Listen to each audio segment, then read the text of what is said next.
ꯃꯌꯥꯝꯕꯨ ꯆꯦꯅꯦꯜ ꯑꯁꯤꯗ ꯇꯔꯥꯝ ꯅꯣꯛꯆꯔꯤ ꯉꯁꯤ ꯅꯧꯅ ꯃꯌꯥꯝꯗ ꯇꯥꯍꯟꯖꯒꯗꯧꯔꯤꯕ ꯋꯥꯔꯤꯁꯤꯒꯤ ꯃꯃꯤꯡ ꯁꯤꯌꯣꯝ ꯋꯥꯔꯤꯁꯤꯕꯨ ꯈꯨꯠ ꯊꯥꯕꯤꯔꯛꯄ ꯀꯔꯅꯖꯤꯠ ꯂꯥꯏꯇꯣꯟꯖꯝ ꯑꯃꯗꯤ ꯗꯦꯅꯤ ꯋꯥꯍꯦꯡꯕꯝ ꯋꯥꯔꯤꯁꯤ ꯍꯤꯡꯂꯤꯕ ꯅꯠꯇ꯭ꯔꯒ ꯂꯩꯈꯤꯗ꯭ꯔꯕ ꯀꯅꯥꯒꯨꯝꯕ ꯑꯃꯠꯇꯒ ꯀꯔꯤꯒꯨꯝꯕ ꯍꯤꯔꯝ ꯑꯃꯠꯇꯗ ꯃꯔꯤ ꯂꯩꯅꯖꯗꯦ ꯄꯨꯝꯅꯃꯛ ꯑꯏꯕꯒꯤ ꯋꯥꯈꯜꯅ ꯁꯥꯒꯠꯆꯕ ꯀꯜꯄꯅꯥꯒꯤ ꯋꯥꯔꯤꯅꯤ ꯃꯌꯥꯝꯗ ꯅꯧꯅ ꯋꯥꯔꯤꯁꯤ ꯈꯨꯗꯣꯜ ꯇꯝꯖꯔꯤ ꯋꯥꯔꯤꯁꯤ ꯄꯥꯊꯣꯛꯆꯕ ꯃꯇꯝꯗ ꯁꯣꯏꯈꯤꯕ ꯂꯥꯟꯈꯤꯕ ꯌꯥꯎꯔꯁꯨ ꯇꯥꯕꯤꯔꯤꯕ ꯃꯌꯥꯝꯁꯤꯡꯗ ꯄꯨꯛꯆꯦꯜ ꯆꯥꯎꯅ ꯉꯥꯛꯄꯤꯒꯅꯤ ꯑꯃꯗꯤ ꯋꯥꯔꯤꯁꯤꯅ ꯀꯔꯤ ꯀꯥꯟꯅꯕ ꯄꯤꯔꯤꯕ ꯍꯥꯏꯕꯗꯨ ꯃꯌꯥꯝ ꯇꯥꯔꯒ ꯈꯪꯃꯤꯟꯅꯁꯤ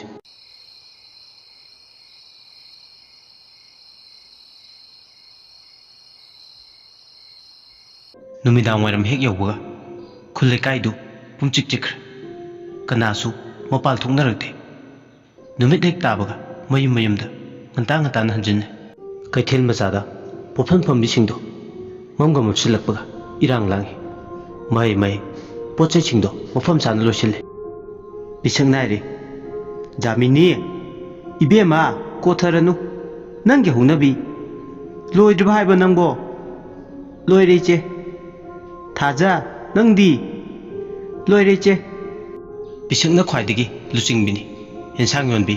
ꯂꯩꯀꯥꯏ ꯑꯃꯠꯇꯗꯒꯤ ꯄꯨꯟꯅ ꯂꯥꯛꯃꯤꯟꯅꯕꯅꯤ ꯀꯩꯊꯦꯜ ꯃꯆꯥꯗ ꯐꯝꯂꯤꯕꯤ ꯊꯪꯅꯕ ꯈꯨꯜ ꯂꯩꯀꯥꯏꯒꯤ ꯄꯣꯠ ꯌꯣꯟꯕꯤꯁꯤꯡꯗꯤ ꯑꯗꯨꯃꯛ ꯃꯆꯤ ꯂꯦꯡꯗꯅ ꯐꯝꯃꯤ ꯑꯗꯨꯕꯨ ꯃꯈꯣꯏ ꯍꯨꯝꯇꯅꯤ ꯇꯍꯥ ꯄꯣꯠ ꯂꯣꯏꯁꯤꯜꯂꯒ ꯊꯣꯛꯂꯛꯏꯕ ꯃꯌꯥ ꯏꯝꯐꯥꯜ ꯖꯧꯅꯤ ꯌꯧꯒꯗꯕꯅꯤ ꯃꯈꯣꯏꯅ ꯆꯠꯀꯗꯣꯏꯗꯣ ꯇꯨꯔꯦꯜ ꯃꯄꯥ ꯂꯥꯜꯂꯒ ꯖꯥꯃꯤꯅꯤ ꯄꯤꯁꯛ ꯊꯥꯖ ꯍꯥꯏꯅ ꯈꯥꯎ ꯑꯃꯃꯝ ꯄꯥꯏꯔꯒ ꯃꯌꯥ ꯏꯝꯐꯥꯜ ꯀꯩꯊꯦꯜ ꯃꯆꯥꯗꯨꯗꯒꯤ ꯊꯣꯛꯂꯛꯂꯦ ꯑꯍꯨꯝꯗꯣ ꯃꯃꯥꯏ ꯃꯤꯠꯇꯨ ꯏꯊꯛ ꯊꯛꯀꯠꯄꯗꯧꯅ ꯇꯧꯏ ꯐꯅꯗꯤ ꯉꯜꯂꯦ ꯐꯥꯏꯔꯦꯜ ꯊꯥꯒ ꯑꯣꯏꯔꯦ ꯅꯨꯡꯁꯤꯠꯅ ꯂꯤꯔꯤ ꯁꯤꯠꯂꯦ ꯅꯨꯃꯤꯗꯥꯡ ꯋꯥꯏꯔꯝ ꯑꯗꯨꯗ ꯑꯍꯨꯝꯗꯣ ꯇꯨꯔꯦꯜ ꯃꯄꯥꯜꯗꯨꯗ ꯋꯥꯔꯤ ꯁꯥꯗꯨꯅ ꯃꯌꯨꯝ ꯌꯧꯅꯕ ꯂꯥꯛꯑꯦ ꯇꯨꯔꯦꯜ ꯃꯄꯥꯜꯒ ꯑꯣꯏꯔꯦ ꯅꯨꯡꯁꯤꯠꯁꯨ ꯇꯨꯔꯦꯜ ꯈꯣꯡꯕꯥꯜꯂꯣꯝꯗꯒꯤ ꯃꯅꯤꯡ ꯇꯝꯅ ꯁꯤꯠꯂꯦ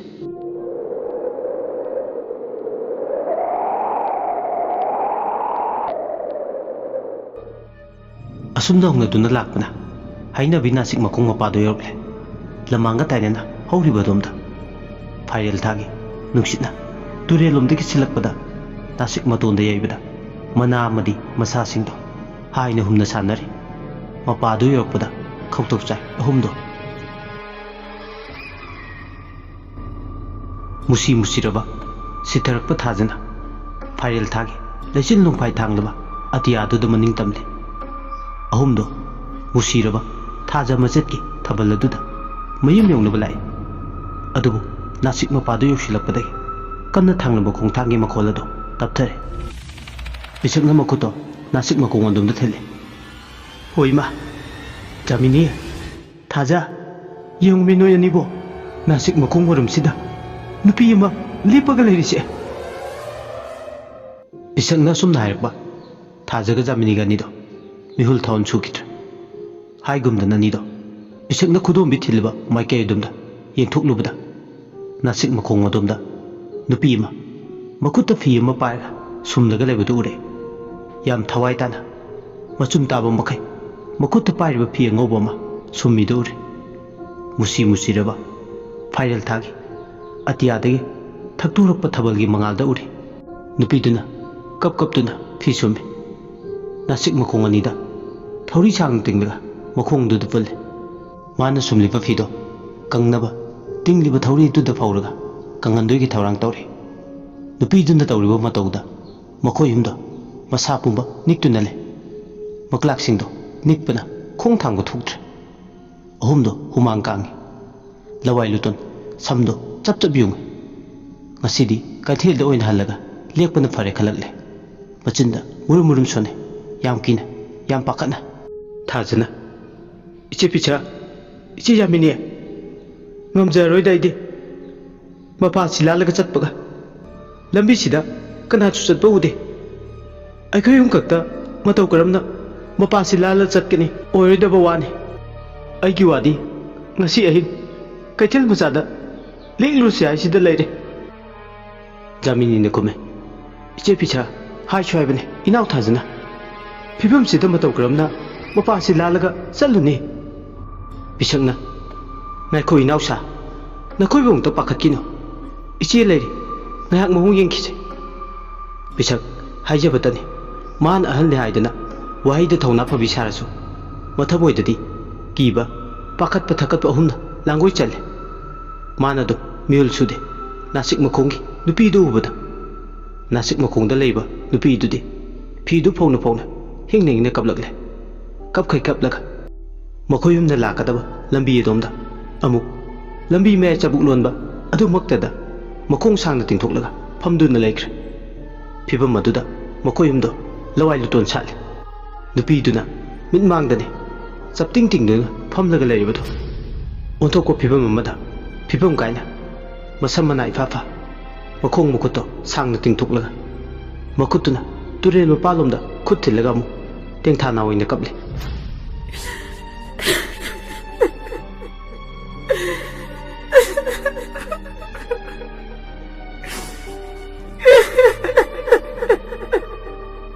ꯅꯤꯡꯉꯝꯗꯕ ꯄꯦꯟꯗꯕ ꯅꯨꯄꯤꯁꯤꯒꯤ ꯊꯋꯥꯏ ꯃꯤꯔꯦꯜꯁꯤꯅ ꯅꯨꯃꯤꯠ ꯈꯨꯗꯤꯡꯒꯤ ꯀꯞꯂꯤ ꯅꯤꯡꯉꯝꯗꯕ ꯋꯥꯀꯠ ꯄꯨꯗꯨꯅ ꯅꯥꯁꯤꯛ ꯃꯈꯣꯡꯁꯤꯗ ꯈꯨꯜ ꯂꯩꯀꯥꯏ ꯃꯤꯌꯥꯝ ꯄꯨꯟꯗꯨꯅ ꯊꯋꯥꯏ ꯃꯤꯔꯦꯜꯁꯦ ꯂꯥꯛꯁꯤꯟꯅꯕ ꯍꯣꯠꯅꯔꯕꯁꯨ ꯑꯔꯦꯝꯕ ꯇꯥꯔꯕꯅꯤ ꯍꯧꯖꯤꯛ ꯆꯠꯂꯤꯕ ꯆꯍꯤ ꯑꯁꯤꯒꯤ ꯂꯝ ꯑꯁꯤꯕꯨ ꯀꯣꯜꯂꯤꯕ ꯏꯕꯨꯙꯧ ꯈꯥꯅ ꯆꯥꯎꯕ ꯋꯥꯡꯄꯨꯔꯦꯜ ꯍꯔꯥꯎꯕꯒꯤ ꯊꯧꯔꯝ ꯄꯥꯡꯗ꯭ꯔꯤ ꯐꯥꯎꯕꯗꯤ ꯅꯨꯄꯤꯁꯤꯒꯤ ꯅꯤꯡꯉꯝꯗꯕ ꯊꯋꯥꯏ ꯃꯤꯔꯦꯜ ꯑꯁꯤꯅ ꯄꯤꯔꯤꯕ ꯆꯩꯅꯥꯁꯤ ꯀꯣꯛꯈꯤꯔꯣ ꯍꯥꯏꯗꯨꯅ ꯑꯈꯪ ꯑꯍꯩ ꯇꯥꯟꯅꯔꯨꯕꯗ ꯍꯥꯏꯔꯛꯂꯕꯅꯤ ꯑꯗꯨꯅ ꯈꯨꯟꯒꯤ ꯂꯥꯏ ꯍꯔꯥꯎꯕ ꯂꯣꯏꯗ꯭ꯔꯤ ꯐꯥꯎꯕꯗꯤ ꯈꯨꯜ ꯂꯩꯀꯥꯏ ꯑꯁꯤꯗ ꯍꯧꯖꯤꯛ ꯊꯦꯡꯅꯔꯤꯕ ꯊꯧꯗꯣꯛꯁꯤꯒꯤ ꯋꯥꯔꯦꯞꯁꯤ ꯂꯩꯇꯦ ꯍꯥꯏꯅ ꯑꯈꯪ ꯑꯍꯩꯁꯤꯡꯅ ꯐꯣꯡꯗꯣꯛꯂꯤ ꯑꯗꯨꯅ ꯊꯧꯗꯣꯛ ꯑꯁꯤꯗꯒꯤ ꯅꯥꯟꯊꯣꯛꯇꯨꯅ ꯆꯠꯄ ꯑꯔꯥꯏꯕꯗꯤ ꯅꯠꯇꯦ ꯋꯥꯔꯣꯏꯁꯤꯟ ꯉꯥꯏꯕꯗ ꯑꯆꯧꯕ ꯑꯋꯥꯕ ꯄꯣꯠꯂꯨꯝ ꯑꯃꯅ ꯆꯝꯖꯔꯕ ꯈꯨꯟꯖꯥꯁꯤꯡꯒꯤ ꯀꯣꯛꯊꯛꯇꯨꯗ ꯅꯊꯗꯨꯅ ꯂꯩꯔꯤ ꯑꯍꯨꯝ ꯑꯗꯨꯗꯤ ꯑꯋꯥꯕ ꯑꯃꯅꯤ ꯁꯨꯝ ꯈꯜꯂꯨꯔꯒ ꯅꯨꯃꯤꯠ ꯂꯩꯔꯤꯉꯩꯗ ꯌꯨꯝ ꯍꯟꯖꯤꯟꯖꯍꯧꯔꯕꯗꯤ ꯐꯔꯝꯒꯗꯕꯅꯤ ꯈꯜꯂꯤ ꯑꯋꯥꯕꯇꯅ ꯃꯁꯔꯨꯛ ꯑꯣꯏ ꯀꯤꯅ ꯀꯤꯅ ꯑꯍꯨꯝꯗꯨ ꯂꯝꯕꯤꯗꯨꯗ ꯁꯨꯝ ꯂꯦꯞꯂꯔꯤ ꯋꯥꯈꯜꯗꯨꯁꯨ ꯑꯃꯒꯤ ꯃꯊꯪꯗ ꯃꯊꯪ ꯁꯨꯝ ꯈꯜꯂꯤ ꯌꯨꯝꯗꯨꯝꯅ ꯀꯝꯗꯧꯔꯝꯕ ꯑꯃꯗꯤ ꯃꯤꯠꯃꯥꯡꯗ ꯎꯔꯤꯕ ꯅꯥꯁꯤꯛ ꯃꯈꯣꯡꯒꯤ ꯐꯤꯕꯝ ꯑꯁꯤꯅ ꯀꯝꯗꯧꯅ ꯂꯥꯟꯗꯨꯅ ꯆꯠꯄ ꯍꯥꯏꯗꯨꯅ ꯀꯤꯔꯤꯕꯅꯤ ꯍꯥꯏꯗꯨꯅ ꯃꯐꯝ ꯑꯗꯨꯗ ꯁꯨꯝ ꯂꯦꯞꯂꯒ ꯂꯩꯕꯅꯁꯨ ꯐꯥꯎꯔꯤꯕ ꯑꯀꯤꯕꯗꯨꯗꯤ ꯑꯁꯨꯝ ꯍꯦꯟꯒꯠꯂꯦ ꯊꯥꯖꯗꯨ ꯄꯥꯈꯠꯅ ꯈꯣꯟꯖꯦꯜ ꯑꯗꯨ ꯅꯤꯡꯂꯞꯅ ꯏꯆꯦ ꯇꯧꯔꯤꯕ ꯃꯇꯧꯁꯦ ꯑꯩ ꯌꯦꯡꯕ ꯉꯝꯗ꯭ꯔꯦ ꯍꯥꯏ ꯋꯥꯅꯤ ꯀꯩꯊꯦꯜꯗ ꯍꯜꯂꯒ ꯂꯦꯛꯂꯨꯔꯁꯦ ꯃꯥꯡꯗ ꯎꯔꯤꯕ ꯅꯨꯄꯤꯁꯦ ꯑꯩ ꯀꯤꯕꯅ ꯂꯣꯏꯔꯤꯃꯤ ꯅꯨꯄꯤꯁꯦ ꯑꯃꯨꯛ ꯐꯝꯗꯨꯅ ꯀꯞꯈ꯭ꯔꯦ ꯍꯥꯏꯕꯅꯤ ꯏꯆꯦ ꯖꯥꯃꯤꯅꯤꯅ ꯍꯩ ꯅꯪꯇ ꯅꯠꯇꯦꯅꯦ ꯑꯩꯁꯨ ꯏꯁꯥꯁꯦ ꯀꯤꯕꯅ ꯉꯛꯑꯕꯅꯤ ꯌꯦꯡꯉꯨ ꯀꯂꯥꯞꯀꯁꯦ ꯆꯦꯡ ꯈꯩꯕꯗꯒꯤ ꯍꯦꯟꯅ ꯅꯤꯛꯏꯕꯁꯦ ꯑꯩ ꯀꯔꯤꯝꯇ ꯈꯪꯗꯦ ꯑꯩ ꯀꯤꯕꯅ ꯂꯣꯏꯔꯦ ꯍꯥꯏꯕ ꯖꯥꯃꯤꯅꯤꯒ ꯊꯥꯖꯒꯅ ꯁꯥꯟꯅꯔꯤꯕ ꯋꯥꯔꯤꯗꯣ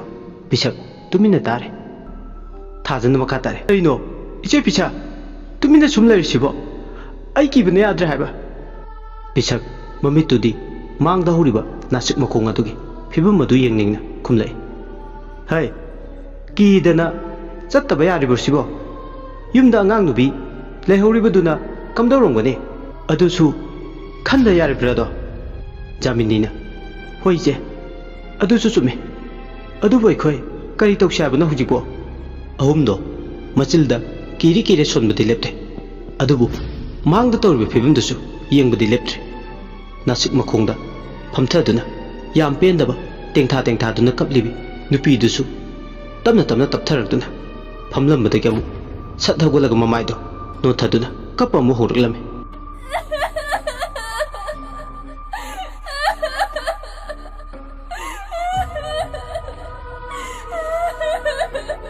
ꯅꯨꯄꯤꯗꯣ ꯁꯨꯝ ꯅꯣꯟꯊꯗꯨꯅ ꯀꯞꯂꯝꯕꯗꯒꯤ ꯃꯁꯥ ꯃꯊꯟꯇ ꯃꯁꯥꯒꯤ ꯃꯁꯝꯗꯣ ꯐꯣꯏꯗꯠꯆꯗꯨꯅ ꯂꯥꯎꯅ ꯈꯣꯡꯅ ꯀꯞꯄ ꯍꯧꯔꯛꯏ ꯏꯉꯥ ꯏꯉꯦꯟꯒꯤ ꯅꯣꯡꯍꯧꯗ ꯈꯦꯡꯅ ꯈꯣꯡꯖꯕꯤ ꯅꯣꯡꯍꯧꯅ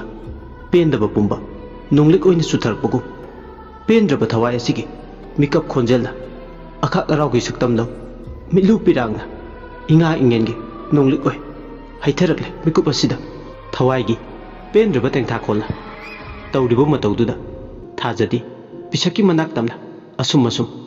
ꯇꯞꯅ ꯆꯪꯁꯤꯜꯂꯛꯇꯨꯅ ꯀꯤꯕꯣꯏ ꯀꯔꯤꯕꯣꯏ ꯃꯈꯨꯠꯇꯨꯅ ꯇꯞꯅ ꯄꯤꯁꯛꯀꯤ ꯂꯤꯡꯖꯨꯝꯗ ꯊꯝꯂꯛꯈꯤ ꯍꯣꯏꯃ ꯁꯤꯔꯦ ꯀꯅꯥꯅꯣꯅꯦ ꯄꯤꯁꯛꯅ ꯍꯧꯅ ꯂꯥꯎꯔꯛꯄꯗꯨꯗ ꯑꯍꯨꯝꯗꯣ ꯀꯤꯕꯒ ꯈꯪꯕꯒ ꯄꯥꯟꯅꯗꯨꯅ ꯃꯅꯤꯡ ꯍꯟꯗꯨꯅ ꯆꯦꯜꯂꯦ ꯃꯆꯤꯟꯗ कीदे कशु तौर हायरसु कीरिबनि मिकुप असिदा करमनसु कीरो सकंगदबि थवाय अमगी पेंदब तेंथाकोलना मांगदा लेपलरबदा फिल्म द सिनेमादा मिकुप खरगी मिटकी कुमैदा अखोय मियोयबसु ताउथादुना सानादुना वाहन मंगंबा कफन मंगंबा मिटकी कुमैदगी हेना तमथीबा मना असेंगबदा लेपतुना ताइबंगी फत्रब कुमै ओइरबदा करमबा नमु ताइबंगना फत्रब कुमैदो लांदुना चटपा ngamgani ओइथोक्तबनी अहुमदो फना सांगना चेंथोरकलगा मफम अमदा सोरदु थबे थबे होलदुना लेरि सोर खरा होनबदु खरा खरा खजिक तपथबगा थाजना करिनो कई तौरगे इचे पिछा हाय तुमे लेयु कशु तौदे इसा से इपाई थबाई तौई जामिनी नमो इचे थाजना हाय छुआइबनी अखोय ngasiदी कैथेलदा ओइना लेक्लसिबा असुमना मखोय हुमदो ngasiगी ओइबा याबा वारी कया अमा सानरे पिसक ममायदो मखोना मुक्ता पुलम नानथादुना हाय ngasiसे कयानि पानगेनि नखोयबो खंगलाक्प्रो जामिनी नखुमे इचे ngasiसे तरुंगनि पानमने थाजसु मानी चे ngasi तरुंगनि पानमने थांजा नुमिनि वादु ताबदो पिसक मचिंद मुरुम मुरुम सोले ngasiसी थांजा नुमित ओइरबको असुमना मुक्सु मकुता थेक्तुना पिसक तो पाय मतौदुदनिदो अमुकीदुना करी तौरगिसे पिसक इखंग खंगना हा अइबो कैसु तौदे तौदे तौदे अइ कैसु तौदे को थाजा पाखना कइनो इचेना मुरुम मुरुम को सोलिदुबो लाइ चंगदुरबिसेबो पिसकना हाय लाइ चंगबगा अमता ngaiko अमता थामको फाइडेंसी थांजगा सगोल सिंगना तनबनिने नोइबो मफम असे तनब नुमितना अमुक हेनबनिने सुमाइना तौबसे जामिनी पाखना करिनो ने हाइसुएसे अखोइसे सुमाइना सुम लेरद्रो अहिंसिबा युमदा लेबो अंगांग नुबिदुना कमदौबुनो तौरसिबो थाजना खंदे खंदे अइदि किबना याद्रे कैथेलदा ओइना लेक्लुसे हाइसिदा लेरे पिसकना हे ngaiko वासे हाइदुना हुमदो तुमिन तुमिन अमुक लेने तारंबा कप्पगी खोंजेलदो ताखिद्रे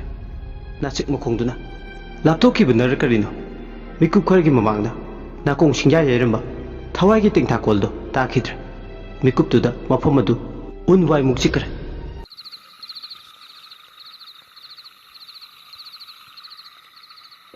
पिसकना नेताना मुंगांगले यारे लाओ चलसी तारंबा थवाइदुना कप्पगी मखोलदुजु ताखिद्रे अदुना अखोय खरा थुना चनबा तौरसे थाजना खुमे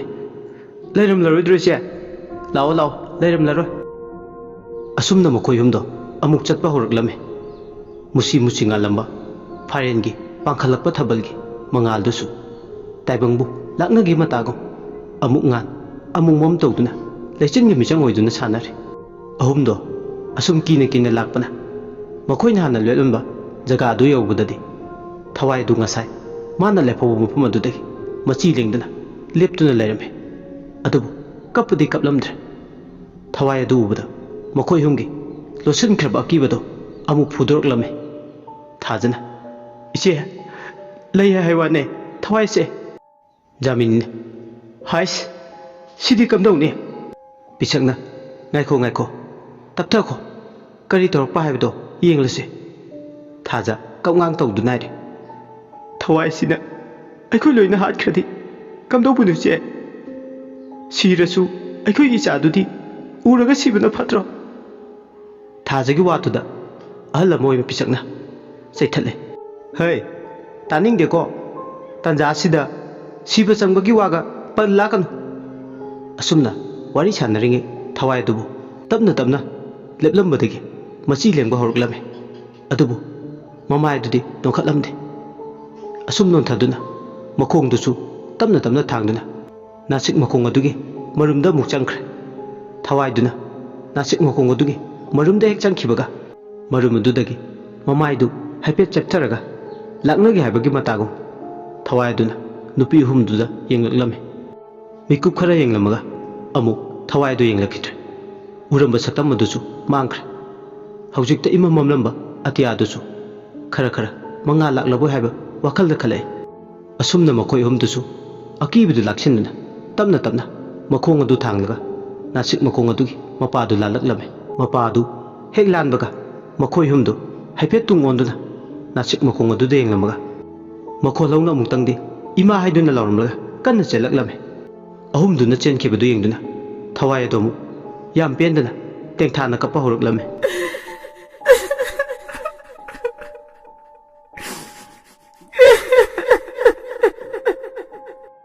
थवाय अदुना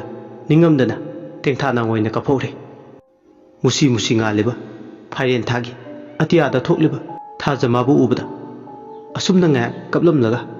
नासिक मखोंग अदुदगी मांखरे सोमदना कमदौरी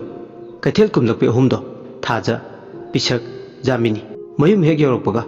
मखोइना थेंगनेगेबसिंगदो मागी मागी इमुंगी मियोसिंगदा चिथादना तमलमे लोइनाइदे तमलिबसिंग अदु मखुलो मसाओ ममित मना लाउतोक्तुना अगांग मचादौना लोइनाइदे तमलिदु उचिन नाचिन मयुम यौबगा मियुल मफम ताख्रबसु ममिता संगसंगना नासिक मखोंगदा लेपलगा लैबदु संगसंगना उरे अहुमदो Changan चारगा मसासिंगदो अदुम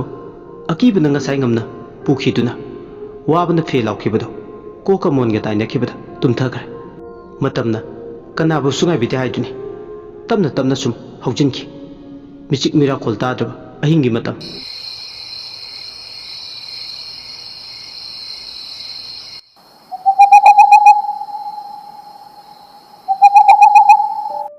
maku ko bicheklana nasik masama da tongduna ahingi matam adu da khongle असुंगै कानसिदा लेकाइदुदा ख्वाइदगी नातै पुदै चादबा यु थकलगा कारण ताबा नुपी इंगांगदा करेम कथाइनबा थेंगना ममना मयमदा हंजनबा हितबा बोगेंदो मथंदा यु तपताइ थकचिलगा लाव खोंदुना लंबीदा मथंदा लाए मीसु कनामता चनद्रे लंबीदुदा थेंगा थेंजिलगलबनिना कनासु खोइरन मसा पाइबा उद्रे मरक मरकता लमांगदा कुफेट कापेट पाइबा तंदन खरा माना चलिबा यांगदो लंबीदुगी मपालाना मचतकी माक मथंतनी लंबीदुदा फयेंग तुरे मखोंग अदु थांगबा थोकफोय थोक्तबय मसादो पारप तौब सबान हेक येंगबदा वाचेते मिल हुनबा हेक मानखे खरा थकचिन जासिलुगा लाव खोंग तौरी लौदे लौदे दे लौदे अवामु लौदे इरन थकचबने नोइना पुथोकबिरबा हा खंगदे युगी मैचिचु कनबजाने लूद तोंगदा हेक चंखिबदा मफम मरांग खंगदबा थौना अमा हेक्ता अफिंगा पाइना फुदोकले मथिबों खरा थकचिन चासिलुरबदुना मसादु बन लेते नांगनिंबा मनिंग मखा तमे मथिबों खरा थकचिन चासिलुरबदुना लाव खोंदुना लाए लेकाई मवा लौदे अइना लौदे दे लौदे आइसिनी अइना लेकाई सिदा इनिंगदंबदा कनानासु फे लाउबा यारोय हे तुंगबसु यारोय मागी थोकपा कोइलाउ लावे हाइरंग हाइरंग लदना लाकपदा तुरेन मपाल नासिक मखोंग हौरिबा मपादो यौरकले मपादो योक्सिलकपदा मखांगदो हाइफेट मेलगा याम उसितना नासिक मखोंगदु दे येंगी अदुगा नोकेम हागेमनना लेकाइना हाइबा मोवामता लौदे करिगी लाइ कनागी भूत असुक चाखोल मतमसिदा भूत कदाइदगी थवाइनो सिगी नासिक मखोंगसे नत्रो मयामना भूत थोएना हाइनरिदो कदाइदगी भूत कदाइदगी लाइनो अइदे मतबु लैबुदीने मोइना ngang साबसिमा मोवा लौबा यादे कदाइदगी भूतनो तौरिसे हा कनागी भूतनोबा असी यारगा करेमना नोए नोखे नोकलगा लंबी मपालदुदा फयेंग तुरे मखांगदु मेलंबदगम नासिक मखोंगदु तमना चंगसिललगा मतिन चले अनिर अहुमला थुय थु थु थु तिंदु हेक सिचिनबगा अमुक सुनोए नोंमी रदना अमुक करेमनारे ngasidiने बोगेना तमना लाइगी सक्तमजे लांगिबा हे नासिक नंगी मखोंगसिदा नत्रो अइना तिनसे चल्लिजे ꯅꯪꯅ ꯃꯔꯝ ꯑꯣꯏꯔꯒ ꯂꯩꯀꯥꯏ ꯃꯤꯌꯥꯝꯅ ꯂꯥꯟꯅ ꯑꯟꯙꯕꯤꯁ꯭ꯋꯥꯁꯇ ꯊꯥꯖꯕꯁꯦ ꯍꯦ ꯅꯪꯅ ꯇꯝꯅ ꯂꯥꯏ ꯁꯥꯕꯗꯣ ꯀꯥꯟꯅꯔꯣꯏꯀꯣ ꯇꯥꯕ꯭ꯔꯥ ꯍꯦ ꯅꯇꯥ ꯁꯦꯟꯗ꯭ꯔꯥꯅꯗ꯭ꯔꯥ ꯅꯥꯁꯤꯛ ꯃꯈꯣꯡꯗꯨꯗ ꯇꯨꯃꯤꯟꯅ ꯂꯩꯕ ꯇꯝꯅ ꯂꯥꯏꯁꯤꯅꯤꯁꯨ ꯈꯪꯗꯕ ꯕꯨꯠꯅꯤꯁꯨ ꯈꯪꯗꯕ ꯅꯪꯅ ꯉꯁꯤꯗꯒꯤ ꯃꯐꯝꯁꯤꯗ ꯂꯩꯕ ꯌꯥꯔꯣꯏ ꯕꯣꯒꯦꯟꯒꯤ ꯑꯣꯔꯗꯔꯅꯤ ꯏꯟꯗꯤꯌꯥꯒꯤ ꯄ꯭ꯔꯁꯤꯗꯦꯟꯅ ꯐꯥꯎꯕ ꯀꯛꯄ ꯉꯝꯃꯣꯏ ꯈꯪꯉꯦꯗꯅ ꯍꯦ ꯌꯨ ꯑꯟꯗꯔꯁꯇꯦꯟ ꯅꯋꯥ ꯂꯧꯗꯦ ꯅꯪꯉꯣꯟꯗꯅꯦ ꯑꯩꯅ ꯇꯤꯟꯁꯤ ꯆꯠꯂꯤꯁꯦ ꯊꯨꯏ ꯑꯩꯅ ꯅꯪꯁꯦ ꯌꯥꯝ ꯊꯤꯅ ꯎꯁꯤꯠꯇꯦ ꯉꯁꯤ ꯍꯥꯏꯕ ꯅꯨꯃꯤꯠꯁꯤꯗꯒꯤ ꯅꯥꯁꯤꯛ ꯃꯈꯣꯡꯁꯤꯗ ꯅꯪ ꯂꯩꯕ ꯌꯥꯔꯣꯏ ꯍꯥꯏꯁꯤꯅꯤ ꯅꯪꯅ ꯃꯔꯝ ꯑꯣꯏꯔꯒ ꯂꯩꯀꯥꯏ ꯃꯤꯌꯥꯝꯁꯦ ꯋꯥꯊꯤ ꯉꯥꯡꯅꯕꯒꯤ ꯃꯆꯥꯛ ꯑꯣꯏꯍꯜꯂꯦ ꯈꯪꯅꯤꯕ ꯅꯪ ꯍꯌꯦꯡ ꯍꯦꯛ ꯅꯣꯡꯉꯥꯜꯂꯒ ꯈꯨꯠꯇ ꯁꯤꯡꯖꯪ ꯄꯥꯏꯔꯒ ꯅꯪ ꯌꯥꯟꯊꯠꯀꯦꯕ ꯈꯪꯅꯤꯕ ꯅꯪ ꯕꯣꯒꯦꯟ ꯌꯨꯒ ꯊꯛꯆꯤꯜꯂꯦ ꯃꯍꯧꯁꯥ ꯃꯥꯗꯤ ꯍꯥꯟꯅꯗꯒꯤ ꯍꯧꯅ ꯈꯗꯥꯡꯁꯨ ꯈꯔ ꯂꯤꯡꯕꯅ ꯃꯌꯨ ꯈꯔ ꯊꯛꯂꯨꯕꯅ ꯃꯥꯒꯤ ꯊꯣꯛꯄ ꯉꯥꯡꯅꯤꯡꯕ ꯀꯌꯥ ꯃꯅꯤꯡ ꯇꯝꯅ ꯉꯥꯡꯂꯤ ꯌꯥꯝ ꯎꯁꯤꯠ ꯊꯑꯣꯏꯗꯅ ꯈꯔ ꯊꯛꯆꯤꯟ ꯆꯥꯁꯤꯜꯂꯨꯔꯒ ꯍꯥꯟꯅꯗꯒꯤ ꯍꯧꯅ ꯈꯔꯒ ꯇꯤꯡꯈꯦꯠ ꯂꯥꯏꯈꯦꯠꯄꯒ ꯃꯍꯥꯛ ꯄꯟꯈꯩ ꯑꯃꯠꯇ ꯂꯩꯇ꯭ꯔꯦ ꯃꯨꯁꯤ ꯉꯥꯟꯕ ꯊꯥꯕꯜ ꯃꯉꯥꯜꯗꯨꯗ ꯃꯍꯥꯛ ꯑꯐꯥꯎ ꯁꯥꯗꯨꯅ ꯑꯃꯨꯛ ꯅꯥꯁꯤꯛ ꯃꯈꯣꯡ ꯑꯗꯨꯗ ꯃꯈꯣꯡꯅ ꯑꯅꯤꯔ ꯑꯍꯨꯝꯂ ꯍꯟꯖꯤꯟ ꯌꯥꯝ ꯎꯁꯤꯠꯇꯕ ꯃꯑꯣꯡꯗ ꯀꯥꯎꯋꯦ ꯑꯁꯨꯝꯅ ꯇꯧꯔꯤꯉꯩ ꯇꯨꯔꯦꯜꯂꯣꯝꯗꯒꯤ ꯑꯁꯥꯕ ꯅꯨꯡꯁꯤꯠ ꯁꯤꯠꯆꯜꯂꯛꯑꯦ ꯅꯥꯁꯤꯛ ꯃꯈꯣꯡ ꯑꯗꯨꯗ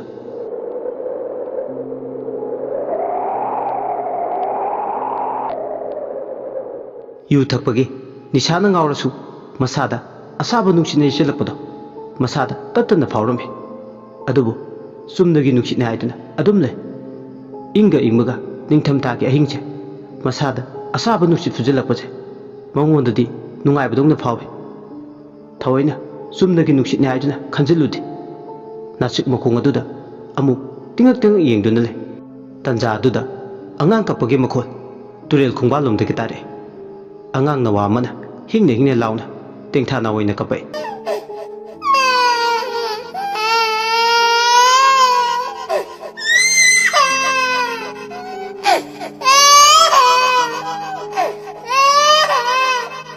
ꯑꯉꯥꯡ ꯀꯞꯄꯒꯤ ꯃꯈꯣꯜꯗꯨ ꯕꯣꯒꯦꯟ ꯃꯅꯥꯗ ꯇꯥꯔꯦ ꯃꯗꯨ ꯇꯥꯕꯗ ꯕꯣꯒꯦꯟ ꯑꯃꯝꯕꯗꯨꯗ ꯅꯥꯁꯤꯛ ꯃꯈꯣꯡ ꯑꯗꯥꯏꯗ ꯇꯥꯕ ꯂꯩꯇꯨꯝ ꯑꯃ ꯈꯨꯜꯂꯒ ꯑꯀꯟꯕ ꯁꯥꯐꯨ ꯑꯃꯒ ꯂꯣꯏꯅꯅ ꯑꯉꯥꯡ ꯀꯞꯄꯒꯤ ꯃꯈꯣꯜ ꯇꯥꯔꯤꯕ ꯇꯨꯔꯦꯜ ꯈꯣꯡꯕꯥꯜꯂꯣꯝꯗ ꯂꯩꯇꯨꯝ ꯑꯗꯨ ꯂꯪꯉꯤ ꯂꯩꯇꯨꯝꯗꯨ ꯂꯪꯕꯗꯒꯤ ꯑꯉꯥꯡ ꯀꯞꯄꯒꯤ ꯃꯈꯣꯜ ꯇꯥꯔꯝꯕꯗꯨ ꯑꯃꯨꯛ ꯇꯥꯈꯤꯗ꯭ꯔꯦ ꯃꯆꯤꯟꯗ ꯁꯣꯜꯂꯤ ꯀꯩꯁꯨ ꯀꯥꯟꯅꯔꯣꯏꯗꯕꯗ ꯇꯝꯅꯁꯟꯗꯅꯒ ꯇꯧꯔꯤ ꯑꯩꯉꯣꯟꯗ ꯃꯋꯥꯁꯨ ꯂꯧꯔꯣꯏꯗꯕ ꯑꯩꯉꯣꯟꯗ ꯇꯝꯅꯗꯅ ꯇꯧꯔꯤ ꯆꯠꯂꯛ ꯑꯁꯤ ꯍꯥꯏꯔꯒ ꯅꯥꯁꯤꯛ ꯃꯈꯣꯡ ꯑꯗꯨꯗꯒꯤ ꯂꯦꯞꯂꯝꯕꯗꯒꯤ ꯑꯃꯨꯛ ꯇꯨꯔꯦꯜ ꯃꯄꯥꯟꯂꯣꯝꯗ ꯂꯦꯞꯄꯒ ꯑꯃꯨꯛ ꯂꯝꯕꯤꯗꯒꯤ ꯂꯩꯇꯨꯝ ꯑꯐꯪꯕ ꯃꯈꯩ ꯈꯨꯜꯂꯒ ꯂꯦꯞꯄ ꯂꯩꯇꯅ ꯃꯈꯨꯠ ꯑꯅꯤ ꯆꯪꯗꯨꯅ ꯇꯨꯔꯦꯜ ꯑꯗꯣꯝꯗ ꯅꯨꯡꯗꯣ ꯂꯪꯉꯤ ꯃꯥꯒꯤ ꯊꯣꯛꯄ ꯑꯃ ꯌꯨꯗꯣ ꯊꯛꯂꯨꯕꯗꯒꯤ ꯀꯥ ꯍꯦꯟꯖꯤꯟꯕ ꯅꯤꯁꯥ ꯑꯃ ꯌꯥꯎꯅ ꯀꯟꯅ ꯊꯧ ꯂꯩꯇꯕ ꯑꯃꯅ ꯊꯧ ꯊꯤꯕ ꯑꯃꯒꯨꯝ ꯇꯧꯅꯤꯡꯕꯗ ꯃꯅꯤꯡ ꯇꯧꯔꯤ ꯑꯁꯨꯝꯅ ꯅꯨꯡ ꯂꯩꯇꯨꯝ ꯂꯪꯂꯤꯉꯩ ꯃꯥꯒꯤ ꯌꯦꯠ ꯊꯥꯡꯕ ꯈꯨꯖꯦꯡꯗꯣ ꯀꯅꯥꯅꯣꯝꯅ ꯇꯥꯞ ꯂꯥꯎꯅ ꯄꯥꯏꯈꯤꯕꯗꯧꯅ ꯁꯃꯤꯟ ꯐꯪꯉꯤ ꯃꯈꯨꯠ ꯌꯦꯠ ꯊꯥꯡꯕꯗꯣ ꯃꯨꯛꯂꯕꯁꯨ ꯂꯦꯡꯕ ꯌꯥꯗ꯭ꯔꯦ ꯃꯈꯨꯠ ꯈꯨꯖꯦꯡꯗꯣ ꯈꯪꯄꯥꯏ ꯄꯥꯏꯁꯤꯟꯈꯤꯕꯗꯨꯅ ꯃꯆꯤ ꯂꯦꯡꯕ ꯉꯝꯗ꯭ꯔꯤꯕꯅꯤ ꯌꯨꯒ ꯈꯔ ꯉꯥꯎꯔꯦ ꯀꯅꯥꯅꯣꯝꯅ ꯃꯥꯕꯨ ꯀꯟꯇ꯭ꯔꯣꯜ ꯇꯧꯔꯒ ꯊꯝꯈꯤꯕꯗꯧꯅ ꯃꯁꯥꯗ ꯁꯃꯤꯟꯗꯣ ꯍꯥꯏꯖꯤꯟꯗꯨꯅ ꯐꯥꯎꯔꯤ ꯑꯗꯨꯕꯨ ꯃꯍꯥꯛ ꯌꯨ ꯉꯥꯎꯕꯅ ꯃꯔꯝ ꯑꯣꯏ ꯚꯥꯞꯃꯦꯟ ꯑꯃꯇ ꯇꯥꯖꯗꯦ ꯇꯟꯖꯥꯗꯨꯗ ꯑꯃꯨꯛ ꯅꯨꯄꯤ ꯑꯃꯅ ꯃꯥꯒꯤ ꯃꯅꯥꯀꯣꯡ ꯃꯌꯥꯗꯨꯗ ꯆꯤꯔꯣꯜ ꯇꯧꯕꯗꯧꯅ ꯇꯞꯅ ꯍꯥꯏꯔꯦ ꯀꯔꯤꯒꯤꯅꯣ ꯅꯪꯅ ꯑꯩꯒꯤ ꯏꯆꯥꯒꯤ ꯃꯣꯡꯐꯝꯗ ꯊꯧꯗꯨ ꯅꯨꯡ ꯑꯃꯗꯤ ꯂꯩꯇꯨꯝ ꯂꯪꯉꯤꯕ ꯅꯪ ꯑꯩꯒꯤ ꯏꯆꯥꯗ ꯀꯔꯝꯕ ꯅꯨꯡꯉꯥꯏꯇꯕ ꯄꯦꯟꯗꯕ ꯂꯩꯒꯦ ꯍꯥꯏꯌꯨ ꯈꯣꯟꯖꯦꯜꯁꯤꯅ ꯁꯨꯝꯅ ꯅꯥꯁꯣꯜ ꯄꯤꯛꯅ ꯃꯥꯒꯤ ꯅꯥꯞꯄꯗ ꯍꯥꯏꯔꯛꯄꯗ ꯃꯁꯥ ꯄꯨꯝꯕꯗ ꯍꯧꯖꯤꯛꯇꯤ ꯇꯨ ꯆꯨꯡꯈꯤꯕ ꯈꯪꯍꯧꯗꯦ ꯕꯣꯒꯦꯟ ꯌꯨ ꯉꯥꯎꯔꯝꯕꯒꯤ ꯅꯤꯁꯥꯒ ꯂꯣꯏꯅ ꯐꯈꯤꯕꯗꯧꯅꯁꯨ ꯇꯧꯏ ꯃꯍꯥꯛ ꯋꯥꯈꯜ ꯇꯥꯔꯛꯄꯗꯧꯅꯁꯨ ꯇꯧꯏ ꯉꯁꯥꯏꯈꯩ ꯅꯤꯁꯥꯒꯤ ꯃꯌꯥꯏꯗꯨꯅ ꯑꯐꯥ ꯍꯧꯔꯤꯡ ꯁꯥꯔꯝꯕꯗꯣ ꯍꯧꯖꯤꯛꯇꯤ ꯄꯨꯡꯐ ꯐꯈ꯭ꯔꯦ ꯍꯥꯟꯅ ꯀꯤꯔꯝꯗꯕꯗꯣ ꯍꯧꯖꯤꯛꯇꯤ ꯃꯁꯥꯗ ꯇꯞꯅ ꯑꯀꯤꯕ ꯐꯥꯎꯔꯛꯂꯦ ꯃꯥꯒꯤ ꯃꯈꯨꯠ ꯐꯥꯖꯤꯜꯂꯝꯕꯒꯤ ꯁꯥꯎꯝ ꯐꯪꯂꯝꯕꯗꯣ ꯑꯃꯨꯛ ꯐꯪꯈꯤꯗ꯭ꯔꯦ ꯃꯈꯨꯠ ꯌꯦꯠ ꯊꯥꯡꯕꯗꯣ amuk lengbu otpa yarakle adu ma akoi biduda koyenge masakti udaba khonjel du tabada masado tu kyaw kyaw chungba horre akoi bidu yengle adu kanasu mimang du da laibu udre ma wakal phumong ne nahange lekai miyam na haibida thajaram dabda hojikti tamna tamna thajaba horle nahange di karigi but karigi lai haramado sanana nupi sigi khonjel tabada ma lawai luton sale mafam sidagi khonglei khaji khara tuna sadhobuna fai natrabadi soijan awaba ipakta iraknaba yai haiduna khalle awaba ne awaba hojikmak karigi turel mapal sida ahing sida apaw saribunu khalle puningda sabningna khalle ma chelobuna farne hairang hairang tormadasu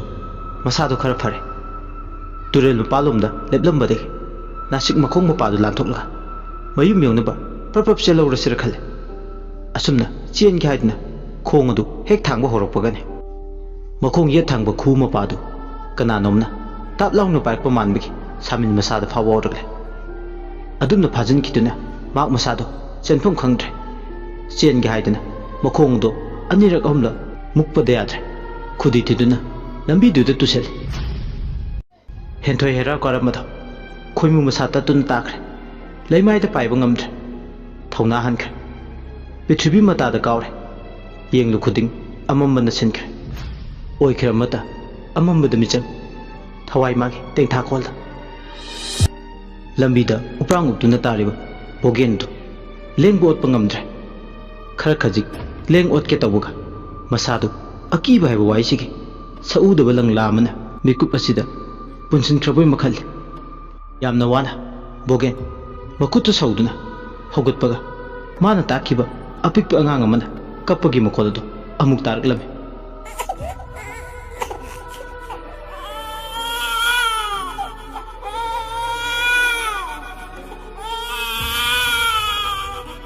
bogen makut aniduna mamaidu pulap sat sat na thokuna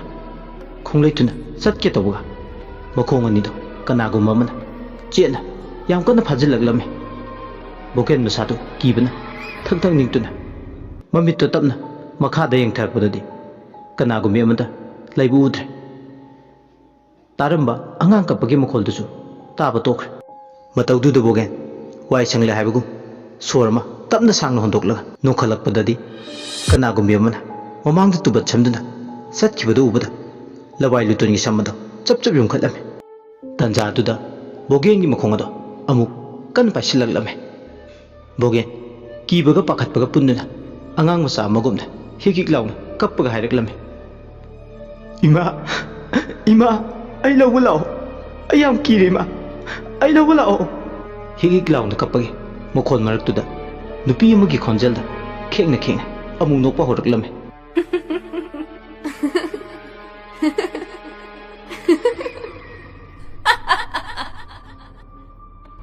bogen kaplambada satleplag ai lale ai laiki ai chalage nang naibu farno ai lale ai chalage ngayaktang dudamu mafamado pungchik chikre adubu fariba bogen gi khongdudi thadokramde second kara pungchik chikluba matungda turil khongbalgi angang ado amu kaplaklame angang duna kappa horokpa hanagi matagu bogen gi napada nasol pikne wai khara tarame nangna leitum langbada thaudu nung thomada palaba ai gi isana kaplibase nang tabro hayo nang ai gi sada kari nuai da bale bogen domu kappa horok tuna khumle ai lale ba ai chalage bu bogelna adum ne haibaga mafam madu angang na kappaga nupi amana kappaga ani pasinduna mikap mera kholtana thankre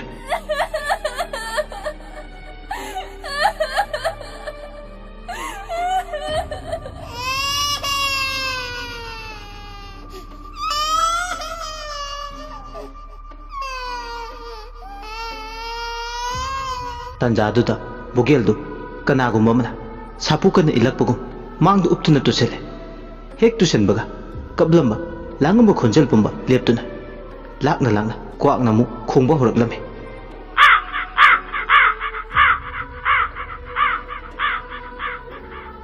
Bogen kina kina mamai do mu nongkhalaktuna nasik pambi adom de ngalakpada nupi ama tumin leptun leri nupi du gi hakchang dusu amubo kwak mayam ama tongduna su leri tanja atuda Bogen gi hakchang ado kanagumba mana soro soro chingduna torini torbalom da puthakre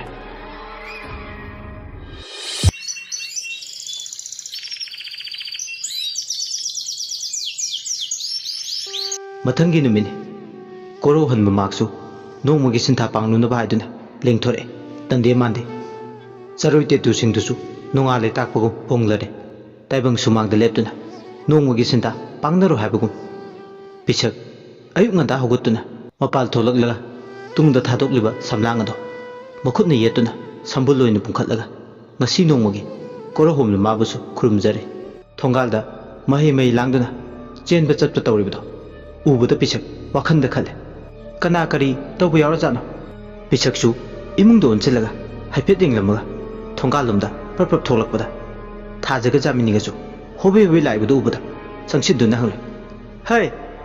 thaja jamini kari tawnargene mayam ama mai chenbo chatpo tawrisibo hoi che makaromgi bogendo nasik makongda thawriyanuna sire hairi adugini haima Bogen bo adudi laune he thuna chache asumna makhoi humdu amu haina binasik makong adu tamna lai mafam mudu yobuda khulgi lekai gi misu kara tinduna lairamle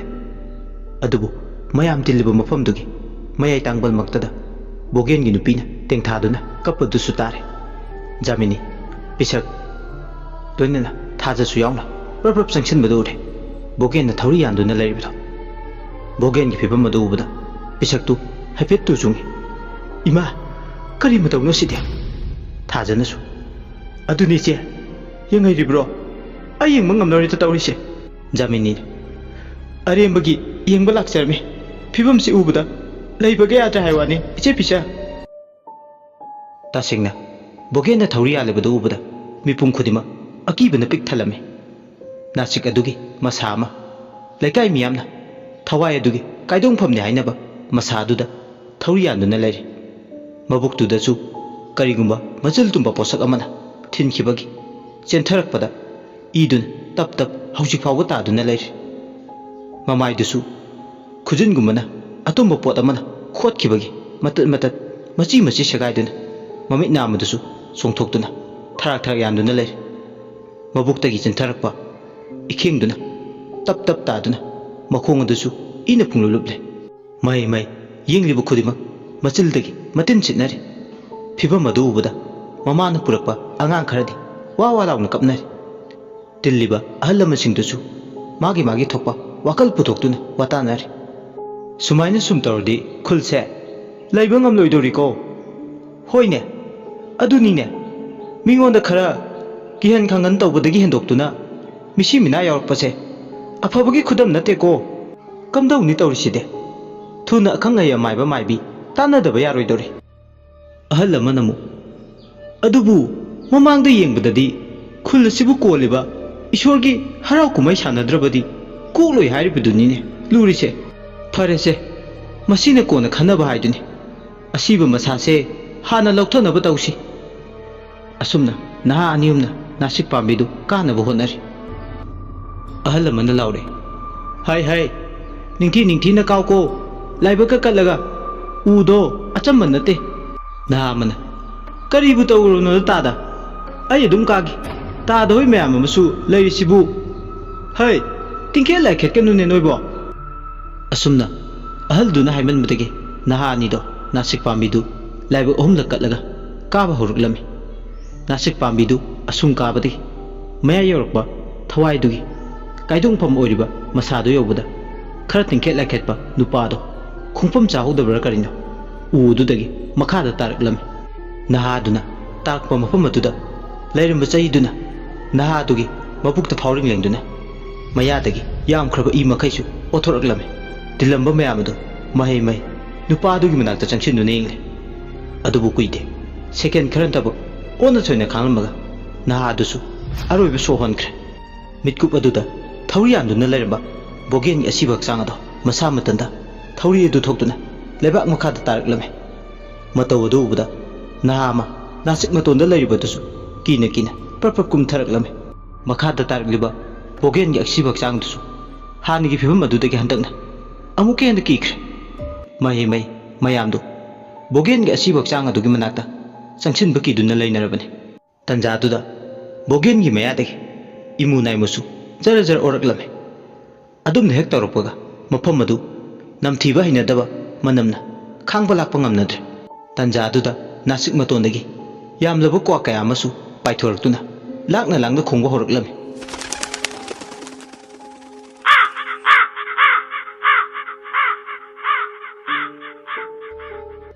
mahi mayam adu amamam ani mafam adu thadokpa horaklame mikuptuda numidang khaktamak kapkanba yumda loiba tawbo hisingsu kanbiu kire haibagi matagum laklang khongna kappa horaklame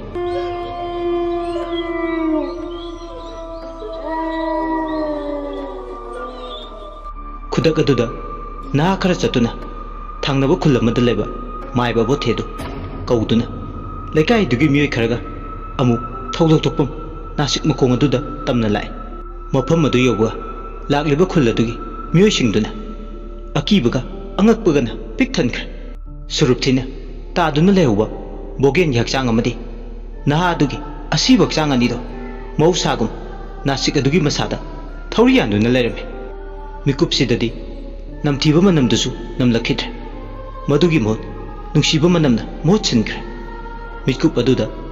thamoida leramba akiba pumba nungsiba manamduna phuktuna pukhraboi maningle nungpa lolurba namthiba manamna akoi bududa sinna leramba kuyo mado haibudagi hairaba yumnam huidumdagi maiba abothe lakpode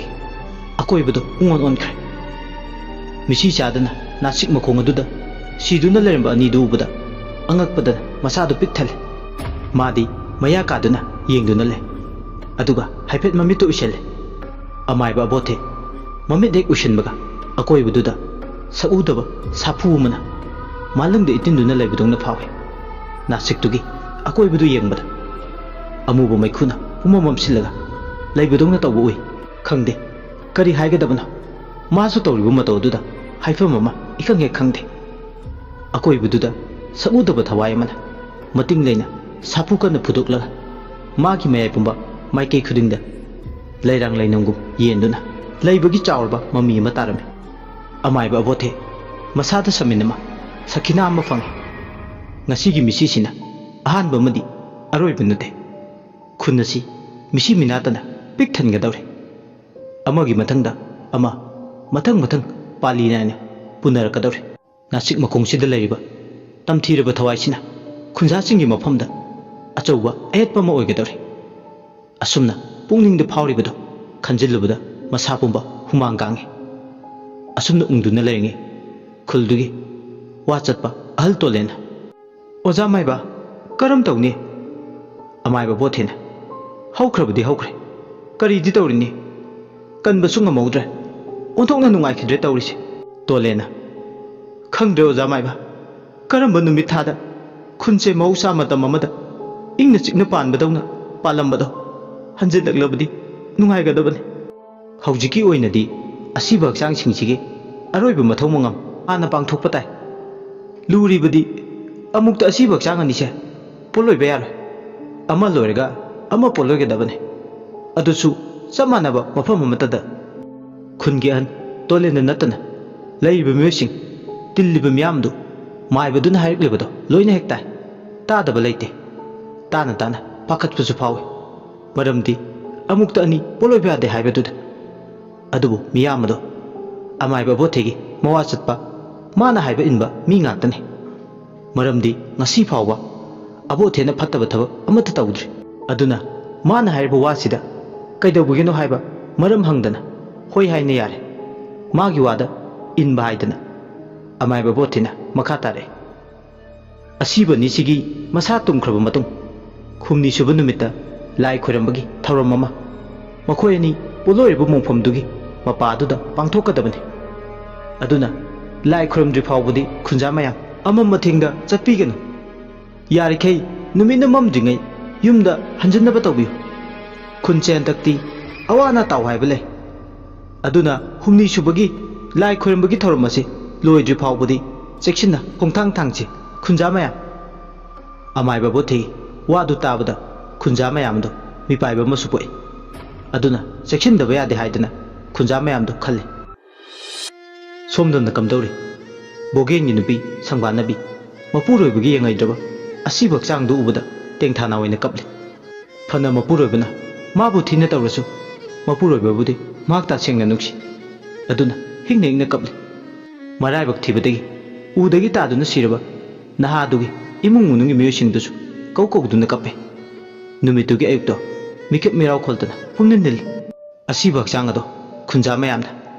ꯍꯩꯁꯤꯡꯅ ꯈꯔ ꯀꯤꯒꯟꯗꯕ ꯅꯍꯥ ꯈꯔꯅ ꯑꯁꯤꯕ ꯍꯛꯆꯥꯡ ꯑꯅꯤꯗꯣ ꯃꯐꯝ ꯆꯥꯅ ꯊꯝꯂꯦ ꯅꯥꯇꯩ ꯆꯥꯗꯕ ꯍꯛꯆꯥꯡ ꯑꯅꯤꯗꯨꯒꯤ ꯑꯔꯣꯏꯕ ꯃꯊꯧ ꯃꯉꯝ ꯄꯥꯡꯊꯣꯛꯅꯕ ꯍꯧꯖꯤꯛꯇꯤ ꯁꯦꯝ ꯁꯥꯕ ꯍꯧꯔꯦ ꯅꯨꯃꯤꯠꯇꯨꯒꯤ ꯑꯌꯨꯛꯇꯣ ꯅꯨꯃꯤꯠ ꯃꯁꯛ ꯎꯗꯦ ꯐꯥꯏꯔꯦꯜ ꯊꯥꯒꯤ ꯂꯩꯆꯤꯟꯅ ꯑꯇꯤꯌꯥꯗ ꯃꯅꯤꯡ ꯇꯝꯅ ꯍꯥꯏꯍꯨꯝꯅ ꯊꯥꯡꯗꯨꯅ ꯂꯩ ꯃꯥ ꯃꯉꯥꯏꯔꯦ ꯍꯥꯏꯕꯒꯤ ꯃꯇꯥꯒꯨꯝ ꯑꯁꯤꯕ ꯍꯛꯆꯥꯡ ꯑꯅꯤꯗꯨꯒꯤ ꯑꯔꯣꯏꯕ ꯂꯩꯀꯠꯄꯒꯤ ꯊꯧꯔꯝ ꯄꯥꯡꯂꯛꯂꯦ ꯑꯃꯥꯏꯕ ꯕꯣꯊꯦꯅ ꯍꯥꯏꯕꯒꯤ ꯃꯇꯨꯡꯏꯟꯅ ꯍꯥꯟꯅ ꯁꯤꯕ ꯕꯣꯒꯦꯟꯒꯤ ꯑꯁꯤꯕ ꯃꯁꯥꯗꯨ ꯄꯣꯠꯂꯣꯏꯅꯕ ꯂꯩꯀꯥꯏ ꯃꯤꯌꯥꯝ ꯆꯪꯗꯨꯅ ꯇꯨꯔꯦꯜ ꯃꯄꯥꯟꯂꯣꯝꯗ ꯄꯨꯔꯛꯂꯦ ꯄꯨꯡ ꯃꯪꯒꯪ ꯌꯩꯕꯒꯤ ꯃꯈꯣꯜꯅ ꯄꯨꯝꯅꯤꯟ ꯍꯦꯛ ꯅꯤꯜꯂꯤ ꯇꯧꯔꯤꯁꯦ ꯃꯤꯀꯞ ꯃꯤꯔꯥꯎ ꯈꯣꯜꯇꯅ ꯅꯤꯜꯂꯤ ꯃꯥꯏꯀꯩ ꯈꯨꯗꯤꯡꯗ ꯑꯁꯤꯕꯅ ꯍꯦꯛ ꯄꯣꯠꯂꯣꯏꯅꯕ ꯊꯥꯡꯇꯣꯛꯈꯤꯕꯒ ꯌꯨꯝꯊꯣꯡ ꯈꯨꯗꯤꯡ ꯋꯥꯏ ꯊꯥꯗꯨꯅ ꯃꯩꯈꯨ ꯈꯨꯔꯤ ꯑꯁꯤꯕ ꯍꯛꯆꯥꯡꯗꯣ ꯍꯧꯖꯤꯛꯇꯤ ꯃꯩ ꯀꯣꯏꯕ ꯂꯣꯏꯔꯗꯨꯅ ꯆꯨꯕ ꯍꯧꯈ꯭ꯔꯦ ꯁꯣꯝꯗꯅ ꯀꯝꯗꯧꯔꯤ ꯅꯍꯥ ꯑꯃ ꯁꯤꯕꯗꯨꯒꯤ ꯏꯃꯨꯡꯗꯅ ꯅꯍꯥꯗꯨꯒꯤ ꯍꯛꯆꯥꯡꯗꯣ ꯀꯨ ꯃꯅꯨꯡꯗ ꯍꯥꯞꯂꯒ ꯐꯤ ꯑꯉꯧꯕꯅ ꯀꯨꯞꯁꯤꯜꯂꯒ ꯊꯝꯃꯤ ꯑꯀꯣꯏꯕꯗꯨꯗ ꯃꯤꯑꯣꯏ ꯀꯌꯥꯅ ꯍꯧꯗꯣꯡꯅ ꯀꯥꯟꯈꯤꯗ꯭ꯔꯥ ꯍꯥꯏꯗꯅ ꯃꯤꯀꯨꯞ ꯅꯥꯎꯁꯤꯡ ꯁꯦꯟꯅꯔꯤ ꯑꯁꯤꯕ ꯍꯛꯆꯥꯡ ꯑꯗꯨ ꯀꯨꯞꯅ ꯁꯦꯟꯅꯕꯇ ꯅꯠꯇꯅ ꯌꯨꯝꯗꯨꯗ ꯂꯩꯀꯥꯏ ꯇꯪꯈꯥꯏ ꯑꯃꯒꯤ ꯅꯨꯄꯥ ꯍꯥꯏꯕ ꯖꯥꯠꯇꯨꯈꯩ ꯇꯤꯜꯂꯤ ꯄꯣꯠꯂꯣꯏꯔꯤꯕ ꯕꯣꯒꯦꯟꯒꯤꯗꯅ ꯂꯩꯀꯥꯏ ꯇꯪꯈꯥꯏ ꯑꯃ ꯇꯪꯈꯥꯏ ꯄꯨꯅꯩ ꯍꯥꯏꯕ ꯌꯥꯏ ꯈꯨꯟꯖꯥ ꯑꯌꯥꯝꯕ ꯊꯣꯡ ꯃꯥꯟꯅꯕ ꯑꯋꯥ ꯑꯅꯥ ꯇꯥꯔꯕ ꯃꯇꯝꯗ ꯄꯨꯟꯅ ꯂꯤꯡꯖꯦꯜ ꯃꯥꯟꯅꯈꯤꯕꯁꯤꯅ ꯑꯃꯠꯇ ꯑꯣꯏꯅ ꯑꯋꯥ ꯑꯅꯥ ꯇꯥꯔꯕ ꯃꯇꯝꯗ ꯂꯦꯞꯃꯤꯟꯅꯩ ꯅꯍꯥꯗꯨꯒꯤ ꯌꯨꯝꯗ ꯑꯍꯥꯟꯕ ꯄꯣꯠꯂꯣꯏꯕ ꯃꯤꯌꯥꯝꯗꯨꯅ ꯂꯣꯏꯕ ꯉꯥꯏꯗꯨꯅ ꯂꯩ ꯄꯣꯠꯂꯣꯏꯕꯗꯨꯁꯨ ꯎꯆꯤꯟ ꯅꯥꯆꯤꯟ ꯇꯪꯈꯥꯏ ꯆꯟꯁꯤꯜꯂꯛꯂꯦ ꯅꯨꯡꯊꯤꯜꯒꯤ ꯃꯇꯝ ꯑꯣꯏꯔꯛꯂꯦ ꯑꯌꯨꯛꯇꯒꯤ ꯃꯔꯥꯡ ꯇꯧꯕꯗ ꯃꯤꯌꯥꯝꯗꯨ ꯂꯥꯡꯅꯔꯤꯉꯩ ꯃꯇꯝꯁꯨ ꯃꯌꯥꯝ ꯍꯧꯖꯤꯟꯈ꯭ꯔꯦ ꯃꯤꯁꯤꯁꯤꯒꯤ ꯃꯇꯥꯡꯗ ꯃꯤꯌꯥꯝꯗꯨ ꯂꯣꯟꯅ ꯆꯤꯕꯣꯟ ꯋꯥꯔꯤ ꯁꯥꯟꯅꯩ ꯑꯣꯟꯊꯣꯛꯅ ꯅꯨꯡꯉꯥꯏꯈꯤꯗ꯭ꯔꯦ ꯇꯧꯔꯤꯁꯦ ꯃꯆꯥꯅꯨꯄꯥꯁꯦ ꯀꯣꯍꯜ ꯂꯥꯏꯔꯟꯅꯤ ꯑꯣꯟꯊꯣꯛꯄ ꯍꯥꯏꯗꯨꯅꯤ ꯁꯣꯝꯗꯅ ꯑꯃꯨꯛ ꯀꯝꯗꯧꯔꯤ ꯕꯣꯒꯦꯟꯒꯤ ꯍꯛꯆꯥꯡꯗꯨ ꯄꯣꯠꯂꯣꯏꯕ ꯂꯣꯏꯔꯛꯄꯗ ꯌꯥꯆꯪꯂꯛꯄ ꯅꯨꯃꯤꯗꯥꯡ ꯋꯥꯏꯔꯝꯒꯤ ꯃꯇꯝ ꯑꯣꯏꯔꯛꯂꯦ ꯃꯥꯒꯤ ꯍꯛꯆꯥꯡꯗꯨ ꯍꯦꯛ ꯇꯨꯝꯕꯒ ꯑꯀꯣꯟꯕ ꯁꯤꯕ ꯅꯍꯥꯗꯨꯒꯤ ꯍꯛꯆꯥꯡ ꯑꯗꯨ ꯄꯣꯠꯂꯣꯏꯅꯕ ꯇꯨꯔꯦꯜ ꯃꯄꯥꯟꯂꯣꯝꯗ ꯄꯨꯊꯣꯔꯛꯂꯦ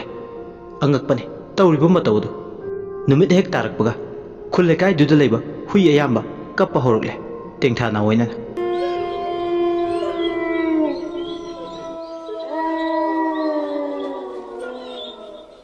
ꯍꯨꯏ ꯑꯌꯥꯝꯕ ꯌꯨꯝꯗꯒꯤ ꯍꯦꯟꯗꯣꯛꯇꯦ ꯊꯣꯡꯒꯥꯜ ꯂꯥꯟꯗꯨꯅ ꯈꯛ ꯆꯠꯅꯗꯦ ꯇꯧꯔꯤꯕ ꯃꯇꯧꯗꯨꯗ ꯅꯨꯄꯤ ꯑꯉꯥꯡꯗꯤ ꯀꯤꯕꯅ ꯌꯨꯝꯒꯤ ꯊꯣꯡꯅ ꯂꯣꯟꯁꯤꯟꯗꯨꯅ ꯂꯩ ꯑꯉꯥꯡ ꯑꯌꯥꯝꯕꯒꯤ ꯃꯆꯤꯟꯗ ꯉꯁꯤꯒꯤ ꯅꯨꯃꯤꯠꯁꯤꯗ ꯏꯃꯥ ꯌꯥꯝ ꯀꯤꯌꯦ ꯍꯥꯏꯔꯤꯕ ꯋꯥꯍꯩꯁꯤꯅ ꯆꯞ ꯃꯥꯟꯅꯅ ꯃꯆꯨ ꯆꯪꯈ꯭ꯔꯦ ꯅꯍꯥꯗꯨꯒꯤ ꯑꯁꯤꯕ ꯍꯛꯆꯥꯡꯗꯣ ꯍꯧꯖꯤꯛꯇꯤ ꯃꯩ ꯆꯨꯔꯛꯂꯦ ꯑꯇꯤꯌꯥꯗ ꯁꯪꯁꯀꯥꯔꯒꯤ ꯃꯩꯈꯨꯅ ꯃꯅꯤꯡ ꯃꯈꯥ ꯇꯝꯂꯦ ꯑꯇꯤꯌꯥꯁꯨ ꯉꯁꯤꯗꯤ ꯊꯤꯖꯤꯟꯕꯗꯧꯅ ꯇꯧꯏ ꯃꯥꯂꯪꯁꯨ ꯄꯨꯛꯆꯦꯜ ꯑꯣꯜꯂꯦ ꯏꯆꯦꯜꯁꯨ ꯅꯩꯕꯗꯧꯅ ꯇꯧꯏ ꯏꯃꯥꯒꯤ ꯏꯕꯨꯡꯉꯣ ꯏꯃꯥꯗꯤ ꯃꯥꯡꯖꯔꯦ ꯇꯧꯔꯤꯁꯦ ꯏꯃꯥꯒꯤ ꯏꯕꯨꯡꯉꯣ ꯃꯃꯥꯗꯨꯅ ꯃꯆꯥꯗꯨꯕꯨ ꯀꯧꯗꯨꯅ ꯇꯦꯡꯊꯥꯅ ꯑꯣꯏꯅ ꯀꯞꯂꯤ ꯍꯥꯏꯕꯇꯅꯤ ꯍꯤꯡꯅ ꯁꯤꯕꯒ ꯄꯥꯡꯀꯛ ꯑꯣꯏꯔꯦ ꯃꯆꯥꯅꯨꯄꯥ ꯃꯅꯤꯅꯤ ꯄꯨꯛꯆꯦꯜ ꯆꯥꯎꯈ꯭ꯔꯕ ꯃꯤꯅ ꯑꯋꯥ ꯑꯅꯥ ꯇꯥꯕ ꯎꯕ ꯌꯥꯗꯕ ꯃꯤꯅꯨꯡꯁꯤ ꯆꯥꯎꯕ ꯑꯗꯨꯅ ꯑꯣꯏꯕ ꯇꯥꯏ ꯕꯣꯒꯦꯟꯒꯤ ꯑꯁꯤꯕ ꯍꯛꯆꯥꯡꯗꯣ ꯂꯧꯊꯒꯦꯅ ꯎꯗꯨ ꯀꯥꯈꯠꯄꯗ ꯂꯥꯏꯕꯛ ꯊꯤꯕ ꯊꯧꯗꯣꯛꯇ ꯊꯣꯛꯈꯤꯕꯅꯤ ꯊꯧꯗꯣꯛꯁꯤꯅ ꯉꯁꯤꯗꯤ ꯁꯤꯔꯕ ꯃꯆꯥ ꯑꯁꯤꯒ ꯁꯦꯠꯅ ꯈꯥꯏꯅꯕꯒꯤ ꯃꯩꯆꯥꯛ ꯑꯃ ꯄꯤꯕꯒ ꯆꯞ ꯃꯥꯟꯅꯔꯦ ꯏꯃꯥꯒꯤ ꯏꯕꯨꯡꯉꯣ ꯁꯅꯥꯊꯣꯏ ꯏꯃꯥꯗꯤ ꯍꯟꯗꯛ ꯃꯄꯣꯛꯁꯤꯒꯤ ꯂꯣꯏꯔꯦꯗꯀꯣ ꯑꯃꯨꯛ ꯍꯟꯅ ꯏꯆꯥꯒꯤ ꯅꯨꯡꯁꯤꯔꯕ ꯁꯛꯇꯝꯗꯣ ꯑꯃꯨꯛ ꯍꯟꯅ ꯎꯕ ꯐꯪꯂꯔꯣꯏꯀꯣ ꯑꯁꯨꯝꯅ ꯍꯦꯟꯅ ꯇꯦꯡꯊꯥꯅ ꯑꯣꯏꯅ ꯀꯞꯂꯦ ꯃꯃꯥ ꯑꯣꯏꯕꯤꯗꯣ ꯏꯁꯤꯡ ꯑꯗꯨꯗ ꯂꯨꯞꯂꯒ ꯃꯌꯨꯝ ꯌꯧꯅꯕ ꯂꯥꯛꯂꯦ ꯃꯩ ꯑꯣꯛꯂꯦ ꯑꯗꯨꯕꯨ ꯍꯤꯡꯅ ꯀꯞꯄꯗꯤ ꯂꯦꯞꯇꯦ ꯑꯋꯥꯕꯗ ꯑꯋꯥꯕꯅꯤ मचा कायनबगी अवाबा करीबु नुंगाइगने नुंगाइफम थोकते अवाबगी मनिल मरक्ता नानथोक्तुना कनासु चटपा ngamde सेना खाइना हनबगी मैचाकसिना खरा खित हेनबो मैचाक मयामदगी का हेनबा मैचाक अमा हाइरगदे हेन हेन कपले मसाबु कौरदुना मतमदी खांबा यादबा नुमिदांगी चौराकना पुंग 8 खरा हेलकले अदुबु पोलोइबदुदी मया चलकपा मतांगने तुरेल खोंपालदोमदा नहाल 50 मुक मी यामलबदी अकी एखंग लेरु खंदना पुन्ना पोलोइबा यावरे असुंगैगी तंजासिदा खुल्ले कायदुदा माइके खुदिंगदा हुइना खोंबगे कप्पगी मखोल तारे हुइसिंगदुना कप्पगी मखोल ताबदा खुल्ले कायदुदा लेबा नुपी अंगांग अयाम्बा कीबना मसादुनी अंगांग मखैदी चांगन चारगा ममागी मथादा ओइनदुना तुमनब होनरे ममा ओइबि क्याना मसाना कीबा उरगा नाउथेमदुना तुम्बा थेमनबा उरि अंगांग सिंगदुगी मचंदा हौजिकचु सोनबा लेप्ते इमा याम किए इमा किए इमा हाइबा वाइसिगी इनिल हौजिकसु लेरि अंगांगदा नते अहल सिंगजु उथोकलुद्रसु मसादा अकीबा लोइनरे सोमदना कमदौरे तुरेल खोंबालदुदा पोलोइबदु लोइबा ngaiduna leire numitsidि kanasu lekai laina chatnadre asumna makoi singaduna poloiba loiba ngaiduna leinge khara laptakne nupina kappaki makhol tare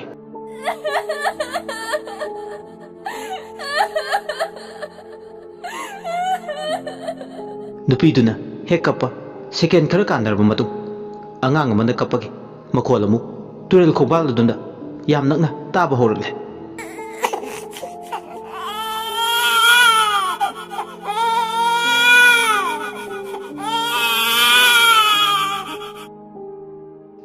असुमना कप्पकी मखोल तारकलबदा हेन हेन अकीबा फावे अममदुदा ममित सिंगदो तिंगक तिंगक मना सिंगदुसु अमुक अमुक कदोमदगी तारिबु नाइदुना मखोल अदु तारमे तुरेलगी खोंबालमदा चाकलेबा संस्कारगी मरीदुना मका फन्ना चाक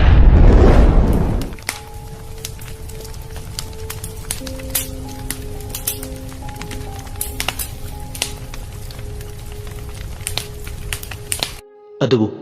मधुका चंगदे कप्पकी मखोलदुना मथंग मनाव नाइना ताबा होरले अइंगबा नुक्सिचु तुरेल लोमदगी थेंजिलकपदुदा सिटपा होरले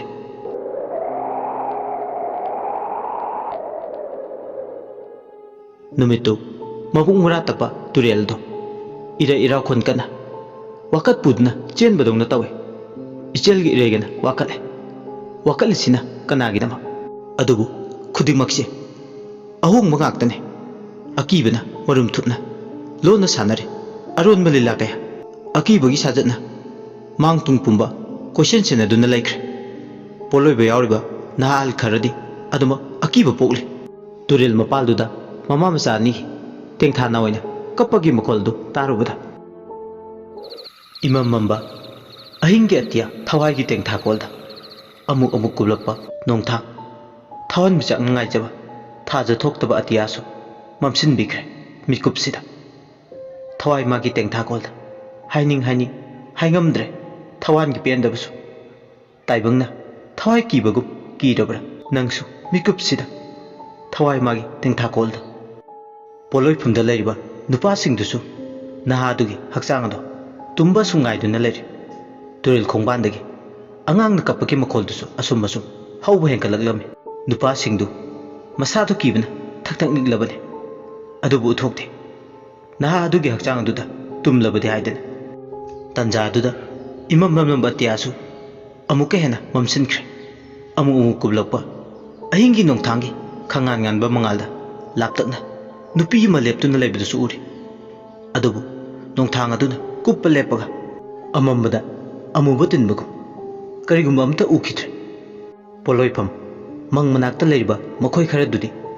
पोलोइबगी चाकलक्पा मैंगाल मचादुना मसेंग Marang कबकबकते उनरे युमलुमदुना कमदौरे पेंदबना फुंकलबा संगबानबीदी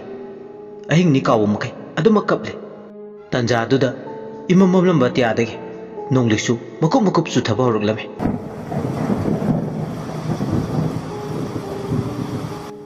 matang sida ahing lekpagi laiba naha singdo tumthakre tumdriba haibabo ꯁꯪꯕꯥꯅꯕꯤ ꯈꯛꯇ ꯃꯉꯥꯏꯔꯦ ꯇꯟꯖꯥꯗꯨꯗ ꯃꯄꯥꯒꯤ ꯊꯣꯡ ꯑꯗꯣ ꯀꯅꯥꯒꯨꯝꯕ ꯑꯃꯅ ꯇꯞꯅ ꯇꯞꯅ ꯀꯣꯛ ꯀꯣꯛ ꯊꯤꯟꯕ ꯍꯧꯔꯛꯂꯝꯃꯤ ꯁꯪꯕꯥꯅꯕꯤ ꯐꯃꯨꯡꯗꯒꯤ ꯁꯠ ꯍꯧꯒꯠꯇꯨꯅ ꯊꯤꯜꯂꯛꯂꯤꯕ ꯊꯣꯡꯗꯨꯒꯤ ꯃꯅꯥꯛ ꯇꯝꯅ ꯆꯪꯁꯤꯟꯗꯨꯅ ꯊꯣꯡ ꯑꯗꯨ ꯁꯠ ꯍꯥꯡꯈꯤ ꯑꯗꯨꯕꯨ ꯀꯅꯥꯁꯨ ꯂꯩꯔꯝꯗꯦ ꯁꯪꯕꯥꯅꯕꯤ ꯊꯣꯡꯖꯤꯜꯗꯒꯤ ꯃꯈꯣꯡ ꯑꯗꯨ ꯀꯥꯟꯊꯣꯛꯇꯨꯅ ꯀꯅꯥꯅꯣ ꯍꯥꯏꯗꯨꯅ ꯆꯦꯞꯊꯔꯒ ꯁꯨꯝ ꯌꯦꯡꯂꯛꯄꯗ ꯎꯔꯦ ꯂꯩꯔꯤꯕ ꯁꯨꯃꯥꯡ ꯃꯇꯣꯜ ꯑꯗꯨꯒꯤ ꯈꯥꯡꯉꯦꯟꯐꯝ ꯑꯗꯨꯗ ꯃꯃꯤ ꯁꯥꯃꯤ ꯀꯅꯥꯒꯨꯝꯕ ꯑꯃ ꯂꯦꯞꯇꯨꯅ ꯂꯩꯕꯗꯣ ꯁꯪꯕꯥꯅꯕꯤ ꯃꯃꯤ ꯁꯥꯃꯤꯗꯨꯗ ꯌꯦꯡꯂꯒ ꯀꯩꯗꯧꯔꯒꯦ ꯀꯔꯤ ꯄꯤꯌꯨ ꯍꯥꯏꯕꯅꯣ ꯍꯩ ꯁꯪꯕꯥꯅꯕꯤ ꯑꯩꯅꯤꯅꯦ ꯅꯄꯨꯔꯣꯏꯕꯅꯤꯅꯦ ꯅꯪꯕꯨ ꯂꯥꯛꯑꯣ ꯁꯪꯕꯥꯅꯕꯤ ꯃꯄꯨꯔꯣꯏꯕ ꯁꯤꯈ꯭ꯔꯦ ꯀꯥꯎꯊꯣꯛꯇꯨꯅ ꯊꯋꯥꯏꯗꯨꯅ ꯃꯤꯇ꯭ꯔꯪ ꯇꯧꯗꯨꯅ ꯁꯨꯃꯥꯡꯗꯨꯗ ꯀꯨꯝꯊꯍꯜꯂꯛꯂꯝꯃꯤ ꯁꯪꯕꯥꯅꯕꯤꯅ ꯑꯁꯨꯝ ꯃꯅꯥꯛꯇ ꯆꯪꯁꯤꯟꯕꯗꯗꯤ ꯊꯋꯥꯏꯗꯨ ꯃꯃꯥꯏꯗꯨ ꯅꯣꯟꯊꯗꯨꯅ ꯑꯗꯨꯝꯒ ꯂꯩꯈ꯭ꯔꯦ ꯀꯔꯤꯒꯤꯅꯣ ꯇꯥꯃꯣꯅ ꯅꯃꯥꯏ ꯅꯣꯟꯊꯔꯤꯕ ꯑꯩ ꯂꯥꯛꯑꯦꯁꯦ ꯅꯃꯥꯏꯗꯨ ꯅꯣꯟꯈꯠꯂꯣ ꯇꯟꯖꯥꯗꯨꯗ ꯇꯨꯡꯗꯒꯤ ꯁꯪꯕꯥꯅꯕꯤ ꯃꯈꯨꯠꯇꯨꯗ ꯁꯠ ꯐꯥꯔꯛꯂꯝꯃꯤ ꯏꯃꯥ ꯋꯥꯁꯦ ꯍꯥꯏꯗꯨꯅ ꯇꯨꯡ ꯑꯣꯟꯊꯣꯛꯂꯝꯃꯤ ꯄꯤꯁꯛꯅ ꯀꯔꯤꯅꯣ ꯏꯆꯦ ꯑꯍꯤꯡꯁꯤꯗ ꯁꯪꯕꯥꯅꯕꯤꯅ ꯏꯆꯦ ꯏꯆꯦ ꯍꯥꯏꯔꯒ ꯃꯈꯨꯠꯇꯣ ꯊꯋꯥꯏ ꯑꯗꯨꯒꯤ ꯃꯥꯏꯀꯩꯔꯣꯝꯗ ꯊꯤꯜꯂꯛꯂꯝꯃꯤ ꯄꯤꯁꯛꯁꯨ ꯁꯪꯕꯥꯅꯕꯤꯅ ꯈꯨꯠ ꯊꯤꯜꯂꯤꯕ ꯂꯣꯝꯗ ꯌꯦꯡꯕꯗꯗꯤ ꯀꯅꯥꯝꯇ ꯂꯩꯕ ꯎꯔꯝꯗꯦ ꯍꯩ ꯀꯅꯥꯝꯇ ꯂꯩꯇꯦꯅꯦ ꯂꯥꯛꯑꯣ ꯆꯪꯉꯁꯤ ꯄꯤꯁꯛꯀꯤ ꯋꯥꯗꯨ ꯇꯥꯕꯗ ꯁꯪꯕꯥꯅꯕꯤꯁꯨ ꯑꯣꯟꯊꯣꯛꯇꯨꯅ ꯌꯦꯡꯂꯨꯕꯗꯗꯤ ꯀꯅꯥꯝꯇ ꯂꯦꯞꯂꯝꯗ꯭ꯔꯦ ꯃꯗꯨ ꯎꯕꯗ ꯄꯥꯈꯠꯅ ꯅꯠꯇꯦ ꯍꯧꯖꯤꯛꯇ ꯃꯁꯥꯗꯣ ꯄꯥꯈꯠꯇꯨꯅ ꯃꯇꯠ ꯃꯇꯠ ꯍꯥꯏꯗꯨꯅ ꯃꯈꯨꯠ ꯑꯗꯨ ꯊꯤꯜꯂꯤ ꯄꯤꯁꯛꯁꯨ ꯚꯥꯞ ꯇꯥꯔꯗꯨꯅ ꯅꯝꯗꯨꯅ ꯁꯪꯕꯥꯅꯕꯤꯕꯨ ꯏꯃꯨꯡꯗ ꯄꯨꯁꯤꯟꯒꯦ ꯇꯧꯕꯒ ꯃꯥꯏꯀꯩ ꯆꯂꯥꯏ ꯈꯪꯗꯅ ꯇꯥꯎꯕ ꯍꯨꯏꯁꯤꯡ ꯑꯗꯣ ꯀꯞꯄ ꯍꯧꯔꯛꯂꯝꯃꯤ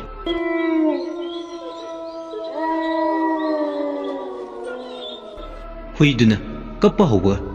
ꯌꯨꯝ ꯑꯗꯨꯒꯤ ꯃꯥꯏꯀꯩ ꯃꯔꯤꯗ ꯑꯄꯤꯛꯄ ꯑꯉꯥꯡ ꯅꯋꯥꯅ ꯃꯃꯥꯕꯨ ꯀꯧꯗꯨꯅ ꯃꯈꯣꯜ ꯌꯥꯝ ꯍꯧꯅ ꯀꯞꯂꯝꯃꯤ ꯃꯇꯧꯗꯨꯅ ꯁꯪꯕꯥꯅꯕꯤꯕꯨ ꯄꯤꯁꯛꯅ ꯏꯃꯨꯡꯗ ꯄ꯭ꯔꯞ ꯄꯨꯁꯤꯟꯈꯤꯔꯝꯃꯤ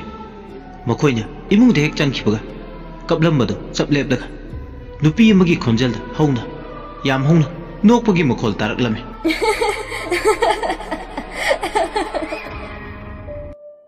ꯁꯣꯝꯗꯁꯨ ꯄꯣꯠꯂꯣꯏꯕꯗꯣ ꯄꯨꯝꯂꯣꯏ ꯂꯣꯏꯔꯛꯄꯗ ꯄꯨꯡ 12 ꯆꯞ ꯆꯥꯅ ꯇꯥꯔꯝꯂꯦ ꯑꯍꯜ ꯑꯃꯅ ꯍꯩ ꯄꯨꯡꯈꯝꯁꯦ ꯌꯥꯗ꯭ꯔꯦꯍꯦ ꯑꯩꯈꯣꯏꯕꯨ ꯏꯔꯨꯞꯈꯤꯗ꯭ꯔꯣ ꯇꯧꯔꯤꯁꯤꯕꯣ ꯏꯔꯨꯞꯇꯕꯗꯤ ꯇꯧꯔꯝꯃꯣꯏꯅꯦ ꯍꯣꯏꯅꯦ ꯑꯗꯨꯗꯤ ꯑꯩꯈꯣꯏ ꯄꯨꯂꯞ ꯉꯥꯏꯅꯔꯒ ꯂꯨꯞꯅꯕ ꯀꯨꯝꯂꯁꯤꯂ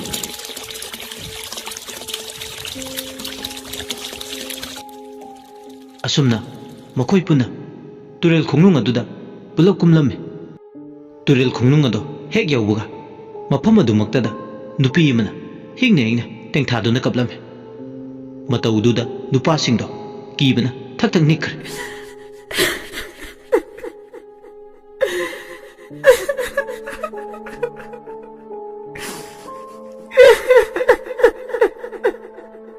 ꯑꯍꯜ ꯑꯃꯅ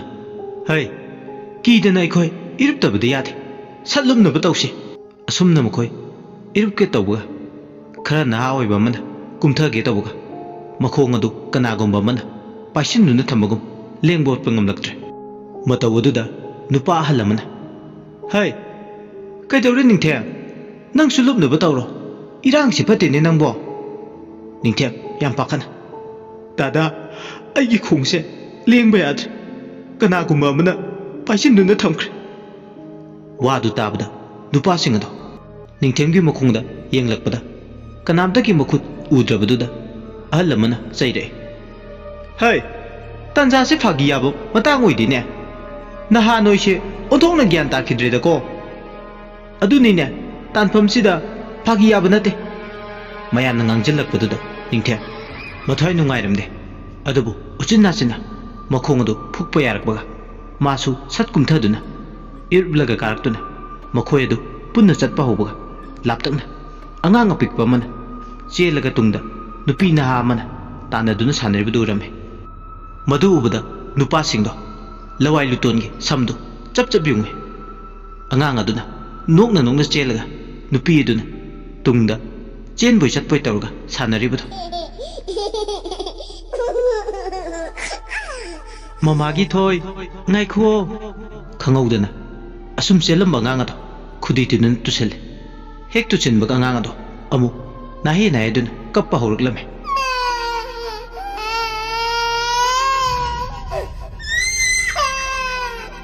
mataw aduda mama duna angang ado sat pangkatlaga angang duna kappaga sanana nupi dusu kapsele mang duriba thaudo aduda nupa singdo kibana yatre pharengi ningthamtha yak lawba hingda isingde irupluba akibagi nikpaga pulap yansinakre makeup tuda mangda tawribudasu asum asum mayek singbe helakugum tawrari nupi duna angang adu pamduna asum kaplambadagi machinda isayoi kari saktuna machabu themagi mawong khara suri mamagi sana thoi kaplanu toklo kaplanu o namu taibung pambra ikeng pena thakera namu sadong pambra taibung nakta laigera to namu sadong pijage ikeng pena pithake namu nakta laihange namu singda otlamse makeup kholna nilanse thawai chaktak talamse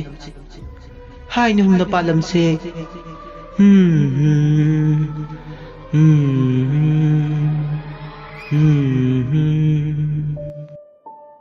nupi duna isai du saklaga thembaga kablamba ngang ado khengna mu nokpa horaklame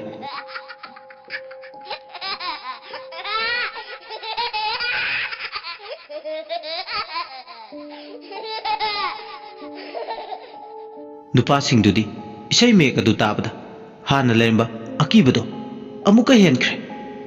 angang aduga nupi aduga su amu nasik makong aduda perperp sangsile nasik makong adu hek yaubaga mahusagum nupi aduna nupa sing aduda yenglaktuna mathada pamliba machado makong ani du paidna set segairaga nasik matondu langkhatkre mitkup tu maktada nupa sing ado amuka hena kibado henkalaklame angang adu hek langkhatpaga nupi du tengtha kaplamnaga longna makoktuna laiba on makhongduna utololga kakhatkre mataw aduda nupa sing ado mamit kuptana yenglaga le nupi duna nasiktu hek kakhatpaga magi kaidong phomadu hek yaubaga masamdu thadoktuna hain humna sanaduna lekre somdana ahing lekpa laiba nupa singdudagi amana makeup tholaktuna pungdu kaya tarabada haiduna yengli nupado mamittu makhutuna haipet nanduna taklaga pungsidi baro mukhai tabda ngaidine ngairadi sungchat chatte awoiba mitkuptuda makhoina tumliba sangoi dugi yena khagi pholang atuda karigumba mana gere khetpagum tawraklame amuksamu angang mana nongna chenbagi tung haiba khonchel su taraklame nupa aduna kijana maga thangnana hipliba mamanabagi masado nomduna haude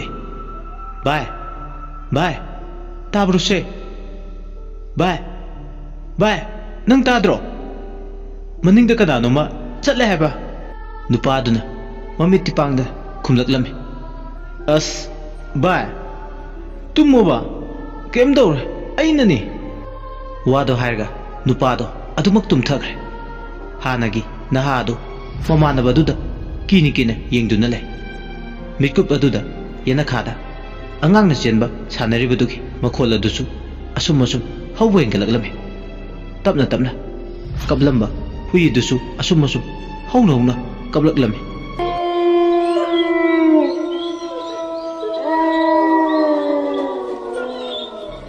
hui duna kapagi makholna kankhalakpaga yanaduna nupi masu pendana tengtha sangoi dugi awangdagi kapagi makholsu taraklame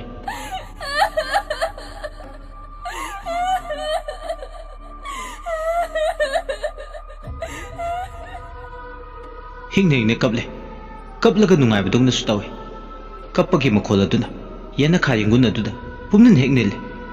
angakpane niliba makhol ado adumne kapagi makhol aduga iroinana chatpa kakpai da hairakpada ngairiba angang machana khungji siduna chatpagi makhol tare asumna makhol ani tinaduna ahingna duda tamna lai sarare ꯑꯍꯤꯡ ꯌꯥꯔꯛꯂꯤꯕ ꯅꯍꯥ ꯃꯔꯤ ꯑꯃꯗꯤ ꯐꯖꯅ ꯇꯨꯝꯂꯝꯕꯗꯒꯤ ꯃꯤꯀꯞ ꯊꯣꯛꯂꯛꯏ ꯃꯤꯀꯞ ꯊꯣꯛꯂꯛꯄꯗ ꯇꯥꯔꯤꯕ ꯑꯀꯤꯕ ꯈꯣꯟꯖꯦꯜꯗꯨꯅ ꯅꯤꯟꯗꯨꯅ ꯂꯩꯔꯝꯕꯗꯨ ꯇꯥꯕꯗ ꯃꯤꯄꯥꯏ ꯊꯕꯥꯏꯕ ꯍꯧꯏ ꯃꯈꯣꯏ ꯃꯁꯦꯟ ꯍꯥꯏꯅꯔꯦ ꯁꯤꯡꯉꯝꯗꯅ ꯁꯤꯔꯕ ꯃꯃꯥ ꯃꯆꯥꯒꯤ ꯊꯋꯥꯏ ꯃꯤꯔꯦꯜꯅ ꯅꯥꯁꯤꯛ ꯃꯈꯣꯡꯗꯒꯤ ꯍꯦꯟꯗꯣꯛꯇꯨꯅ ꯃꯐꯝ ꯁꯥꯏꯁꯤꯁꯨ ꯌꯧꯁꯤꯜꯂꯛꯂꯤ ꯑꯍꯤꯡꯁꯤꯅ ꯃꯤꯑꯣꯏ ꯈꯨꯗꯤꯡꯃꯛꯀꯤ ꯃꯤꯍꯨꯜ ꯊꯥꯎꯟ ꯁꯨꯍꯟꯈꯤꯗ꯭ꯔꯦ ꯃꯔꯛ ꯑꯗꯨꯗ ꯑꯃꯨꯛ ꯑꯍꯤꯡ ꯌꯥꯔꯛꯂꯤꯕ ꯌꯨꯝꯗꯨꯒꯤ ꯑꯀꯣꯏꯕꯗ ꯍꯧꯔꯤꯕ ꯎꯄꯥꯜꯗꯨ ꯐꯥꯏꯔꯦꯜꯒꯤ ꯑꯉꯥꯎꯕ ꯂꯝꯍꯦꯟꯕ ꯅꯨꯡꯁꯤꯠꯀꯤ ꯁꯥꯎꯅ ꯎꯅꯥꯁꯤꯡꯗꯨꯗ ꯌꯩꯕꯗ ꯇꯣꯞ ꯇꯣꯞꯄ ꯎ ꯂꯥꯎꯕ ꯃꯈꯣꯜ ꯇꯥꯔꯛꯏ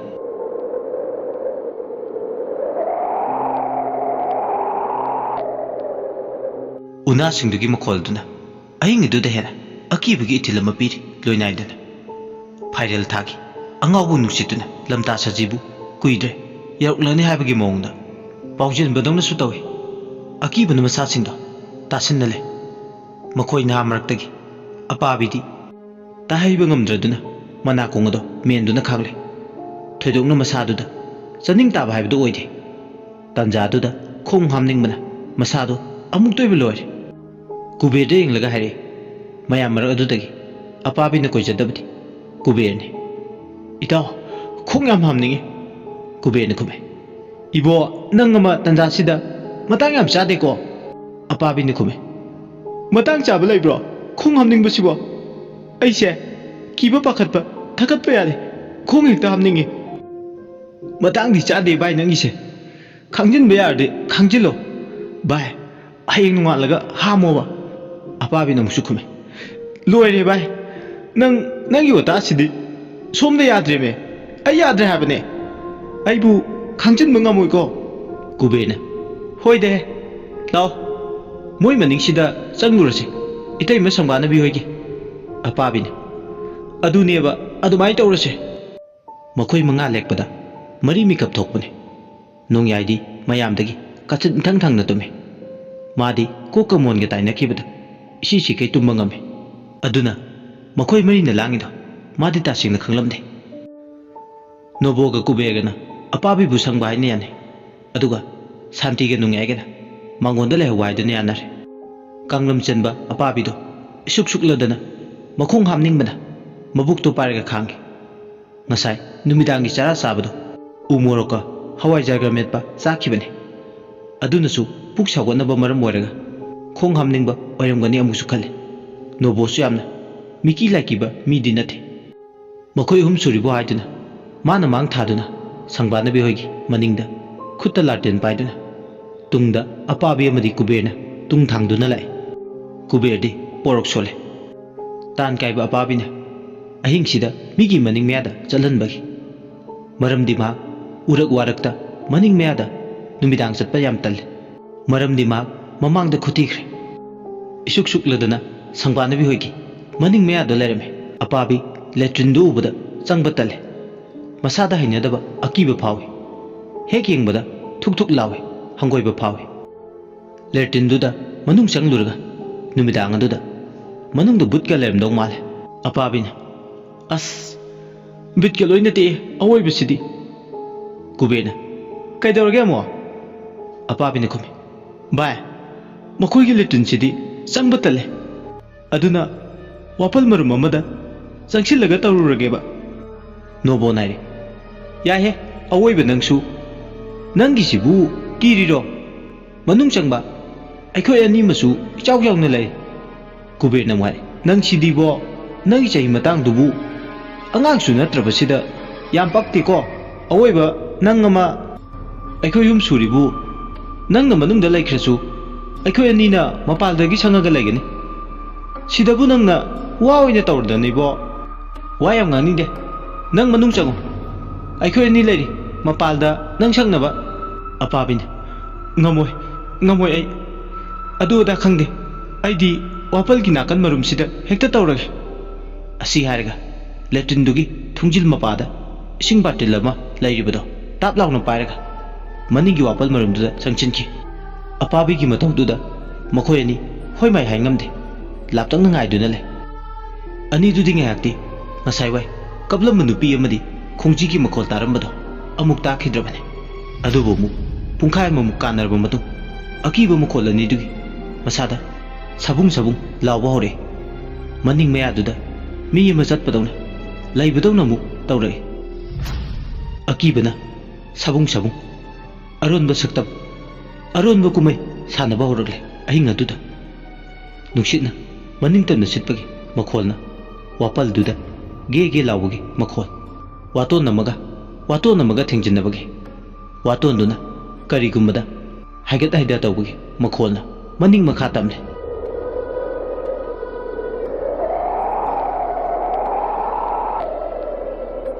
ani dudi tumille ngai dune amana wapal marumda sangchinki matamduda nungchichu liri situna maning tamna humle wapal maning duda makhong hamning duna sangki ba pabida pakthari ba wapal marumduda nahe bagi makhola matare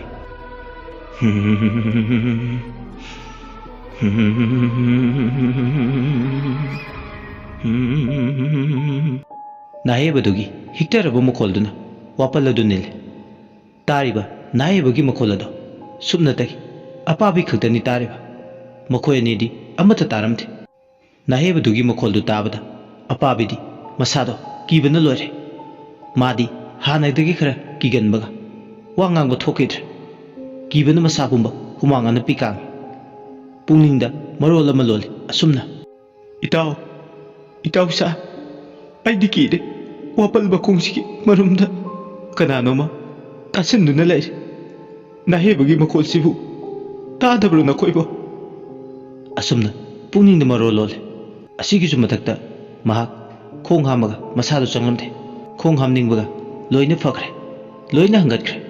masado humangana pikangwaduna usinasin thawna amaga loinana mahak wapal marumdagi khong thangdoragle mamanabani dugi manak tamna changchinge tawbaga wapal marumdudagi musuk muba mathulai aduga magi mangda amubaduna thawsa wasadana thachinduna lai ma mangai haibagi matagumna lai amubuduga hek mayoknare apabisu matamduda amubuda hek yenkhatlubuga amuba laimudu magi leramba hanagi wangjaba changandudagi jara tamna hengatki mata amoina tawi mi yamagi marikki changda hana wanglamba mana kaina mana aduda huba watu namagi changda hekta tamna nangawrori matagu jara wangkhalakpadudadi loire muktoiba apabidi mamit anido kuptana yengduna lay mana yengduna layraga karama hena ka hena watundudagisu wangkhale asumna ma mit kuptaka yenglaga layrambadagi pakhatpoi thakatpoi khangboi laure yam kanna nobo kubel noboga kubergasu khangogduna kanna laurokpaduda khangpre khange mihul thawul chukhitre kaidobo yarabana haidna pakhana kanna wapal laibadumna chansilai asumna ek chansilabaga phibam amada apabina lairambadu ure masa pumba humangna pumchot thakatpana wa phau phajana ngangbo thokidre mangai nikla khudombiduna laimu wangmududa thinnuna le kuberna laten pairaga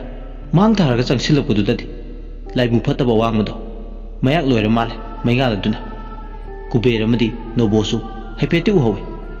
amuba laimu chawang wangmudo fajana pung phana uhaudrabasu haipet chipeti uhawe ani chu khangpre khangi amubudu ubda hainabadu chumle makhoi shai wapalsi laimu phataba thoi habada laimu phatabadusu taibung mi lakpa ahum surpa madi maingana mangal phanglakpada kuine laiba yaraktraduna mangkhre apabina naito wapal duda laingidadi ma sungamlame adubu maingala madi makhoi ani masu changsilapududadi laimudusu mafam adudagi mangkhibane ahing lairambi ningthibi layamga marup oiribi amamada kekulot pisanaduna namu daibung otpadi nangi kari tongjabana amuksu keku phongba tanjada aduk sakphom kairiba nangi kari tongjabana pamde yawningde namudi amamada sanaba laimu ahingi kekulotbi laimuduna maki mating me hek chamduna mami sami urambadagi mangkhraba matung apabi kube noboga loinana makoi humdo amuk makoina hinglekliba tumpham adomda amuk laktuna tumthaba themdi kubera madi nobo anidi koka monga tainabada aduma kho kho नाकोदुना तुमथखरे अदुब अपाबिदी तुमथौ हाइबा याद्रे मिट मांगदा उखिबा मौ मतौदो अदुम हंजन हंजन उदुनता लेख्रे येंगनिंगदे हाइरबसु उदुनता लेरबा उशिलगे खनबदा यारोइले खुखामगा मानरबगु मिकुपसिददी थिंख्रे थवाइदुगी निंसिंग ममिना तंजा अदुदा पुंचिक चिक लोरबा मफम अदुदा हुइना लाव खोंना कपगे मखोलसु ताबा हौरकलमे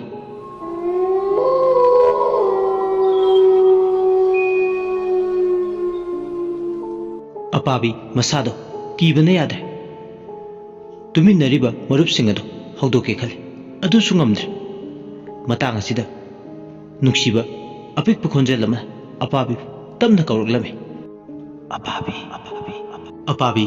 khonjel du tabda masado amuke na leta jadre adumna kauriba khonjel du su lepte hanjin hanjin kaurglame apabi tabro sanda silao nawada wa mai ge lakpana lao khonjel aduna hanjin hanjin samana ba wai aduda hairak pududa apabi yengdadi yenglege khana tapna hugutuna khonjel adugi maikei tamna makhong adu tapna tamna thangduna laklame apabi kiramdabne adubu khonjel aduna nasun pikna apabi haidana tatana karuklabada ahinga duda masalo humanga pikang hiplag leirima longna mondu mungkhangna du mathamoida khale kadai degino tariba khonjel se kanano ahin sida magi mafamda waage haiduna tatana karugliba apabi mihuldo chongba horgle mihuldo pokhairaga chongthoki ge dogu sumale phanlaune ahin duda mihuldu huli tak tak haiduna lawai luton samlangdo chap chap yung budong na sutawri makhutuna koktu parga mak nanthai apabi amam maduda kuyeng yinge laten gi thangwai mangal dudi chakpa uri asum ahingdo kharaga kiraga leiringe hena akiba mabu mathoi hapnaba nak ye tawba inkhol dugi mapal singdo nuksitna humbada ge lawo makhol kari gumbadana watol singdo haigat haida sanaba manba makhol su tare asumna tarang malang mada tawduna leiringe khonjel duna mu makha tare apabi kondong bawu tak torbo waru bama napamda ye tawne nang dolo hauchima tindarano apabi mildu hena changkhatkre mathanta masu tofum khangdana machinda murum sunje nang kanano masang masa su khangdaba kanano karino su khangdaba nangna kauraga chatkedaba apangwa mido aidi nate khonjel dunam apabi nang aibu khangdraba loire aduk thuna kaujanteba karigino nang aduk thuna kauriba nang ai kanano hanglaklabanina aigi ming lepa sakloina nafamda taklage tabu na konthong phawa nathanda tholo se aibu walana ai nangbu yam wana khawrangna ngai duna leire apabi khonjel duna harakliba singdo ma taba ngamdre mana kong ani do chena mele aduna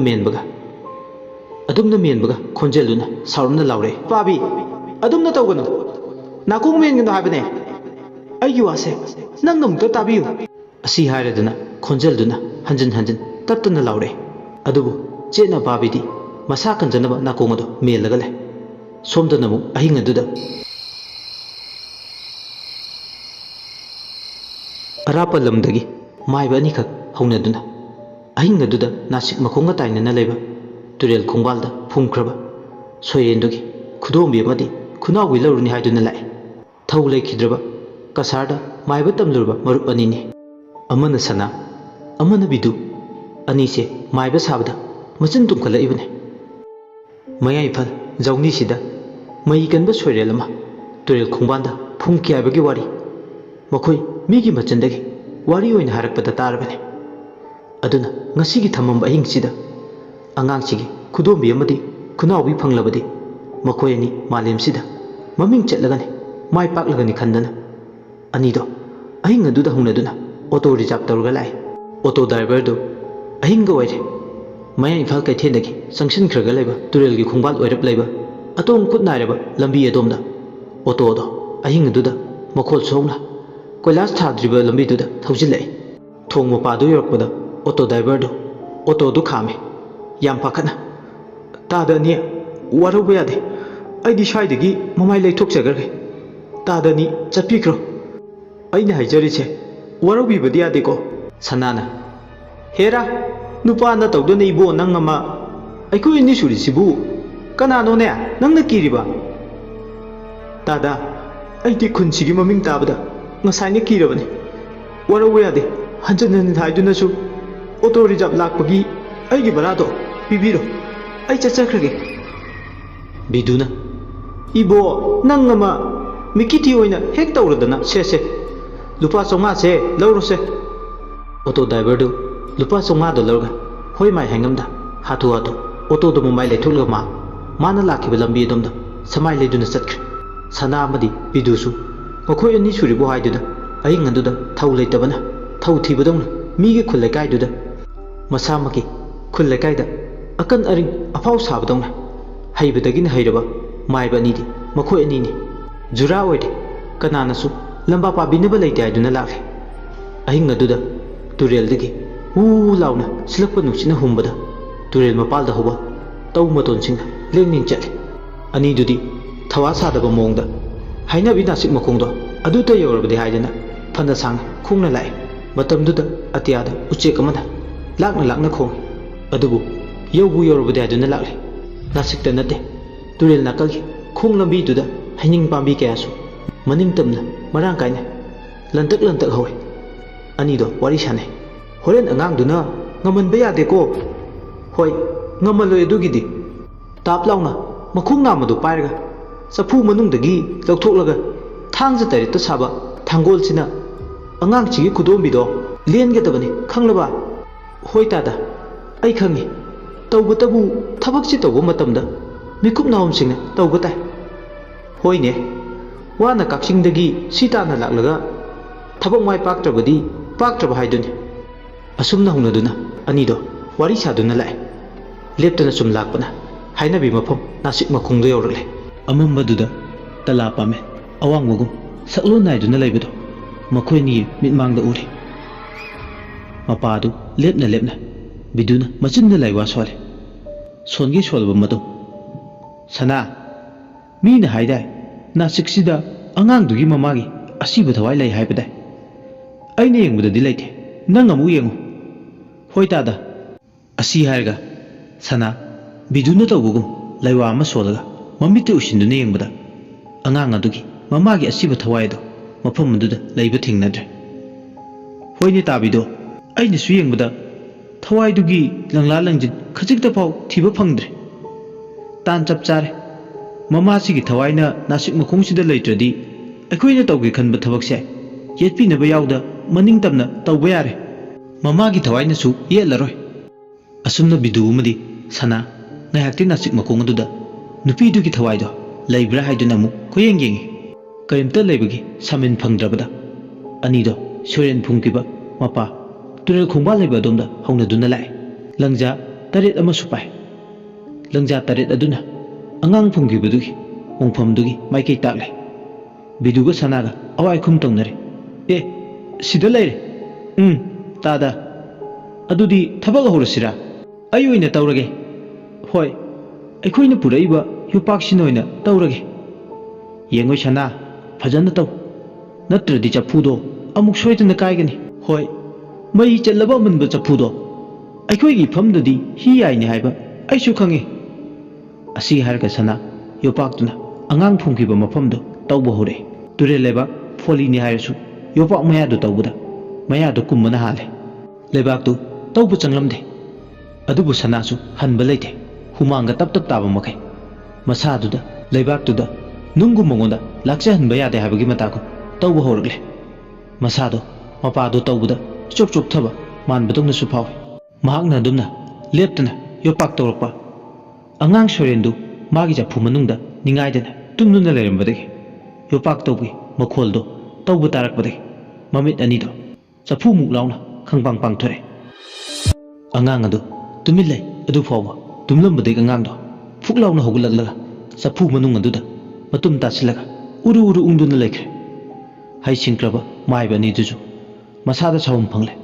ꯃꯗꯨꯗꯤ ꯃꯈꯣꯏꯅ ꯌꯣꯄꯥꯛ ꯑꯁꯤ ꯇꯣꯏꯅ ꯇꯧꯕꯅ ꯆꯐꯨ ꯃꯅꯨꯡꯗ ꯇꯨꯝꯗꯨꯅ ꯂꯩꯕ ꯁꯣꯏꯔꯦꯟꯗꯣ ꯃꯤꯀꯞ ꯊꯣꯛꯇꯨꯅ ꯆꯐꯨ ꯃꯅꯨꯡꯗ ꯎꯔꯨ ꯎꯔꯨ ꯎꯪꯗꯨꯅ ꯂꯩꯈ꯭ꯔꯦ꯫ ꯈꯪꯕꯗꯒꯤ ꯑꯅꯤꯗꯨꯁꯨ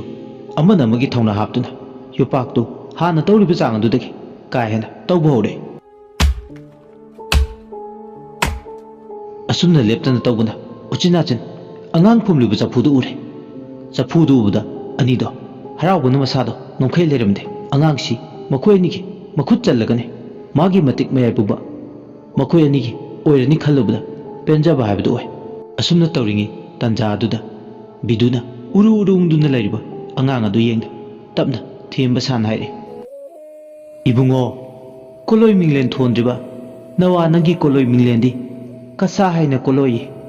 ꯁꯦ ꯌꯦꯡꯉꯣꯏ, ꯑꯗꯨꯝꯅꯅꯦ ꯊꯥ ꯊꯋꯥꯟꯃꯤꯆꯥꯛꯅ ꯅꯨꯃꯤꯠꯇ ꯀꯣꯏꯕꯒꯤ ꯃꯇꯧ ꯇꯝꯗꯨꯅ ꯎꯔꯨ ꯎꯔꯨ ꯂꯩꯗꯨꯅ ꯑꯗꯨꯝ ꯁꯥꯟꯅꯗꯨꯅ ꯂꯩꯔꯗꯤ ꯅꯀꯣꯛꯇꯣ ꯁꯣꯏꯗꯅ ꯉꯥꯎꯕ ꯇꯥꯔꯦ꯫ ꯈꯨꯡ ꯅꯠꯇꯤꯌꯦ ꯅꯪꯗꯤ ꯈꯨꯡ, ꯑꯉꯥꯡ ꯅꯋꯥꯅꯤ ꯅꯪꯗꯤ ꯅꯋꯥ꯫ ꯁꯦ ꯅꯪ ꯇꯥꯗ ꯋꯥ ꯍꯥꯏꯒꯦꯁꯦ, ꯑꯩꯅ ꯍꯥꯏꯕ ꯏꯜꯂꯣ." ꯑꯉꯥꯡ ꯑꯗꯨ ꯕꯤꯗꯨꯅ ꯍꯥꯏꯔꯤꯕꯗꯣ ꯂꯣꯏꯅ ꯍꯦꯛ ꯇꯥꯏ꯫ ꯑꯉꯥꯡ ꯑꯗꯨꯗꯤ ꯐꯠꯇꯕ ꯃꯌꯥꯏ ꯁꯨꯗ ꯌꯥꯎꯕꯅ ꯊꯧꯁꯥ ꯋꯥꯁꯥꯗꯅ ꯆꯐꯨ ꯃꯅꯨꯡꯗ ꯃꯥꯒꯤ ꯎꯪꯐꯝ ꯊꯣꯛꯄ ꯑꯗꯨꯝ ꯎꯔꯨ ꯎꯔꯨ ꯎꯪꯗꯨꯅ ꯂꯩꯔꯤ꯫ ꯑꯉꯥꯡ ꯑꯗꯨꯅ ꯀꯔꯦꯝꯅꯅ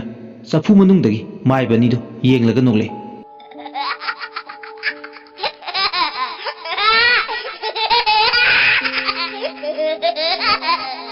ꯁꯅꯥꯅ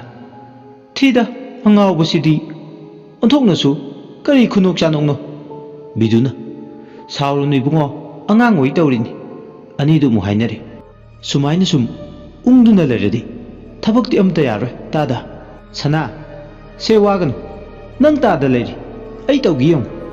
ꯑꯁꯤ ꯍꯥꯏꯔꯒ ꯍꯩꯕꯗꯒꯤ ꯍꯩꯕ ꯃꯥꯏꯕ ꯄꯨꯔꯣꯍꯤꯠ ꯕꯤꯗꯨꯗꯣ ꯈꯨꯕꯥꯛ ꯃꯌꯥꯏꯗ ꯂꯩꯋꯥ ꯑꯃ ꯁꯣꯟ ꯃꯈꯨꯠꯇꯣ ꯆꯐꯨ ꯃꯅꯨꯡꯗ ꯊꯤꯡꯖꯤꯜꯂꯤ꯫ ꯑꯗꯨꯝꯅ ꯍꯦꯛ ꯊꯤꯡꯖꯤꯟꯕꯒ ꯍꯥꯟꯅꯗꯒꯤ ꯍꯧꯅ ꯎꯔꯨ ꯎꯔꯨ ꯎꯪꯗꯨꯅ ꯂꯩꯕ ꯆꯐꯨꯗꯣ ꯀꯔꯥ ꯑꯃ ꯍꯦꯟꯅ ꯎꯪꯕ ꯍꯧꯔꯛꯂꯦ꯫ ꯑꯗꯨꯝꯅ ꯆꯐꯨꯗꯣ ꯎꯪꯕ ꯍꯧꯖꯔꯁꯨ ꯃꯥꯗꯤ ꯀꯔꯤꯝꯇ ꯃꯁꯥꯗꯣ ꯅꯥꯆꯨꯡꯕ ꯇꯧꯔꯝꯗꯦ꯫ ꯁꯣꯏꯔꯦꯟꯗꯨꯒꯤ ꯃꯈꯣꯡ ꯌꯦꯠ ꯊꯥꯡꯕꯗꯨ ꯀꯣꯟꯁꯤꯟꯖꯔꯁꯨ ꯃꯍꯥꯛꯅ ꯌꯥꯝ ꯍꯩꯁꯤꯡꯅ ꯇꯥꯞ ꯂꯥꯎꯅ ꯐꯥꯏ꯫ ꯑꯗꯨꯝꯅ ꯍꯦꯛ ꯐꯥꯕꯒ ꯑꯉꯥꯡꯗꯨꯒꯤ ꯃꯌꯥꯗꯨꯅ ꯃꯥꯏꯕ ꯕꯤꯗꯨꯒꯤ ꯃꯈꯨꯠꯇ ꯆꯤꯛꯂꯛꯏ꯫ ꯃꯌꯥꯁꯨ ꯌꯥꯎꯗꯕ ꯁꯣꯏꯔꯦꯟꯗꯨꯒꯤ ꯌꯥꯄꯪꯅ ꯆꯤꯛꯂꯛꯄꯗ ꯈꯔꯗꯤ ꯆꯩꯅꯥ ꯐꯥꯎꯏ꯫ ꯆꯩꯅꯥ ꯐꯥꯎꯔꯁꯨ ꯑꯉꯥꯡ ꯃꯆꯥꯗꯨꯒꯤ ꯈꯣꯡ ꯌꯦꯠ ꯊꯥꯡꯕꯗꯨ ꯁꯨꯛꯊꯥ ꯍꯦꯛ ꯊꯥꯗꯣꯛꯇꯦ꯫ ꯌꯥꯝꯅ ꯀꯟꯅ ꯆꯦꯠꯅ ꯄꯥꯏꯔꯤ꯫ ꯃꯥꯒꯤ ꯉꯝꯖꯕ ꯂꯩꯋꯥ ꯁꯛꯇꯤ ꯄꯨꯊꯣꯛꯇꯨꯅ ꯑꯉꯥꯡꯗꯨꯗꯤ ꯃꯈꯣꯡ ꯅꯥꯝꯃꯗꯣ ꯐ꯭ꯔꯤꯡ ꯐ꯭ꯔꯤꯡ ꯀꯥꯎꯔꯤ ꯊꯥꯗꯣꯛꯅꯕ ꯍꯥꯏꯗꯨꯅ꯫ ꯑꯉꯥꯡꯗꯨꯒꯤ ꯃꯈꯣꯡꯗꯣ ꯇꯥꯞ ꯂꯥꯎꯅ ꯀꯟꯅ ꯄꯥꯏꯈꯤꯕꯒ ꯁꯅꯥꯁꯨ ꯃꯆꯤꯟꯗ ꯂꯥꯏꯔꯣꯟ ꯁꯣꯟ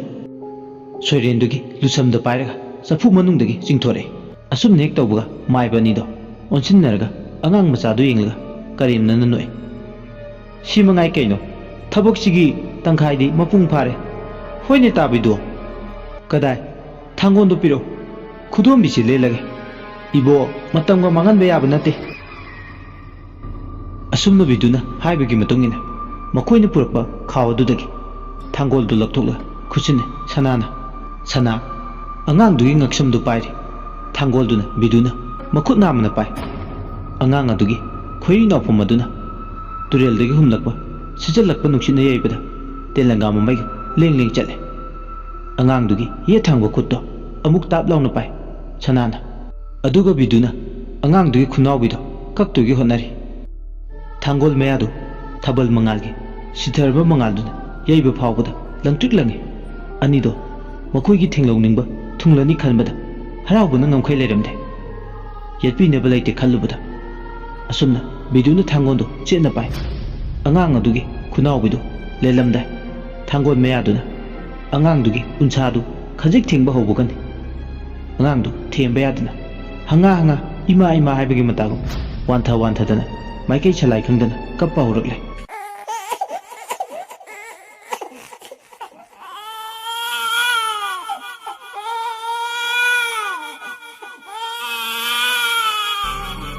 ꯑꯗꯨꯝꯅ ꯀꯞꯄ ꯍꯧꯔꯛꯂꯕꯗ ꯃꯥꯏꯀꯩ ꯈꯨꯗꯤꯡ ꯑꯉꯥꯡꯗꯨ ꯀꯞꯄꯒꯤ ꯃꯤꯀꯞ ꯃꯤꯔꯥꯎ ꯈꯣꯜꯇꯅ ꯃꯥꯏꯀꯩ ꯈꯨꯗꯤꯡ ꯁꯟꯗꯣꯔꯛꯏ꯫ ꯕꯤꯗꯨ ꯂꯦꯟꯕ ꯉꯝꯗ꯭ꯔꯦ꯫ ꯃꯗꯨꯒꯤ ꯃꯍꯨꯠ ꯈꯪꯍꯧꯗꯅ ꯃꯁꯥꯒꯤ ꯃꯈꯨꯠꯇ ꯑꯣꯏꯅ ꯊꯥꯡꯒꯣꯜꯗꯨ ꯂꯦꯟꯗꯨꯅ ꯏ ꯊꯣꯛꯏ꯫ "ꯑꯌꯣ" ꯍꯥꯏꯔꯒ "ꯑꯌꯣ ꯏꯃꯥ!" ꯑꯉꯥꯡꯗꯨꯕꯨ ꯊꯧꯅꯥ ꯐꯅ ꯐꯥꯖꯤꯜꯂꯝꯕ ꯈꯨꯠꯇꯣ ꯑꯉꯥꯡ ꯑꯗꯨꯗꯒꯤ ꯊꯥꯗꯣꯔꯛꯂꯦ ꯈꯨꯕꯥꯛ ꯃꯌꯥꯏꯗ ꯆꯦꯟꯊꯔꯛꯂꯤꯕ ꯃꯁꯥꯃꯛꯀꯤ ꯑꯉꯥꯡꯕ ꯏꯈꯦꯡꯗꯣ ꯈꯛꯅꯕ ꯍꯣꯠꯅꯕꯗ ꯑꯋꯥꯕ ꯍꯥꯏꯕꯗꯨ ꯑꯣꯏ ꯑꯉꯥꯡꯗꯨꯒꯤ ꯂꯨꯁꯝ ꯄꯥꯏꯔꯒ ꯂꯩꯍꯧꯕ ꯁꯅꯥꯁꯨ ꯕꯤꯗꯨꯅ ꯑꯁꯣꯛ ꯑꯄꯟ ꯍꯦꯛ ꯅꯪꯕ ꯎꯔꯒ ꯀꯌꯥꯝ ꯌꯥꯝꯅ ꯁꯣꯛꯏꯕꯅꯣ ꯍꯥꯏꯕꯗꯣ ꯈꯪꯅꯤꯡꯕꯅ ꯑꯉꯥꯡ ꯑꯗꯨ ꯈꯪꯇꯥ ꯊꯥꯗꯣꯛꯈꯤꯕꯅꯤ ꯃꯍꯥꯛꯁꯨ ꯚꯥꯞ ꯑꯣꯏꯍꯧꯗ꯭ꯔꯦ ꯁꯅꯥꯅ ꯇꯥꯗ ꯀꯌꯥꯝ ꯁꯣꯛꯑꯒꯦ ꯊꯥꯡꯒꯣꯟꯁꯤꯗꯤ ꯑꯔꯥꯏꯕ ꯊꯥꯡꯁꯨ ꯅꯠꯇꯦ ꯑꯁꯤ ꯍꯥꯏꯔꯒ ꯃꯥꯅ ꯁꯦꯠꯂꯛꯂꯤꯕ ꯐꯩꯖꯣꯝ ꯀꯨꯟꯖꯥ ꯃꯆꯤ ꯑꯃ ꯁꯦꯒꯥꯏꯔꯒ ꯕꯤꯗꯨꯒꯤ ꯑꯁꯣꯛꯄ ꯃꯐꯝ ꯑꯗꯨꯗ ꯄꯨꯟꯁꯤꯟꯒꯗꯣꯏ ꯇꯧꯏ ꯑꯁꯨꯝꯅ ꯇꯧꯔꯤꯉꯩ ꯃꯈꯣꯏꯒꯤ ꯈꯨꯠꯇꯒꯤ ꯅꯥꯟꯊꯣꯛꯈ꯭ꯔꯕ ꯁꯣꯔꯦꯟ ꯑꯄꯨꯝꯕꯗꯨ ꯁꯟ ꯁꯥꯔꯒ ꯃꯈꯣꯏ ꯑꯅꯤꯅ ꯂꯩꯔꯤꯕ ꯃꯄꯥ ꯑꯗꯨꯒꯤ ꯑꯀꯣꯏꯕꯗ ꯀꯣꯏꯆꯠ ꯆꯠꯄ ꯍꯧꯔꯛꯏ ꯍꯧꯗꯣꯡꯗꯧꯅ ꯁꯞꯇ꯭ꯔ ꯇꯧꯔꯛꯏ ꯃꯥꯏꯕ ꯑꯅꯤꯗꯣ ꯑꯣꯟꯁꯤꯟꯅꯗꯨꯅ ꯍꯦꯛ ꯌꯦꯡꯕꯗ ꯀꯌꯥꯗꯤ ꯃꯥꯟꯈ꯭ꯔꯦ ꯌꯨꯝꯗ ꯂꯣꯏꯕ ꯍꯧꯗꯣꯡ ꯃꯆꯥ ꯁꯣꯏꯔꯦꯟ ꯑꯗꯨꯅ ꯃꯈꯣꯏ ꯑꯅꯤꯒꯤ ꯑꯀꯣꯏꯕꯗꯨꯗ ꯀꯣꯏꯆꯠ ꯆꯠꯄꯗꯣ ꯁꯣꯏꯔꯦꯟ ꯃꯁꯥꯗꯨꯗꯒꯤ ꯇꯣꯉꯥꯟꯕ ꯑꯉꯥꯡ ꯇꯔꯥ ꯊꯣꯛꯄꯗꯧꯅ ꯇꯧꯏ ꯃꯈꯣꯏ ꯑꯅꯤꯒꯤ ꯑꯀꯣꯏꯕꯗ ꯌꯥꯝꯈ꯭ꯔꯕ ꯑꯉꯥꯡ ꯇꯔꯥꯅ ꯀꯣꯏꯆꯠ ꯆꯠꯄꯗꯧꯅ ꯇꯧꯏ ꯃꯇꯝꯗꯨ ꯕꯤꯗꯨꯗꯨ ꯊꯥꯡꯒꯣꯟꯅ ꯁꯣꯛꯈꯤꯕꯒꯤ ꯆꯩꯅꯥꯈꯣꯜ ꯈꯔꯁꯨ ꯍꯟꯗꯣꯔꯛꯄ ꯃꯇꯝꯅꯤ ꯃꯁꯥꯗꯒꯤ ꯆꯦꯟꯊꯈꯤꯕ ꯑꯉꯥꯡꯕ ꯏꯈꯦꯡꯁꯨ ꯈꯛꯈ꯭ꯔꯦ ꯂꯩꯋꯥ ꯑꯃ ꯁꯣꯜꯂꯒ ꯕꯤꯗꯨ ꯑꯃꯗꯤ ꯁꯅꯥ ꯑꯋꯥꯏꯈꯨꯝ ꯇꯧꯅꯔꯦ ꯌꯥꯝ ꯍꯩꯅ ꯃꯣꯏꯊꯦꯝ ꯇꯧꯗꯨꯅ ꯑꯩꯈꯣꯏꯒꯤ ꯈꯨꯠꯇꯒꯤ ꯅꯥꯟꯊꯣꯛꯈ꯭ꯔꯦ ꯑꯗꯨꯅꯤ ꯆꯍꯤꯒ ꯆꯥꯟꯅꯗꯅ ꯂꯧ ꯍꯩꯕ ꯑꯉꯥꯡꯅꯤ ꯃꯈꯣꯏꯁꯦ ꯍꯩꯁ ꯃꯁꯤ ꯃꯑꯣꯡ ꯑꯃꯅꯤ ꯇꯥꯗ ꯃꯥꯒꯤ ꯃꯇꯧꯁꯤꯒꯤ ꯍꯥꯏꯔꯨꯔꯒꯗꯤ ꯑꯩꯈꯣꯏꯗ ꯑꯃꯨꯛ ꯑꯣꯟꯁꯤꯜꯂꯒ ꯂꯥꯟ ꯁꯥꯔꯛꯀꯗꯣꯏꯔꯥ ꯃꯥꯒꯨꯝꯕ ꯃꯃꯤꯠ ꯀꯥꯛꯇ ꯉꯥꯏꯕ ꯑꯉꯥꯡ ꯑꯃꯅ ꯑꯩꯉꯣꯟꯗ ꯍꯦꯟꯖꯤꯟꯕ ꯌꯥꯕ ꯅꯠꯇꯦ ꯆꯥꯏꯅꯒꯗꯕꯅꯤ ꯇꯥꯗ ꯃꯈꯣꯏꯅꯒ ꯑꯍꯤꯡꯕ ꯑꯩꯈꯣꯏꯗ ꯍꯦꯟꯖꯤꯟꯕ ꯂꯥꯛꯆꯍꯟꯕ ꯌꯥꯕ ꯅꯠꯇꯦ ꯑꯁꯤ ꯍꯥꯏꯔꯒ ꯑꯅꯤꯗꯣ ꯂꯩꯋꯥ ꯇꯤꯟꯋꯥ ꯁꯣꯜꯂꯒ ꯑꯉꯥꯡ ꯑꯗꯨ ꯐꯥꯗꯨꯒꯤ ꯊꯧꯔꯥꯡ ꯑꯃꯨꯛ ꯅꯧꯅꯅ ꯇꯧꯔꯛꯏ ꯑꯉꯥꯡꯗꯨꯁꯨ ꯏꯔꯥꯏ ꯂꯥꯏꯅꯗꯤ ꯂꯦꯝꯅ ꯈꯛ ꯂꯩꯊꯣꯛꯇꯦ ꯃꯥꯏꯕ ꯑꯅꯤꯗꯨꯅ ꯃꯥꯕꯨ ꯂꯥꯛꯅꯈꯤꯕꯗꯧꯅ ꯃꯥꯁꯨ ꯑꯅꯤꯗꯨꯗ ꯑꯣꯟꯁꯤꯜꯂꯒ ꯆꯣꯡꯁꯤꯟꯗꯨꯅ ꯂꯥꯛꯅꯒꯦ ꯈꯜꯂꯤ ꯑꯗꯨꯕꯨ ꯈꯟꯖꯕꯇꯅꯤ ꯃꯥꯏꯕ ꯑꯅꯤꯗꯨꯗꯤ ꯂꯩꯋꯥ ꯇꯤꯟꯋꯥ ꯁꯨꯅ ꯍꯩꯕꯅ ꯑꯉꯥꯡꯗꯨꯅ ꯍꯦꯛꯇ ꯆꯣꯡꯁꯤꯜꯂꯒ ꯂꯟꯗꯥꯕꯗꯤ ꯉꯝꯗꯦ ꯑꯁꯨꯝꯅ ꯇꯧꯔꯤꯉꯩ ꯁꯔꯛ ꯑꯗꯨꯗ ꯅꯥꯁꯤꯛ ꯃꯁꯥꯗꯨ ꯄ꯭ꯔꯦꯛ ꯄ꯭ꯔꯦꯛ ꯂꯥꯎꯅ ꯇꯦꯛꯄꯒꯤ ꯃꯈꯣꯜ ꯇꯥꯔꯛꯏ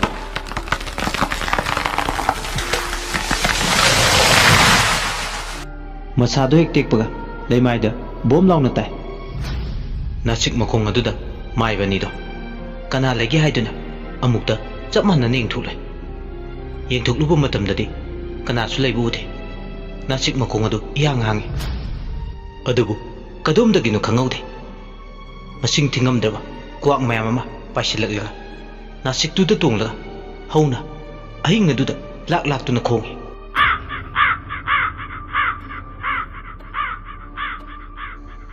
ꯑꯁꯨꯝꯅ ꯇꯧꯕꯗꯨꯗ ꯑꯅꯤꯗꯣ ꯁꯥꯍꯨꯝꯗꯤ ꯐꯪꯂꯦ ꯃꯈꯣꯏꯅ ꯎꯕ ꯐꯪꯗꯕ ꯁꯛꯂꯣꯟ ꯑꯃꯗꯤ ꯃꯥꯏꯈꯨꯝ ꯎꯞꯇꯨꯅ ꯃꯐꯝ ꯑꯗꯨꯗ ꯇꯥꯡꯖꯐꯝ ꯂꯧꯗꯨꯅ ꯂꯩꯔꯦ ꯑꯁꯨꯝꯅ ꯑꯅꯤꯗꯣ ꯀꯣꯌꯦꯡ ꯌꯦꯡꯂꯤꯉꯩ ꯅꯥꯁꯤꯛ ꯃꯁꯥ ꯇꯦꯛꯇꯨꯅ ꯇꯥꯈꯤꯕꯗꯣ ꯁꯥꯐꯨ ꯀꯟꯅ ꯃꯈꯣꯏ ꯑꯅꯤ ꯇꯝꯅ ꯄꯥꯏꯁꯤꯜꯂꯛꯏ ꯚꯥꯞ ꯑꯣꯏꯍꯧꯗ꯭ꯔꯦ ꯑꯅꯤꯗꯣ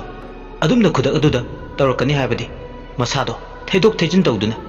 ꯈꯖꯤꯛꯇꯐꯥꯎ ꯉꯥꯛꯊꯣꯛꯅꯕ ꯇꯧꯍꯧꯗ꯭ꯔꯦ ꯅꯥꯁꯤꯛ ꯃꯁꯥꯗꯨꯅ ꯑꯅꯤꯗꯨꯒꯤ ꯂꯋꯥꯏ ꯂꯨꯇꯣꯟꯗ ꯄꯥꯜꯂꯦ ꯑꯉꯥꯡꯕ ꯏꯅ ꯏꯈꯦꯡ ꯑꯣꯏ ꯊꯤꯡꯕ ꯉꯝꯗꯅ ꯑꯃꯨꯛ ꯖꯣꯔꯣ ꯖꯣꯔꯣ ꯑꯅꯤꯗꯨꯒꯤ ꯂꯥꯏꯕꯛ ꯃꯄꯥꯗꯨ ꯀꯥꯏꯗꯨꯅ ꯆꯦꯟꯊꯔꯛꯑꯦ ꯑꯅꯤꯗꯨ ꯒ꯭ꯌꯥꯟ ꯃꯥꯡꯉꯦ ꯉꯥꯏꯍꯥꯛꯇꯤ ꯑꯗꯨꯝꯅ ꯇꯧꯕꯗꯨꯅ ꯇꯔꯪ ꯃꯥꯂꯪ ꯑꯃꯗ ꯆꯠꯇꯨꯅ ꯅꯥꯛ ꯌꯦꯠꯇ ꯇꯟꯗꯟ ꯃꯌꯥꯝ ꯍꯧꯅꯗꯨꯅ ꯄꯥꯏꯕꯗꯧꯅ ꯇꯧꯏ ꯕꯤꯗꯨꯗꯤ ꯐꯤꯕꯝ ꯈꯔ ꯁꯣꯛꯑꯦ ꯃꯥꯗꯤ ꯃꯅꯥꯇꯣꯟꯁꯨ ꯀꯥꯏꯔꯦ ꯅꯥꯍꯤꯅ ꯋꯥ ꯂꯩꯃꯥꯏꯗ ꯑꯅꯤꯗꯣ ꯇꯥꯗꯨꯅ ꯂꯩ ꯃꯇꯝꯗꯨꯗ ꯑꯣꯟꯅ ꯊꯣꯏꯅ ꯈꯥꯡꯉꯤꯉꯩ ꯈꯨꯕꯥꯛ ꯍꯧꯅ ꯃꯈꯣꯏꯔꯣꯝꯗ ꯑꯣꯟꯁꯤꯜꯂꯒ ꯈꯨꯕ ꯇꯥꯔꯛꯏ ꯑꯗꯨꯒ ꯈꯣꯟꯖꯦꯜ ꯑꯃꯅ ꯃꯁꯛꯇꯤ ꯂꯣꯜꯂꯒ ꯍꯥꯏꯔꯛꯏ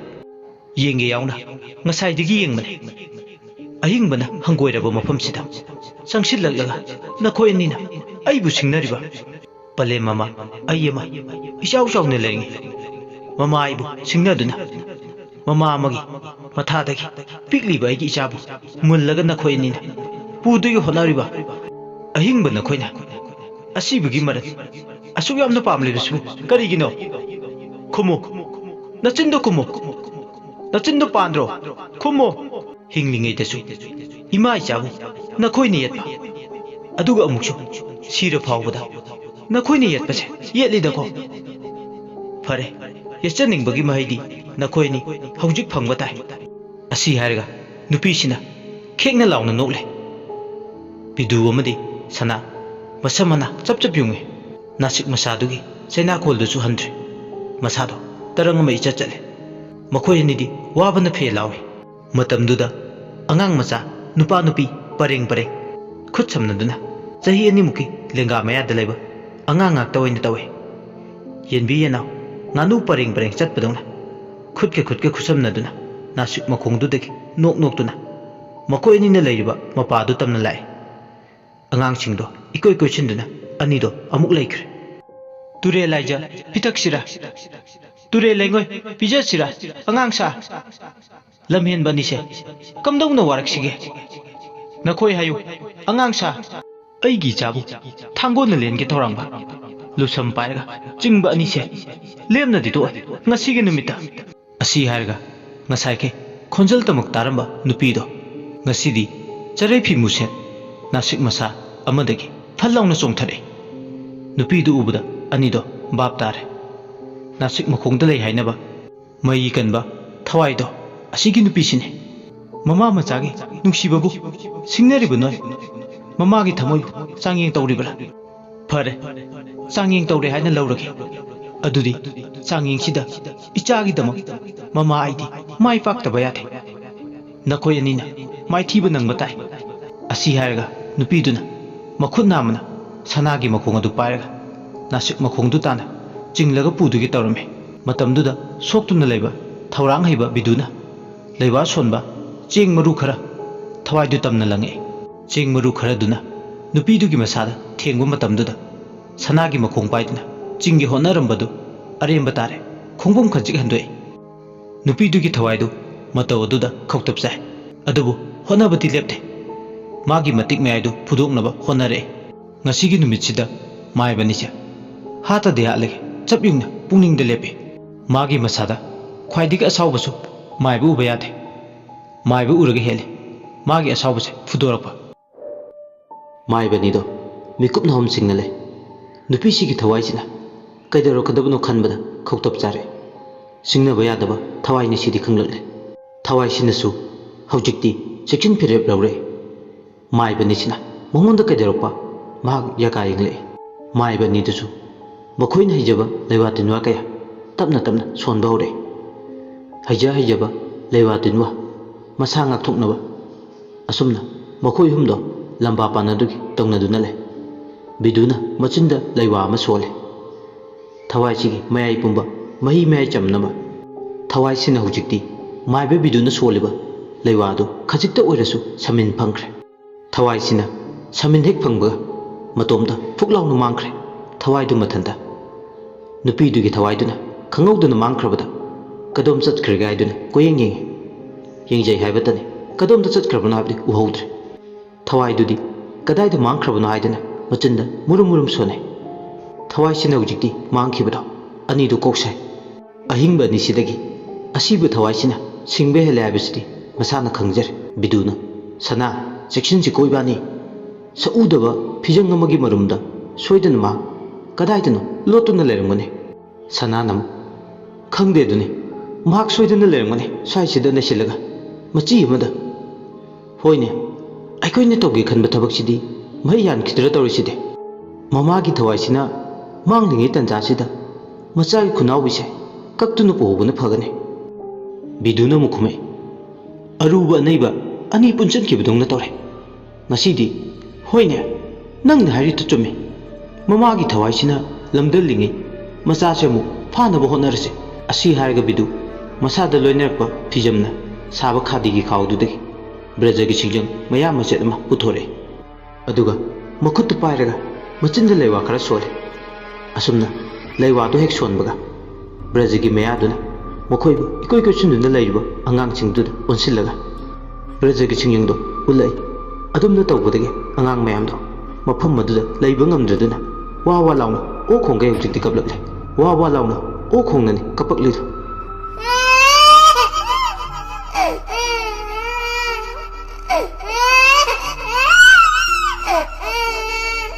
Braja gi singjang mayam ase tugi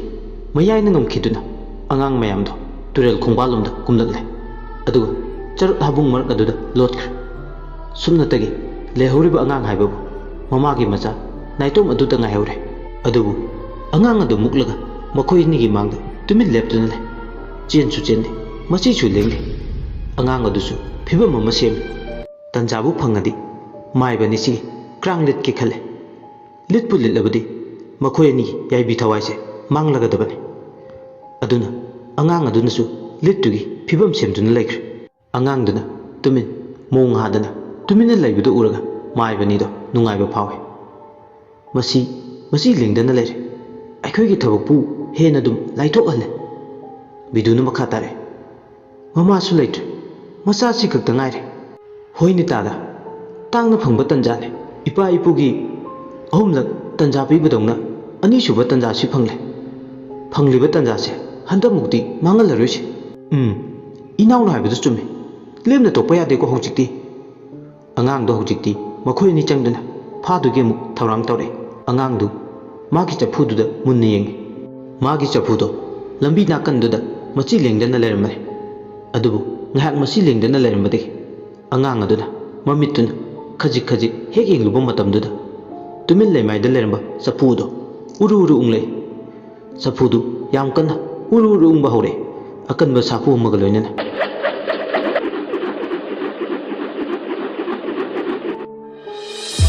adumna ungba hobuga ture lomde un pubu nuksina maiki chalai khangda sile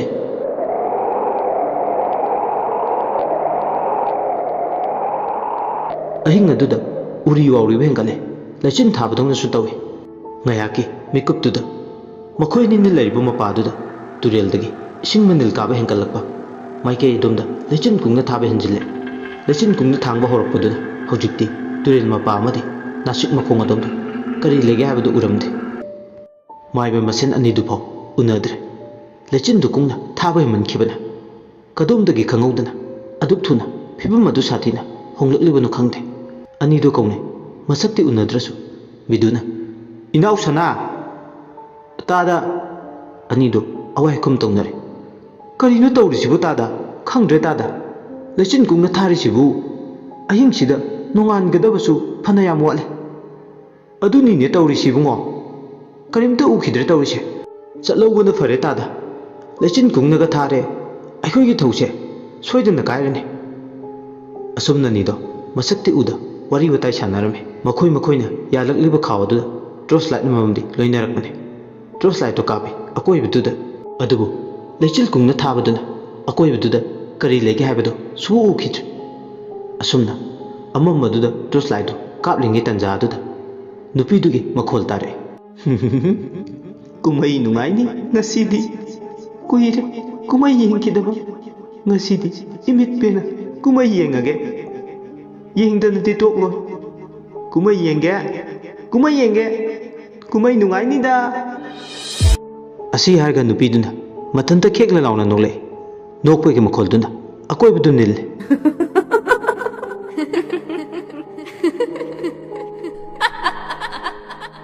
hek taruba matamda turel wangmaromdagi nganglakpa manbadawna su tawi akoi biduda nupi dugi makhol tani nilliba anido amamba amadi lechin kungna thaba marak aduda nupi duna kadai dagi nganglakliba no haiduna tai anido torch light tu chena khupai chena pai kari no masoidana taw kadaba manbagi samin masada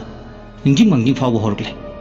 nupi duna amamba duda soro chatpa manbagi makhol tare karigumbadana nungchi chatpagi tanthada nasik masado tekthaba makai haina humna maning makha tamna sanaba manbagi makhol tare asumna torumlaga mu minna kupada pumchik chikre maibani do mit lauk thokai torch light to kap tu nei asumna kapni tanja du damu usa tha do pa manbagi makhol amuk tare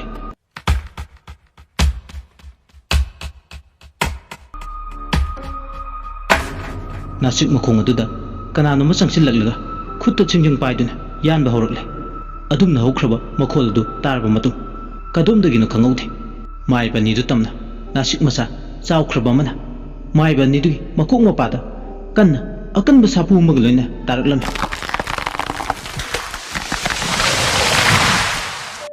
kok tu da pan bana maram oraga ani do tarang marang chatle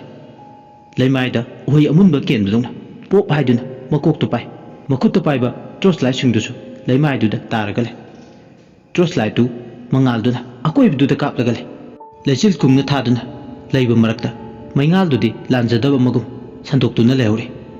ꯑꯅꯤꯗꯣ ꯃꯀꯣꯛꯇꯣ ꯀꯥꯏꯔꯦ ꯏꯗꯣ ꯇꯞ ꯇꯞ ꯂꯥꯎꯅ ꯂꯩꯃꯥꯏꯗ ꯇꯥꯔꯦ ꯑꯅꯤꯗꯣ ꯑꯣꯟꯅ ꯊꯣꯏꯅ ꯅꯥꯁꯤꯛ ꯃꯁꯥ ꯀꯟꯕꯅ ꯁꯥꯐꯨ ꯑꯃꯒ ꯂꯣꯏꯅꯅ ꯊꯥꯔꯛꯈꯤꯕꯗꯨꯒꯤ ꯆꯩꯅꯥꯈꯣꯜ ꯑꯗꯨ ꯈꯥꯡꯂꯤ ꯑꯁꯨꯝꯅ ꯑꯣꯟꯅ ꯊꯣꯏꯅ ꯈꯥꯡꯉꯤꯉꯩ ꯅꯨꯄꯤꯗꯨꯒꯤ ꯈꯣꯟꯖꯦꯜꯗꯨꯅ ꯍꯥꯏꯔꯦ ꯏꯃꯥꯒꯤ ꯏꯕꯨꯡꯉꯣ ꯅꯨꯡꯁꯤꯕ ꯏꯄꯥꯔꯤ ꯅꯋꯥ ꯆꯥꯎꯗꯕ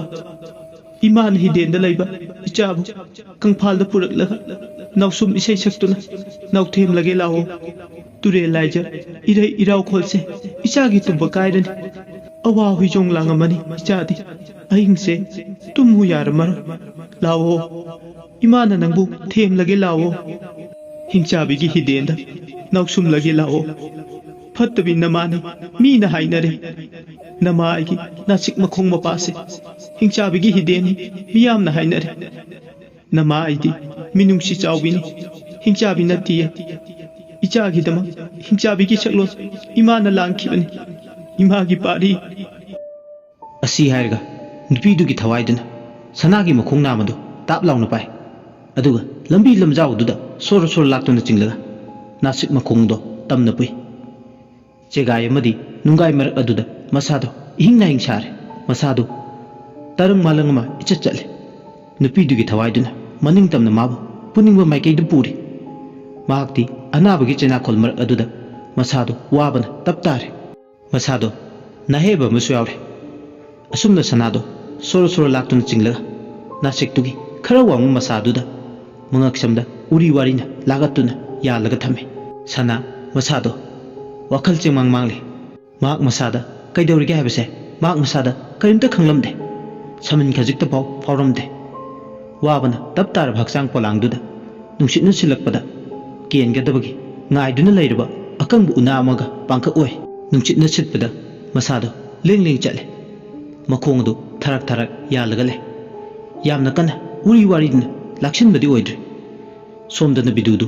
ꯃꯁꯥꯗꯨ ꯆꯩꯅꯥꯈꯣꯜ ꯃꯔꯛꯇ ꯑꯣꯟꯅ ꯊꯣꯏꯅ ꯈꯪꯂꯝꯕꯗꯒꯤ ꯈꯔ ꯋꯥꯈꯜ ꯇꯥꯔꯛꯄꯗꯧꯅ ꯇꯧꯏ ꯋꯥꯈꯜ ꯈꯔ ꯂꯥꯛꯄ ꯇꯟꯖꯥ ꯑꯗꯨꯗ ꯕꯤꯗꯨꯅ ꯑꯃꯝꯕꯗꯨꯗ ꯀꯣꯏꯀꯧ ꯀꯧꯏ ꯁꯅꯥ ꯁꯅꯥ ꯁꯅꯥ ꯅꯪꯕꯨ ꯀꯥꯏꯗ ꯂꯩꯒꯦ ꯃꯀꯣꯛ ꯑꯁꯣꯛꯄꯗ ꯑꯃꯨꯛ ꯄꯥꯏ ꯃꯈꯨꯠꯇ ꯑꯉꯥꯡꯕ ꯏꯈꯤꯡ ꯄꯛꯂꯦ ꯍꯥꯏꯕꯒꯤ ꯃꯁꯥꯗ ꯐꯥꯎꯔꯕꯗꯨꯗꯗꯤ ꯃꯥꯒꯨꯝꯅ ꯁꯅꯥꯁꯨ ꯑꯋꯥꯕ ꯏꯄꯥꯛꯇ ꯇꯥꯔꯝꯒꯗ꯭ꯔꯥ ꯈꯜꯂꯤ ꯕꯤꯗꯨꯅ ꯃꯁꯥꯗꯣ ꯆꯤꯡꯅꯕ ꯁꯨꯝ ꯍꯦꯟꯒꯠꯂꯛꯏ ꯃꯍꯥꯛꯁꯨ ꯃꯁꯥꯗꯣ ꯀꯌꯥ ꯂꯦꯡꯉꯝ ꯁꯥꯡꯉꯝꯗꯅ ꯂꯩꯕꯗꯒꯤ ꯂꯩꯃꯥꯏꯗꯨꯗꯒꯤ ꯌꯥꯝ ꯋꯥꯅ ꯍꯧꯒꯠꯆꯗꯨꯒꯤ ꯊꯧꯔꯥꯡ ꯇꯧꯔꯤ ꯑꯁꯨꯝꯅ ꯇꯧꯔꯤꯉꯩ ꯑꯉꯥꯡ ꯑꯃꯒꯤ ꯃꯈꯣꯜ ꯅꯛꯅ ꯇꯥꯏ ꯑꯉꯥꯡ ꯑꯗꯨꯅ ꯎꯗꯩ ꯆꯥꯎꯕ ꯈꯣꯡꯅꯥꯡꯅꯤ ꯃꯅꯥ ꯄꯨꯡꯕ ꯍꯩꯅꯧꯅꯤ ꯇꯦꯠ ꯇꯦꯠ ꯇꯦꯅꯋꯥ ꯀꯩꯁꯥꯝꯄꯥꯠꯀꯤ ꯇꯦꯅꯋꯥ ꯍꯩꯅꯧꯅ ꯃꯨꯜꯂꯒ ꯇꯦꯅꯋꯥꯅ ꯍꯔꯥꯎꯏ ꯎ ꯑꯁꯤ ꯍꯥꯏꯔꯒ ꯑꯉꯥꯡ ꯑꯗꯨꯅ ꯈꯨꯕꯥꯛ ꯈꯨꯗꯨꯅ ꯍꯧꯅ ꯅꯣꯛꯏ ꯑꯉꯥꯡꯗꯨ ꯍꯔꯥꯎꯕ ꯅꯨꯡꯉꯥꯏꯕ ꯐꯣꯡꯗꯣꯛꯂꯤꯕꯅꯤ ꯏꯁꯩ ꯑꯗꯨ ꯁꯛꯇꯨꯅ ꯃꯔꯝꯗꯤ ꯑꯉꯥꯡꯁꯤꯒꯤ ꯃꯃꯥꯅ ꯁꯅꯥꯕꯨ ꯎꯊꯛ ꯑꯗꯨꯗ ꯌꯥꯜꯂꯒ ꯊꯝꯕꯒꯤꯗꯃꯛꯅꯤ ꯑꯉꯥꯡꯗꯨ ꯈꯨꯕꯥꯛꯈꯨ ꯋꯥ ꯋꯥ ꯂꯥꯎꯅ ꯈꯦꯡꯅ ꯂꯥꯎꯅ ꯅꯣꯛꯏ ꯀꯔꯤꯒꯨꯝꯕꯗꯅ ꯑꯉꯥꯡꯒꯤ ꯈꯣꯡꯖꯤ ꯃꯈꯣꯜꯁꯨ ꯇꯥꯏ ꯀꯣꯏꯆꯦꯟ ꯆꯦꯟꯗꯨꯅ ꯂꯩꯆꯤꯜ ꯅꯨꯡꯐꯥꯏ ꯊꯥꯡꯕ ꯃꯔꯛ ꯑꯗꯨꯗ ꯆꯦꯜꯂꯒ ꯁꯥꯟꯅꯕꯗꯧꯅ ꯃꯥꯟꯕꯒꯨꯝꯁꯨ ꯇꯧꯏ ꯑꯃꯠꯇꯗꯤ ꯎꯕ ꯅꯠꯇꯦ ꯑꯉꯥꯡꯗꯨꯒꯤ ꯃꯃꯥꯅ ꯏꯆꯥꯒꯤꯅꯤ ꯏꯃꯥꯅ ꯇꯧꯔꯤꯕꯁꯤꯡꯁꯦ ꯏꯃꯥ ꯏꯆꯥꯒꯤ ꯃꯔꯛꯇ ꯌꯦꯠꯀꯦ ꯊꯧꯔꯥꯡꯕ ꯑꯃꯇ ꯏꯃꯥꯅ ꯂꯦꯝꯅ ꯇꯣꯛꯂꯣꯏ ꯏꯃꯥꯒꯤ ꯕꯨꯡꯉꯣ ꯅꯨꯡꯁꯤꯕ ꯁꯪꯖꯦꯟ ꯁꯪꯒꯥꯛ ꯉꯝꯗ꯭ꯔꯤꯕ ꯅꯔꯨꯞ ꯂꯣꯏꯁꯤꯡꯒ ꯂꯣꯏꯅꯅ ꯄꯥꯡꯗꯕ ꯑꯌꯦꯝꯕ ꯃꯥꯏꯕꯁꯦ ꯏꯆꯥꯅ ꯇꯧꯅꯤꯡꯕ ꯅꯅꯤꯡ ꯇꯧꯖꯔꯣ ꯀꯥꯡꯗ꯭ꯔꯨꯝ ꯃꯐꯣꯜ ꯊꯣꯛꯄꯒꯨꯝ ꯊꯣꯛꯍꯜꯂꯣ ꯏꯃꯥꯒꯤ ꯏꯕꯨꯡꯉꯣ ꯀꯔꯤ ꯌꯦꯡꯂꯤ ꯑꯁꯨꯝꯅ ꯅꯨꯄꯤꯗꯨꯒꯤ ꯈꯣꯟꯖꯦꯜꯗꯨꯅ ꯇꯨꯔꯦꯜ ꯈꯣꯡꯕꯥꯜꯗꯨ ꯇꯝꯅ ꯂꯥꯎꯔꯛꯏ ꯑꯁꯨꯝꯅ ꯍꯦꯛ ꯃꯃꯥꯗꯨꯅ ꯍꯥꯏꯕꯒ ꯑꯉꯥꯡꯗꯨꯗ ꯃꯥꯒ ꯂꯣꯏꯅꯕ ꯁꯣꯏꯔꯦꯟ ꯑꯇꯩꯗꯨꯒ ꯃꯥꯏꯕ ꯕꯤꯗꯨꯕꯨ ꯍꯥꯠꯅꯕ ꯊꯧꯔꯥꯡ ꯇꯧꯗꯣꯔꯦ ꯀꯗꯣꯝꯗꯒꯤꯅꯣ ꯈꯪꯍꯧꯗꯦ ꯅꯨꯡꯁꯤꯠ ꯑꯀꯟꯕ ꯑꯃ ꯁꯤꯜꯂꯛꯇꯨꯅ ꯀꯨꯡꯅ ꯊꯥꯡꯂꯝꯕ ꯂꯩꯆꯤꯜ ꯅꯨꯡꯐꯥꯏꯁꯤꯡꯗꯣ ꯑꯃꯨꯛ ꯅꯪꯍꯧꯔꯔꯣꯏ ꯃꯇꯥꯒꯨꯝ ꯍꯨꯝꯗꯣꯛꯈ꯭ꯔꯦ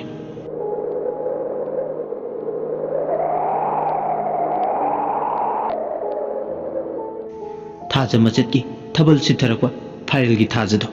ꯂꯩꯆꯤꯜ ꯊꯥꯡꯂꯕ ꯑꯇꯤꯌꯥ ꯃꯔꯛꯇ ꯂꯣꯠꯂꯝꯕꯗꯒꯤ ꯃꯁꯦꯛ ꯃꯉꯥꯜ ꯐꯨꯗꯣꯔꯛꯂꯦ ꯃꯆꯦꯠ ꯃꯀꯥꯏ ꯑꯣꯏꯔꯝꯕꯗꯒꯤ ꯊꯥꯕꯜꯗꯣ ꯍꯧꯖꯤꯛꯇꯤ ꯃꯦꯔꯥ ꯊꯥꯒꯤ ꯃꯄꯨꯡ ꯐꯥꯔꯕ ꯄꯨꯔꯅꯤꯃꯥꯒ ꯄꯥꯡꯈꯛ ꯑꯣꯏ ꯇꯥꯏꯕꯪ ꯄꯥꯟꯒꯤ ꯑꯃꯝꯕ ꯄꯨꯝꯕ ꯀꯣꯛꯍꯜꯂꯒꯦ ꯍꯥꯏꯕꯒꯤ ꯃꯇꯥꯒꯨꯝ ꯃꯌꯥꯏ ꯄꯨꯝꯕ ꯉꯥꯟꯊꯣꯔꯛꯂꯦ ꯂꯩꯆꯤꯜ ꯄꯛꯇ꯭ꯔꯕ ꯑꯇꯤꯌꯥꯗ ꯃꯍꯥꯛ ꯃꯉꯥꯏꯔꯦ ꯍꯥꯏꯗꯨꯅ ꯇꯒꯨꯞ ꯇꯔꯦꯡ ꯉꯥꯟꯕ ꯊꯋꯥꯟꯃꯤꯆꯥꯛ ꯂꯤꯁꯤꯡ ꯃꯔꯛꯇ ꯉꯥꯟꯊꯣꯏꯔꯤ ꯇꯨꯔꯦꯜ ꯈꯣꯡꯕꯥꯜꯗꯨ ꯏꯔꯪ ꯂꯪꯅ ꯎꯔꯤ Bidusu akoibaduna kari leiri haiduna koyeng yengi ya mayek sengna ngasigi ayingse ayuk ningthilgumna ngalari Bidu swai lawi sanana ngaksamda thawri thuraga nasik masa amada yantharga lerimadu ure nasik masa amadana nupidugi thawaiduna makhong yantharga topna phamlaga leibadu asumna torambadu ubada Bidu lawai luton chale Sana tabro aina kauribse asi haraga koilaw lawe adubu sanadi mina kawba langba takhidre siramdagi tharak yalga leri aduma nupina nokli khek lawna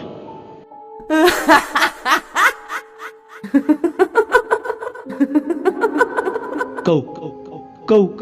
taro yimadi mana panglabani kokta santhi halabani ping choirabani hanjin nangna kaurido tandro karisu kanaba phangloidabada asi harga amuksu mathanda noe Bidu hojikti masa khangle mana phana matam changna mahi masing kaya tamjarabasu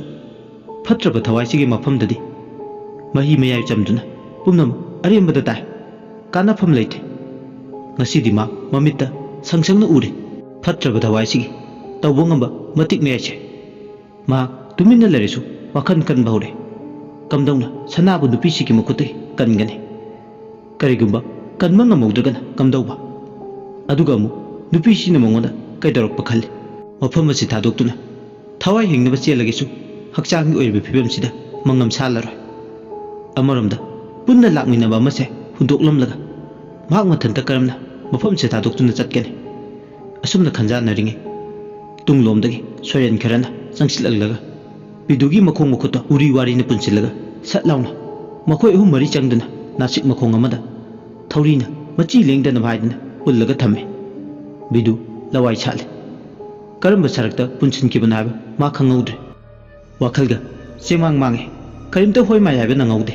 Bidu karibu hairugani ahingba phau ngangnaba yadraba matamsida asiba thawai singsida wakhal taminanaba kari hairuni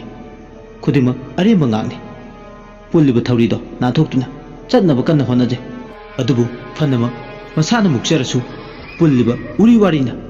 akanba kongoi thawri amadagi hena saklo langkhre aduna baghek nantholaga chatpa ngamlamde Bidu humang ana pikang kananomta laklaga makhoigi thawai kanbirabadi fani makhalle mi nainaba ngasita chumlibo ninglai maiba sapse kanade sifam nafam khangba sinfam nate kaisu kanaba nate isa manglaga tokpani madugi wanthok ngasidi khanglakle icham chamna mina hingliba punsi mayingsida hinglamlabadi ngasi thengnariba awabase thengnarama asumna ma masado thawna pumba mayeng tarduna wakhalsu madom sonthare ngasigi numita asiba haibaduna panthung oiradra mama masanigi khutta thawai lanba taradra khallubuda awaba mane asumna khanjanaringe kadai degino khangde maikoi chapuma angang duna pairaga turel khongba lomdagi kakhale makhong adu sekau thangladuna turoi ngamle chale yam haina safudo angang dugi mafamda yam lumbudongna tawe aduna safudugi mapaldo angang duna paiba matamda makhut ani duna chaptuna yam haina seksina laimaida tadanaba hondaduna kanna pai safudo chetna ni pairiba maning itek teke angang adu maikoi safudo pairaga mayado ikhi galaga nasik makhong mapa Bidubu pullaga leiriba mapadu tamna ni laklibada hek lakpaga safudugi ngaksamda uri wari akanmana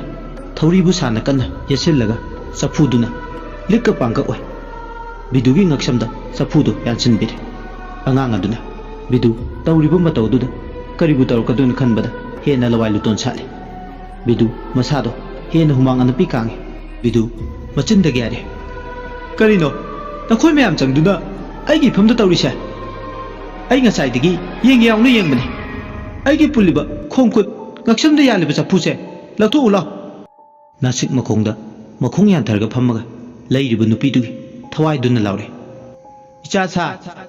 masigi angawbusina ngangbawa tarunu asibu marakta ahingbagi wahi chana pham leite khangdadana mak masase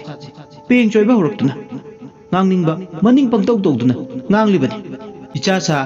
imagidi mit pelalo kumai nungailo haibasida leire asi harga mathanta nupido khingna launa noe Bidudi ꯃꯈꯣꯏꯁꯤꯡꯅ ꯉꯥꯡꯅꯕꯗꯨ ꯇꯥꯔꯒ ꯐꯤꯕꯝ ꯑꯗꯨꯅ ꯃꯊꯟꯇ ꯑꯉꯥꯎꯕ ꯍꯥꯏꯕꯗꯨ ꯇꯥꯔꯦ ꯆꯥꯟꯅꯅ ꯅꯨꯄꯤꯗꯨꯒꯤ ꯊꯋꯥꯏꯅ ꯃꯊꯟꯇ ꯅꯣꯛꯏ ꯑꯁꯨꯝꯅ ꯆꯐꯨꯗꯨ ꯀꯨꯏꯅ ꯌꯥꯟꯗꯨꯅ ꯊꯝꯂꯝꯕꯗꯨꯅ ꯉꯛꯁꯝ ꯃꯔꯤ ꯃꯄꯥꯗꯨ ꯅꯥꯕ ꯍꯧꯔꯛꯂꯦ ꯑꯉꯥꯡꯁꯤꯡ ꯑꯗꯨ ꯍꯧꯖꯤꯛꯇꯤ ꯅꯥꯁꯤꯛ ꯃꯈꯣꯡ ꯃꯄꯥꯗꯒꯤ ꯈꯔ ꯂꯥꯞꯇꯛꯅꯅ ꯃꯈꯣꯏ ꯃꯁꯦꯟꯗꯨ ꯄꯨꯂꯞ ꯇꯥꯁꯤꯜꯂꯒ ꯃꯨꯔꯨꯝ ꯃꯨꯔꯨꯝ ꯁꯣꯟꯅꯕꯗꯧꯅ ꯃꯈꯣꯏ ꯃꯁꯦꯟ ꯋꯥ ꯇꯥꯊꯣꯛ ꯇꯥꯁꯤꯟ ꯇꯧꯅꯕ ꯃꯥꯟꯕꯒꯨꯝ ꯁꯨꯔꯨ ꯁꯨꯔꯨꯅ ꯆꯦꯜꯂꯒ ꯂꯩꯕ ꯃꯥꯜꯂꯤ ꯐꯤꯕꯝ ꯑꯗꯨ ꯎꯕꯗ ꯑꯋꯥꯕ ꯑꯃꯅꯤ ꯑꯣꯏꯔꯤꯕ ꯐꯤꯕꯝ ꯑꯗꯨ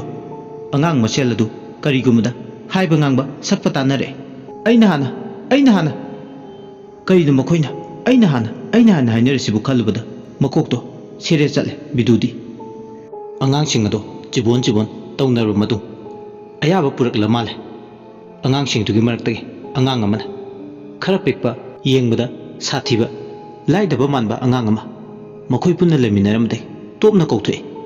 ꯑꯉꯥꯡ ꯑꯄꯤꯛꯄꯗꯨ ꯃꯌꯥꯝꯗꯨꯗꯒꯤ ꯇꯣꯉꯥꯟ ꯇꯥꯔꯒ ꯂꯦꯞꯄꯤ ꯑꯗꯨꯝꯅ ꯍꯦꯛ ꯂꯦꯞꯄꯒ ꯑꯉꯥꯡ ꯑꯃꯅ ꯆꯪꯁꯤꯜꯂꯛꯂꯒ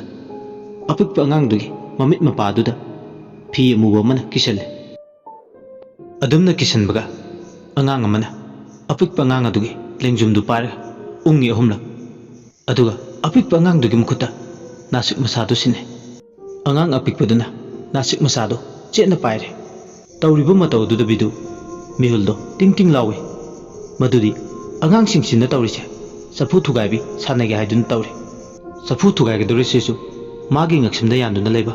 ꯆꯐꯨꯁꯤ ꯑꯣꯏꯅ ꯁꯣꯏꯗꯅ ꯊꯨꯒꯥꯏꯅꯕ ꯍꯣꯠꯅꯔꯤ ꯆꯐꯨ ꯊꯨꯒꯥꯏꯕꯤ ꯁꯥꯟꯅꯗꯨꯒꯤ ꯁꯣꯏꯔꯦꯟꯁꯤꯡ ꯑꯗꯣ ꯌꯥ ꯂꯥꯡꯉꯤ ꯁꯣꯏꯔꯦꯟ ꯈ꯭ꯋꯥꯏꯗꯒꯤ ꯄꯤꯛꯄꯗꯨ ꯃꯈꯨꯠꯇ ꯅꯥꯁꯤꯛ ꯃꯁꯥꯗꯨ ꯄꯥꯏ ꯕꯤꯗꯨꯅ ꯂꯩꯔꯤꯕ ꯃꯄꯥꯗꯨ ꯇꯝꯅ ꯆꯪꯁꯤꯜꯂꯛꯏ ꯃꯈꯣꯡ ꯑꯗꯣ ꯒꯝ ꯊꯥꯡꯗꯨꯅ ꯂꯥꯛꯑꯦ ꯃꯃꯤꯠꯇꯣ ꯐꯤꯕꯨꯜ ꯑꯃꯅ ꯄꯨꯜꯂꯕꯅꯤꯅ ꯀꯔꯤꯕꯨꯗꯤ ꯎꯔꯨꯅꯤ ꯆꯐꯨꯗꯨꯗ ꯅꯥꯁꯤꯛ ꯃꯁꯥꯗꯨꯅ ꯄꯥꯏꯗꯨꯅ ꯊꯥꯕꯒꯤ ꯃꯍꯨꯠ ꯕꯤꯗꯨꯒꯤ ꯃꯀꯣꯛ ꯃꯄꯥꯗꯨꯗ ꯑꯣꯏꯅ ꯀꯟꯊꯔꯛꯑꯦ ꯆꯐꯨꯗꯗꯤ ꯄꯥꯟꯗꯗꯅ ꯀꯣꯛꯇꯨꯗ ꯑꯣꯏꯅ ꯄꯥꯜꯂꯦ ꯉꯥꯏꯍꯥꯛꯇꯤ ꯇꯟꯗꯟ ꯄꯥꯏ ꯍꯥꯟꯅꯒꯤ ꯆꯩꯅꯥꯈꯣꯜ ꯑꯗꯨꯗ ꯑꯃꯨꯛ ꯍꯦꯟꯅ ꯃꯊꯣꯏ ꯍꯥꯞꯄꯤ ꯆꯩꯅꯥꯈꯣꯜ ꯑꯗꯨꯅ ꯈꯥꯡꯕ ꯉꯝꯗꯗꯨꯅ ꯂꯥꯎꯏ ꯑꯁꯨꯝꯅ ꯑꯉꯥꯡ ꯃꯌꯥꯝꯗꯣ ꯃꯊꯪ ꯃꯅꯥꯎ ナꯏꯅ ꯑꯃꯃꯝꯇ ꯆꯪꯁꯤꯜꯂꯛꯂꯒ ꯆꯐꯨ ꯊꯨꯒꯥꯏꯕꯤ ꯁꯥꯟꯅꯔꯤꯅꯤ ꯍꯥꯏꯗꯨꯅ ꯇꯧꯔꯒ ꯆꯐꯨꯗꯨꯗꯤ ꯊꯨꯒꯥꯏꯗꯅ ꯆꯐꯨꯗꯨꯒꯤ ꯃꯍꯨꯠ ꯕꯤꯗꯨꯒꯤ ꯃꯀꯣꯛꯇ ꯑꯣꯏꯅ ꯊꯥꯗꯨꯅ ꯏꯍꯤꯡ ꯅꯥꯏꯡ ꯁꯥꯔꯦ ꯅꯥꯁꯤꯛ ꯃꯈꯣꯡ ꯑꯗꯨꯗ ꯕꯤꯗꯨꯗꯣ ꯃꯁꯥꯗꯣ ꯄꯣꯞ ꯇꯥꯔꯦ ꯂꯦꯛꯊꯔꯛꯑꯦ ꯑꯃꯅ ꯎꯊꯛꯇ ꯑꯃꯅ ꯎꯈꯥꯗ ꯁꯤꯔꯝꯗꯥꯏꯒꯤ ꯁꯣꯔ ꯌꯥꯝ ꯋꯥꯅ ꯍꯣꯟꯕ ꯍꯧꯔꯛꯂꯦ ꯀꯟꯅ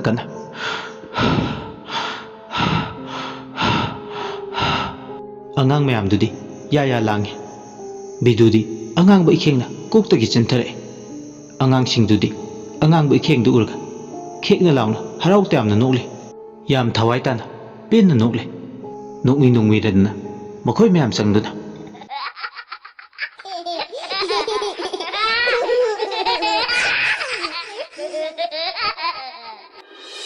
ꯅꯨꯄꯤꯗꯨꯒꯤ ꯊꯋꯥꯏꯅ ꯑꯃꯨꯛ ꯂꯥꯎꯔꯛꯑꯦ ꯅꯨꯡꯉꯥꯏꯔꯦ ꯄꯦꯜꯂꯦꯍꯦ ꯏꯃꯥꯒꯤ ꯃꯉꯣ ꯏꯃꯥ ꯄꯦꯜꯂꯦ ꯏꯆꯥꯒꯤ ꯀꯨꯝꯍꯩ ꯌꯦꯡꯕꯗ ꯑꯁꯤ ꯍꯥꯏꯔꯒ ꯅꯨꯄꯤꯁꯤꯅ ꯈꯦꯛꯅ ꯂꯥꯎꯅ ꯅꯣꯛꯂꯦ ꯅꯥꯁꯤꯛ ꯃꯈꯣꯡꯗꯨꯗ ꯑꯃꯨꯛ ꯃꯇꯣꯟꯗꯨꯗ ꯀꯥꯔꯒ ꯍꯥꯏꯔꯛꯑꯦ ꯑꯍꯤꯡꯁꯤꯅ ꯑꯩꯒꯤ ꯃꯤꯆꯪꯅꯤ ꯊꯥꯕꯜꯁꯤꯅ ꯂꯥꯡꯅꯤ ꯇꯤꯡꯈꯪꯗꯨꯅ ꯅꯪꯒꯤ ꯁꯔꯨꯛ ꯆꯩꯅꯥꯁꯤꯅ ꯅꯪꯒꯤ ꯈꯨꯗꯣꯜ ꯌꯦꯡꯕ ꯍꯩꯕ ꯑꯩꯒꯤꯅ ꯃꯤꯠꯄꯨ ꯄꯦꯜꯍꯜꯂꯤꯕ ꯀꯨꯝꯍꯩ ꯑꯁꯤ ꯍꯥꯏꯔꯒ ꯑꯃꯨꯛ ꯃꯈꯥ ꯇꯥꯅ ꯅꯣꯛꯂꯛꯑꯦ ꯐꯤꯉꯧ ꯐꯧꯔꯝꯕ ꯊꯥꯕꯜꯗꯣ ꯇꯞꯅ ꯃꯝꯁꯤꯜꯂꯛꯑꯦ ꯑꯇꯤꯌꯥꯗꯣ ꯇꯞꯅ ꯂꯩꯆꯤꯟ ꯊꯥꯡꯕ ꯍꯧꯔꯛꯂꯦ ꯈꯨꯗꯤꯡꯃꯛ ꯑꯃꯃꯝꯅ ꯌꯣꯠꯁꯤꯟꯈ꯭ꯔꯦ ꯑꯁꯨꯝꯅ ꯑꯍꯤꯡ ꯑꯗꯨ ꯂꯣꯏꯈꯤ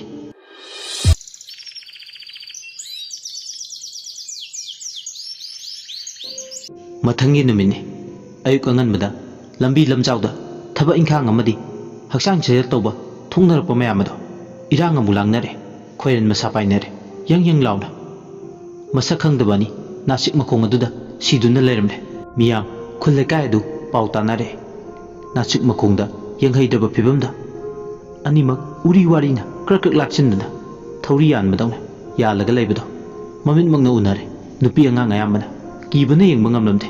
ꯑꯉꯥꯡ ꯈꯔꯗꯤ ꯃꯃꯥ ꯃꯄꯥ ꯀꯣꯟꯗꯨꯅ ꯀꯞꯄ ꯐꯥꯎ ꯌꯥꯎꯅꯔꯦ ꯃꯍꯩ ꯀꯅꯥꯅꯣ ꯈꯪꯕ ꯂꯥꯛꯄ ꯌꯥꯎꯕ꯭ꯔꯥ ꯍꯥꯏꯗꯨꯅ ꯍꯪꯅꯔꯛꯄꯗ ꯑꯅꯤꯗꯣ ꯈꯪꯕ ꯌꯥꯎꯔꯝꯂꯦ ꯃꯍꯩ ꯁꯣꯟꯅꯔꯦ ꯑꯅꯤꯁꯤ ꯃꯥꯏꯕꯅꯤ ꯃꯈꯣꯏ ꯑꯅꯤꯗꯤ ꯀꯝꯗꯧꯅ ꯃꯐꯝꯁꯤꯗ ꯁꯤꯗꯨꯅ ꯂꯩꯔꯝꯂꯤꯕ ꯅꯣꯡꯉꯥꯜꯂꯒ ꯁꯤꯗꯨꯅ ꯂꯩꯔꯝꯂꯤꯁꯤꯅꯗꯤ ꯁꯣꯏꯗꯅ ꯉꯔꯥꯡ ꯑꯍꯤꯡ ꯃꯐꯝꯁꯤꯗ ꯂꯩꯕ ꯃꯃꯥ ꯃꯆꯥꯒꯤ ꯊꯋꯥꯏꯅ ꯌꯥꯏꯕꯤ ꯊꯋꯥꯏ ꯁꯣꯏꯗꯅ ꯂꯧꯔꯝꯂꯅꯤ ꯁꯤꯔꯤꯕ ꯃꯤꯁꯤ ꯆꯥꯗꯨꯅ ꯁꯤꯔꯤꯕꯁꯤꯒ ꯍꯥꯏꯔꯨꯔꯗꯤ ꯈꯨꯜ ꯂꯩꯀꯥꯏꯁꯤꯗ ꯁꯤꯔꯤꯕ ꯃꯤꯁꯤ ꯑꯅꯤꯁꯤꯒꯤ ꯂꯥꯟꯅ ꯊꯧꯔꯝꯒꯤ ꯑꯔꯣꯏꯕ ꯃꯊꯧ ꯃꯉꯝ ꯐꯥꯎꯕ ꯂꯣꯏꯗ꯭ꯔꯤ ꯃꯔꯛꯁꯤꯗ ꯑꯅꯤꯁꯤꯃꯨꯛ ꯁꯤꯗꯨꯅ ꯂꯩꯔꯝꯕꯁꯦ ꯃꯌꯥꯝꯗꯤ ꯊꯕꯥꯛ ꯌꯩꯅꯔꯦ ꯃꯥꯏꯕ ꯑꯅꯤꯁꯤꯕꯨ ꯈꯪꯕ ꯃꯤꯁꯤꯡꯅ ꯃꯥꯏꯕ ꯑꯅꯤꯗꯨꯒꯤ ꯈꯨꯜ ꯂꯩꯀꯥꯏꯗ ꯆꯠꯇꯨꯅ ꯃꯌꯨꯝꯒꯤ ꯃꯤꯁꯤꯡꯗ ꯄꯥꯎ ꯄꯤꯔꯨꯔꯦ ꯄꯥꯎ ꯇꯥꯕꯗꯒꯤ ꯕꯤꯗꯨ ꯑꯃꯗꯤ ꯁꯅꯥꯒꯤ ꯏꯃꯨꯡ ꯃꯅꯨꯡꯒꯤ ꯃꯤꯑꯣꯏꯁꯤꯡ ꯂꯥꯛꯇꯨꯅ ꯃꯐꯝ ꯑꯗꯨꯗ ꯊꯨꯡꯂꯔꯦ ꯀꯔꯤꯁꯨ ꯀꯥꯟꯅꯗꯕꯗ ꯀꯩꯗꯧꯕꯒꯤ ꯃꯈꯣꯡꯅ ꯃꯪ ꯊꯤꯕ ꯆꯠꯂꯨꯔꯤꯅꯣ ꯍꯥꯏꯗꯨꯅ ꯑꯣꯈꯣꯡꯒꯩ ꯃꯥꯒꯤ ꯏꯃꯨꯡꯒꯤ ꯃꯤꯑꯣꯏꯁꯤꯡ ꯑꯗꯨ ꯀꯞꯂꯤ ꯑꯁꯤꯕ ꯍꯛꯆꯥꯡꯁꯤꯡꯗꯣ ꯊꯔꯥꯛ ꯌꯥꯜꯒ ꯂꯩꯕꯗꯣ ꯌꯦꯡꯕꯗ ꯐꯖꯗ꯭ꯔꯗꯨꯅ ꯂꯧꯊꯗꯨꯒꯤ ꯊꯧꯔꯥꯡ ꯇꯧꯏ ꯑꯍꯜ ꯑꯃꯅ ꯍꯥꯏ ꯐꯖꯅ ꯂꯥꯏ ꯇꯤꯟ ꯈꯣꯏꯔꯝꯂꯒ ꯇꯧꯀꯣ ꯅꯍꯥꯟꯒꯤ ꯊꯧꯗꯣꯛꯇꯣ ꯅꯤꯡꯁꯤꯡꯉꯨ ꯎꯁꯥ ꯇꯦꯛꯂꯒ ꯇꯥꯔꯛꯈꯤꯕꯗꯣ ꯏꯆꯥ ꯁꯥ ꯏꯁꯨ ꯁꯥ ꯇꯤꯡꯈꯦꯠ ꯂꯥꯏꯈꯦꯠꯄꯒꯤ ꯊꯕꯛꯇꯣ ꯌꯥꯗꯦꯀꯣ ꯅꯥꯁꯤꯛ ꯃꯈꯣꯡꯁꯦ ꯊꯥꯏꯅꯗꯒꯤ ꯍꯧꯗꯨꯅ ꯂꯥꯏꯐꯝ ꯇꯤꯟꯐꯝ ꯀꯟꯕ ꯃꯐꯝꯅꯤ ꯍꯥꯟꯅꯒꯤ ꯈꯔꯒ ꯃꯌꯥꯏ ꯀꯟꯗꯨꯅ ꯂꯩꯔꯤꯉꯩ ꯍꯧꯖꯤꯛꯇꯤ ꯊꯋꯥꯏꯁꯤꯅ ꯃꯥꯒꯤ ꯃꯀꯥꯏꯐꯝ ꯑꯣꯏꯈ꯭ꯔꯦꯗꯣ ꯑꯗꯨꯅ ꯆꯦꯛꯁꯤꯜꯂꯨ ꯑꯁꯨꯝꯅ ꯑꯍꯜ ꯑꯗꯨꯅ ꯂꯥꯎꯔꯛꯏ ꯅꯥꯁꯤꯛ ꯃꯈꯣꯡꯗꯨꯗ ꯍꯩ ꯂꯩ ꯊꯥꯔꯝꯃꯤ ꯅꯍꯥ ꯑꯃꯅ ꯑꯗꯨꯒ ꯃꯈꯣꯏꯁꯤꯡ ꯑꯗꯣ ꯅꯥꯁꯤꯛꯇꯨ ꯂꯥꯏꯕꯛ ꯀꯠꯂꯒ ꯀꯥꯔꯝꯃꯤ ꯅꯥꯁꯤꯛꯇꯨꯕꯨ ꯀꯥꯔꯤꯕ ꯎ ꯀꯥꯕ ꯍꯩꯕ ꯅꯍꯥꯁꯤꯡꯗꯨꯒꯤ ꯃꯔꯛꯇ ꯑꯖꯤꯠꯇꯣ ꯅꯥꯁꯤꯛꯇꯨꯗ ꯈꯣꯡ ꯍꯦꯛ ꯊꯥꯕꯒ ꯃꯁꯥꯗꯣ ꯁꯥꯕꯨꯡ ꯂꯥꯎꯏ ꯑꯌꯨꯛꯇꯨꯗ ꯃꯁꯥꯗꯣ ꯈꯤꯔꯨꯝ ꯇꯧꯏ ꯃꯥꯅ ꯅꯦꯠꯂꯤꯕ ꯅꯥꯁꯤꯛꯇꯨꯗ ꯈꯣꯡꯄꯥꯛꯇꯨꯅ ꯁꯣꯛꯄꯗ ꯃꯁꯥꯗꯣ ꯌꯥꯝ ꯍꯩꯅꯗꯕ ꯑꯃ ꯐꯥꯎꯏ ꯑꯀꯤꯕꯅ ꯇꯞꯅ ꯃꯥꯕꯨ ꯆꯤꯡꯗꯨꯅ ꯄꯨꯗꯨꯒꯦ ꯇꯧꯏ ꯅꯨꯄꯤ ꯑꯃꯅ ꯅꯥꯁꯤꯛ ꯃꯇꯣꯟꯗꯒꯤ ꯌꯦꯡꯂꯛꯄꯗꯧꯅ ꯇꯧꯕ ꯁꯃꯤꯟ ꯀꯌꯥ ꯃꯁꯥꯗ ꯐꯥꯎꯕ ꯍꯧꯔꯛꯏ ꯃꯍꯥꯛ ꯎꯗꯨ ꯀꯥꯅ ꯅꯥꯁꯤꯛ ꯃꯇꯣꯟꯗꯨꯗ ꯌꯦꯡꯉꯤ ꯑꯗꯨꯕꯨ ꯀꯅꯥꯁꯨ ꯅꯥꯁꯤꯛ ꯃꯇꯣꯟꯗꯨꯗ ꯂꯩꯕꯗꯤ ꯎꯗꯦ ꯃꯁꯥꯗꯨ ꯅꯦ ꯍꯦꯛ ꯇꯥꯏ ꯋꯥꯈꯜꯗ ꯁꯥꯟꯅꯔꯤꯕ꯭ꯔꯥ ꯈꯜꯍꯜꯂꯤꯕ ꯉꯥꯛꯇꯅꯤ ꯈꯜꯂꯤ ꯑꯁꯨꯝꯅ ꯃꯥ ꯑꯇꯩ ꯅꯍꯥꯁꯤꯡꯗꯨꯒ ꯂꯣꯏꯅꯅ ꯌꯥꯝ ꯆꯦꯛꯁꯤꯟꯅ ꯎꯊꯛꯇꯨꯗ ꯌꯥꯟꯗꯨꯅ ꯂꯩꯕ ꯑꯁꯤꯕ ꯍꯛꯆꯥꯡ ꯑꯅꯤꯗꯣ ꯂꯥꯏ ꯇꯤꯟ ꯈꯣꯏꯔꯝꯗꯨꯅ ꯂꯧꯊꯔꯦ ꯑꯗꯨꯒ ꯏꯃꯨꯡ ꯃꯅꯨꯡꯒꯤ ꯃꯤꯑꯣꯏꯁꯤꯡꯗ ꯁꯤꯟꯅꯈ꯭ꯔꯦ ꯑꯁꯤꯕ ꯍꯛꯆꯥꯡ ꯑꯅꯤꯗꯨꯒꯤ ꯑꯔꯣꯏꯕ ꯃꯊꯧ ꯃꯉꯝ ꯄꯥꯡꯊꯣꯛꯅꯕ ꯍꯧꯖꯤꯛꯇꯤ ꯃꯥꯒꯤ ꯌꯨꯝꯗ ꯄꯨꯅꯈ꯭ꯔꯦ ꯍꯧꯖꯤꯛꯇꯤ ꯑꯁꯤꯕ ꯍꯛꯆꯥꯡ ꯑꯅꯤꯗꯣ ꯄꯨꯊꯈꯤꯕꯒ ꯈꯨꯜ ꯂꯩꯀꯥꯏ ꯃꯤꯌꯥꯝ ꯍꯨꯞꯇꯨꯅ ꯈꯨꯟꯁꯤꯗ ꯊꯣꯛꯂꯤꯕ ꯃꯤꯁꯤ ꯃꯤꯅꯥꯁꯤꯒꯤ ꯃꯔꯝꯗ ꯂꯩꯀꯥꯏꯒꯤ ꯂꯝꯄꯥꯛ ꯑꯃꯗ ꯃꯌꯥꯝꯗꯣ ꯋꯥ ꯈꯟꯅꯔꯝꯃꯤ ꯃꯥꯒꯤ ꯑꯣꯏꯕ ꯃꯣꯠ ꯐꯣꯡꯗꯣꯛꯅꯩ ꯅꯨꯃꯤꯗꯥꯡ ꯑꯣꯏꯔꯒ ꯃꯩꯔꯥ ꯄꯥꯏꯕꯤ ꯊꯣꯛꯄ ꯅꯍꯥꯍꯜ ꯄꯨꯂꯞ ꯃꯩꯔꯥ ꯆꯥꯎꯅ ꯊꯥꯟꯕ ꯈꯨꯜ ꯂꯩꯀꯥꯏꯒꯤ ꯀ꯭ꯂꯕꯇ ꯑꯍꯤꯡ ꯌꯥꯔꯛꯄ ꯄꯥꯂꯤ ꯅꯥꯏꯅ ꯅꯨꯃꯤꯗꯥꯡ ꯄꯨꯡ 6 ꯐꯥꯎꯕꯒꯤ ꯃꯅꯨꯡꯗ ꯌꯨꯝꯗ ꯍꯟꯖꯤꯟꯕ ꯑꯃꯝꯕ ꯊꯦꯡꯕꯗ ꯍꯟꯖꯤꯟꯕ ꯌꯥꯗꯕ ꯈꯨꯟꯒꯤ ꯍꯧꯐꯝꯗ ꯇꯣꯞꯅ ꯁꯪ ꯃꯆꯥ ꯑꯃ ꯁꯥꯔꯒ ꯈꯨꯟ ꯉꯥꯛꯄ ꯂꯩꯀꯥꯏꯁꯤꯗ ꯃꯊꯣꯡ ꯃꯔꯝ ꯆꯥꯗꯅ ꯃꯤꯇꯣꯞ ꯆꯪꯕꯁꯨ ꯍꯧꯖꯤꯛꯇꯤ ꯊꯤꯡꯂꯦ ꯑꯗꯨꯅ ꯑꯍꯤꯡ ꯌꯥꯔꯛꯄ ꯅꯨꯃꯤꯗꯥꯡꯗ ꯈꯨꯜ ꯂꯩꯀꯥꯏꯒꯤ ꯃꯔꯝ ꯆꯥꯗꯅ ꯃꯤꯇꯣꯞ ꯆꯪꯕ ꯊꯤꯡꯕ ꯅꯨꯃꯤꯠ ꯇꯥꯕꯒ ꯅꯨꯄꯤ ꯑꯉꯥꯡ ꯃꯄꯥꯜ ꯊꯣꯛꯍꯟꯗꯕ ꯑꯗꯨꯒ ꯅꯨꯡꯇꯤꯒꯤ ꯄꯥꯂꯤ ꯄꯨꯅꯕ ꯅꯨꯄꯥ ꯃꯈꯩꯗꯤ ꯑꯍꯤꯡ ꯌꯥꯔꯛꯄ ꯅꯥꯁꯤꯛ ꯃꯈꯣꯡꯁꯤꯗꯒꯤ ꯈꯔ ꯂꯥꯞꯇꯛꯅ ꯅꯥꯁꯤꯛ ꯃꯄꯥꯁꯤ ꯎꯅꯕ ꯑꯍꯤꯡ ꯌꯥꯔꯛꯅꯕ ꯁꯪꯇꯞ ꯑꯃ ꯁꯥꯕ ꯁꯪꯇꯞꯇꯨꯗ ꯅꯍꯥ 10 ꯅꯨꯡꯇꯤꯒꯤ ꯂꯦꯛꯄꯅ ꯐꯅꯤ ꯀ꯭ꯂꯕꯇ ꯂꯦꯛꯄꯒꯤ ꯃꯍꯨꯠ ꯀ꯭ꯂꯕ ꯂꯩꯔꯤꯁꯤꯒ ꯅꯥꯁꯤꯛ ꯃꯈꯣꯡꯁꯤꯒꯗꯤ खरा लापने अदुना तोपना इरांग फट्री फाउदी संगतप अमा सारगा नासिक मखोंगसिदा कनाना कैदौरी यंगसिनबना फै हाइदुना वारेप लौनारे नुमिना लैगिदा जिंगाना खंगतप अमा सारे मयाम चंगदुना खुनगी संगफमदने सारिबा संगतपदो मसिदजु नतना ना तरा अहिंग यारेकबा खुल लेकाइसिदा मिटोप चंगबदा यंगसिनबा मदि खुदोंग थिबगी पाव अमा लैबदा मयामदा पाव पिदुना खंगन बाइबसिनी खुन मियामदो हौ हौ तौदुना पुमनमकने यानरबा वफमदो पांथोकनबा थौरांग तौरे नुमित लेरिङै संगतप मचानी खक जिंगना खारे जिंगना सुकुपले अदुगा फजना सारे अमना नासिक मकोंग मपादु उबा मफम चाबा अमदा काहेना नक्सिनद्रगसु अमना खुनगी खुनजिन खुंदोंदा मै नासिंगी मरकता मतिक मथौ ना थोकबा ना खरसु चोंथोरे मांग थारदुना खुनसिगी आइफगने हारगदि असुमना नुंथिलगी मतमसु होख्रे नुमिदांग वैरम ओइरगले नुमिदांग वैरम हेक ओइबगा खुल लेकाइदो पुमचिक चिखरे मी अमदा मयुम मयुमदगी मपाल थोंगनद्रे नुमित हेक ताबगा चांगन चारगा तुम्बा याउनरे निंगाइ कनबा अंगांग फाव हौजिकति खुल लेकाइदुदा निंगाइ तौनद्रे नासिक मखोंग पनबदा तुमिल्ले कप्पा तारसु नासिक पनबदे मरि सांगदनद्रे नुमिदांग वैरम मदु ꯄꯨꯡꯆꯤꯛ ꯆꯤꯛꯈ꯭ꯔꯦ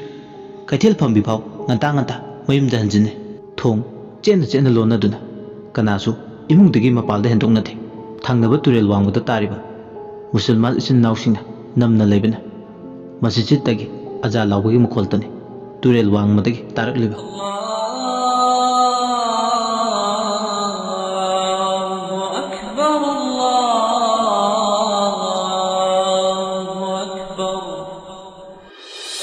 ꯄꯥꯂꯤ ꯄꯨꯒꯗꯕ ꯅꯍꯥ ꯀꯨꯟꯗꯣ ꯆꯥꯛ ꯆꯥꯕ ꯇꯣꯛꯂꯕ ꯃꯇꯨꯡ ꯃꯈꯣꯏꯅ ꯂꯩꯒꯗꯕ ꯁꯪꯇꯞꯇꯨꯗ ꯂꯩꯕ ꯆꯪꯅꯔꯛꯂꯦ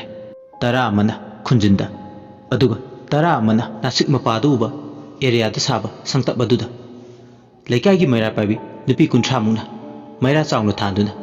ꯇꯨꯔꯦꯜ ꯈꯣꯡꯕꯥꯟꯒꯤ ꯂꯝꯕꯤꯗꯨꯗ ꯂꯩꯀꯥꯏꯒꯤ ꯑꯔꯣꯏꯕ ꯄꯟꯈꯩꯗꯨꯐꯥꯎ ꯀꯣꯏꯅ ꯆꯠꯂꯦ ꯌꯨ ꯉꯥꯎꯕ ꯉꯥꯎꯁꯤꯟꯅꯕ ꯂꯩꯔꯝꯂꯕꯁꯨ ꯃꯇꯝ ꯐꯠꯇꯦ ꯌꯨꯝꯗ ꯇꯥꯟꯁꯤꯟꯒꯦ ꯍꯥꯏꯕꯒꯤ ꯀꯣꯏꯅ ꯆꯠꯂꯤꯕꯅꯤ ꯃꯇꯝꯁꯨ ꯁꯨꯝ ꯍꯧꯖꯤꯟꯈꯤ ꯍꯧꯖꯤꯛꯇꯤ ꯆꯥꯎꯔꯥꯛꯅ ꯅꯨꯃꯤꯗꯥꯡꯒꯤ ꯄꯨꯡ 10ꯃꯨꯛ ꯇꯥꯔꯛꯂꯦ ꯂꯩꯀꯥꯏꯒꯤ ꯃꯩꯔꯥ ꯄꯥꯏꯕꯤꯁꯤꯡ ꯑꯗꯨ ꯃꯌꯥꯁꯤꯡꯅ ꯉꯥꯏꯍꯥꯛ ꯄꯨꯜꯂꯝꯂꯒ ꯃꯥꯒꯤ ꯃꯌꯨꯝꯗ ꯆꯪꯅꯔꯛꯂꯦ ꯅꯍꯥ ꯀꯨꯟꯗꯨꯅ ꯖꯤꯡꯒꯅ ꯁꯥꯕ ꯁꯪꯇꯞ ꯑꯗꯨꯗ ꯂꯦꯛꯏ ꯅꯍꯥꯁꯤꯡ ꯑꯗꯨ ꯇꯨꯝꯅꯗ꯭ꯔꯤ ꯇꯨꯃꯤꯟ ꯐꯛꯇ ꯃꯆꯤꯗ ꯐꯝꯕ ꯌꯥꯎ ꯍꯤꯞꯄ ꯌꯥꯎ ꯇꯧꯗꯨꯅ ꯂꯩꯔꯤ ꯈꯨꯟꯖꯤꯟꯗ ꯂꯩꯕ ꯃꯈꯣꯏ 10ꯗꯨꯁꯨ ꯃꯤꯀꯨꯞ ꯅꯥꯍꯨꯝꯁꯤꯡꯅ ꯂꯩ ꯈꯨꯟꯁꯤꯗ ꯃꯤꯇꯣꯞ ꯆꯪꯕ꯭ꯔꯥ ꯍꯥꯏꯗꯨꯅ ꯃꯔꯝꯗꯤ ꯉꯔꯥꯡ ꯑꯍꯤꯡ ꯃꯤꯇꯣꯞ ꯆꯪꯂꯝꯕꯗꯒꯤ ꯑꯣꯏꯔꯛꯂꯤꯕ ꯐꯤꯕꯝꯁꯤꯡꯁꯤꯗꯒꯤꯅꯤ ꯑꯗꯨꯅ ꯌꯥꯝ ꯍꯩꯁꯤꯡꯅ ꯉꯥꯛ ꯁꯦꯟꯗꯨꯅ ꯂꯩ ꯖꯤꯡꯒꯅ ꯁꯪꯇꯞ ꯑꯣꯏꯅ ꯁꯥꯗꯨꯅ ꯂꯩꯔꯁꯨ ꯁꯥꯔꯤꯕ ꯁꯪꯇꯞ ꯑꯅꯤꯃꯛ ꯃꯤꯎꯊꯣꯡ ꯃꯆꯥ ꯑꯃꯃꯝꯗꯤ ꯐꯥꯠꯂꯦ ꯂꯝꯕꯤ ꯆꯠꯄ ꯑꯆꯠ ꯑꯍꯣꯡꯁꯤꯡ ꯌꯦꯡꯕ ꯌꯥꯕ ꯃꯇꯝꯗꯤ ꯄꯨꯡ 10ꯗꯒꯤ ꯑꯃꯨꯛ 11 ꯍꯥꯏꯔꯛꯂꯦ ꯃꯥꯂꯪ ꯅꯨꯡꯁꯤꯠꯁꯨ ꯋꯥꯎꯔꯤꯕ ꯐꯥꯏꯔꯦꯜꯒꯤ ꯑꯇꯤꯌꯥ ꯃꯄꯥꯎ ꯄꯨꯗꯨꯅ ꯅꯨꯡꯁꯤꯠꯅ ꯊꯦꯡꯖꯤꯜꯂꯛꯂꯒ ꯍꯦꯟꯅ ꯅꯥꯀꯦꯟꯊꯥ ꯌꯦꯅꯤꯡꯊꯥ ꯑꯅꯤꯒꯤ ꯂꯪꯗꯥꯏꯗ ꯄꯨꯗꯨꯅ ꯁꯤꯠꯂꯦ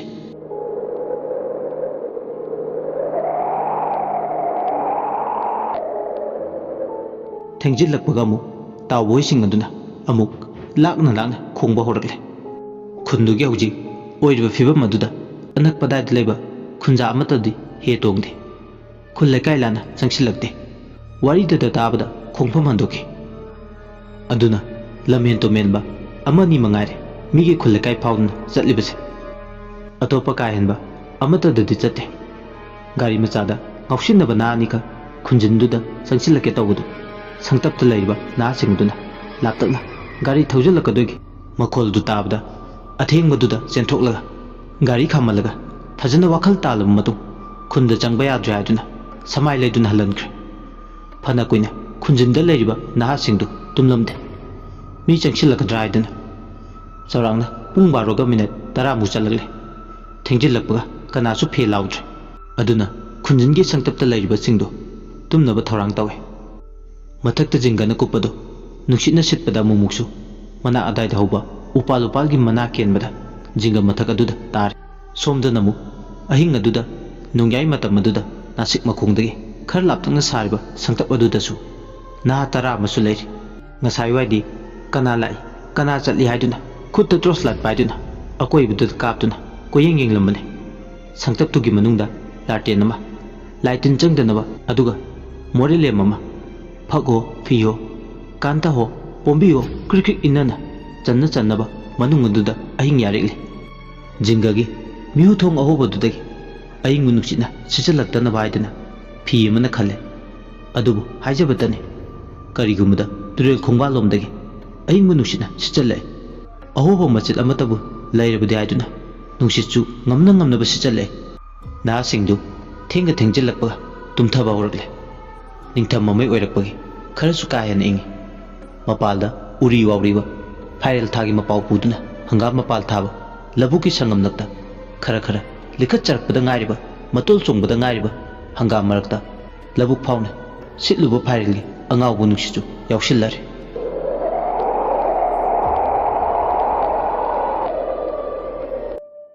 ꯊꯦꯡꯖꯤꯜꯂꯛꯄꯒ ꯇꯨꯔꯦꯜ ꯃꯄꯥꯜꯗꯨꯗ ꯇꯞꯅ ꯑꯀꯤꯕꯒꯤ ꯁꯥꯎꯝꯁꯨ ꯃꯊꯤ ꯐꯣꯡꯕ ꯍꯧꯔꯛꯂꯦ ꯂꯝꯕꯤ ꯂꯝꯖꯥꯎꯗ ꯃꯤ ꯆꯠꯄꯒꯤ ꯃꯈꯣꯜ ꯌꯥꯝ ꯅꯛꯅ ꯇꯥꯕ ꯍꯧꯔꯛꯂꯦ ꯇꯍꯥ ꯆꯠꯄꯒꯤ ꯃꯈꯣꯜ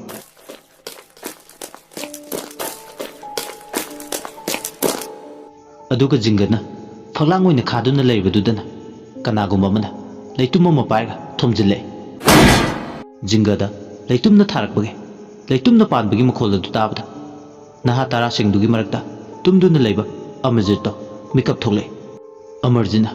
mongkhangna duna kokka monga tainana khariba jinga mapadudani leitumna thoklauna kanna tharagliba Amarjit kanano haiduna khangning man khreduna phuklauna hogulaga mapal makti thoktragasu phina khumjilibudo haidoklaga makuta trust lai pai miu thong macha dudagi koying yeng adubu kanasu leibudi udi Amarjitna kana oijanone hauchiki thomlagliba leitum khuthomduba Amarjit ngayakchi chamamne sibuegi wakhalnara Amarjit yam ka hena kibudi phaude jingagi thongodo hangtukla mapalda thoktuna yenglubana fagadra amusu makhal adubu ma khong thapam baw leite maramdi yam pikpa khong thapam baw leitraba jingana khaduna saba sangtap machane magna kachin thanglaga tume aduna thokpada khara natai jadra thokpa tarasu mayamdo kan duna chatkadabado nungaitraduna ma machi lengdana kachin aduda lepaga thongnawdudai trust light mangal du kaplaga kana lai kana lakte koyeng yenglumlaga magi tumpham thokpa tumnaba tharang torme Amarjit tumlage haiduna mamito amu usinba hobuga mapalda kaigum posagama lambi lamjawda boragumba ma sor laktuna chinglaga pubudungna tawbuge samin phawba horgle yam wana kanagumba mana makhoina leiriba jingana saba sangtap mapadu phawdoktuna nahebudungna sor khangtapta sor honduna yam wana masado charam chadatnaba manbadungna lengam changamdana chatpagi mawongni oirido Amarjit hantamuna aina taribsina kari mitop lamchilagaba jala ngarang waiba saba ani khak lakpadongna ngasisu laklaba jala asi khalladuna maga thangnamna tumduna leiba nawbibusu hogdoksira khalle mahak thokla yengningba phawre hantamukte adubu phibum aduda thengge thaijilakpaga mathanta thoklaga yengbadi masada akiba phawrame asumna khanjanana leiringe turel khungbalomda angang mem bol sanaba manbagi langbagi makhon amuk taba horagle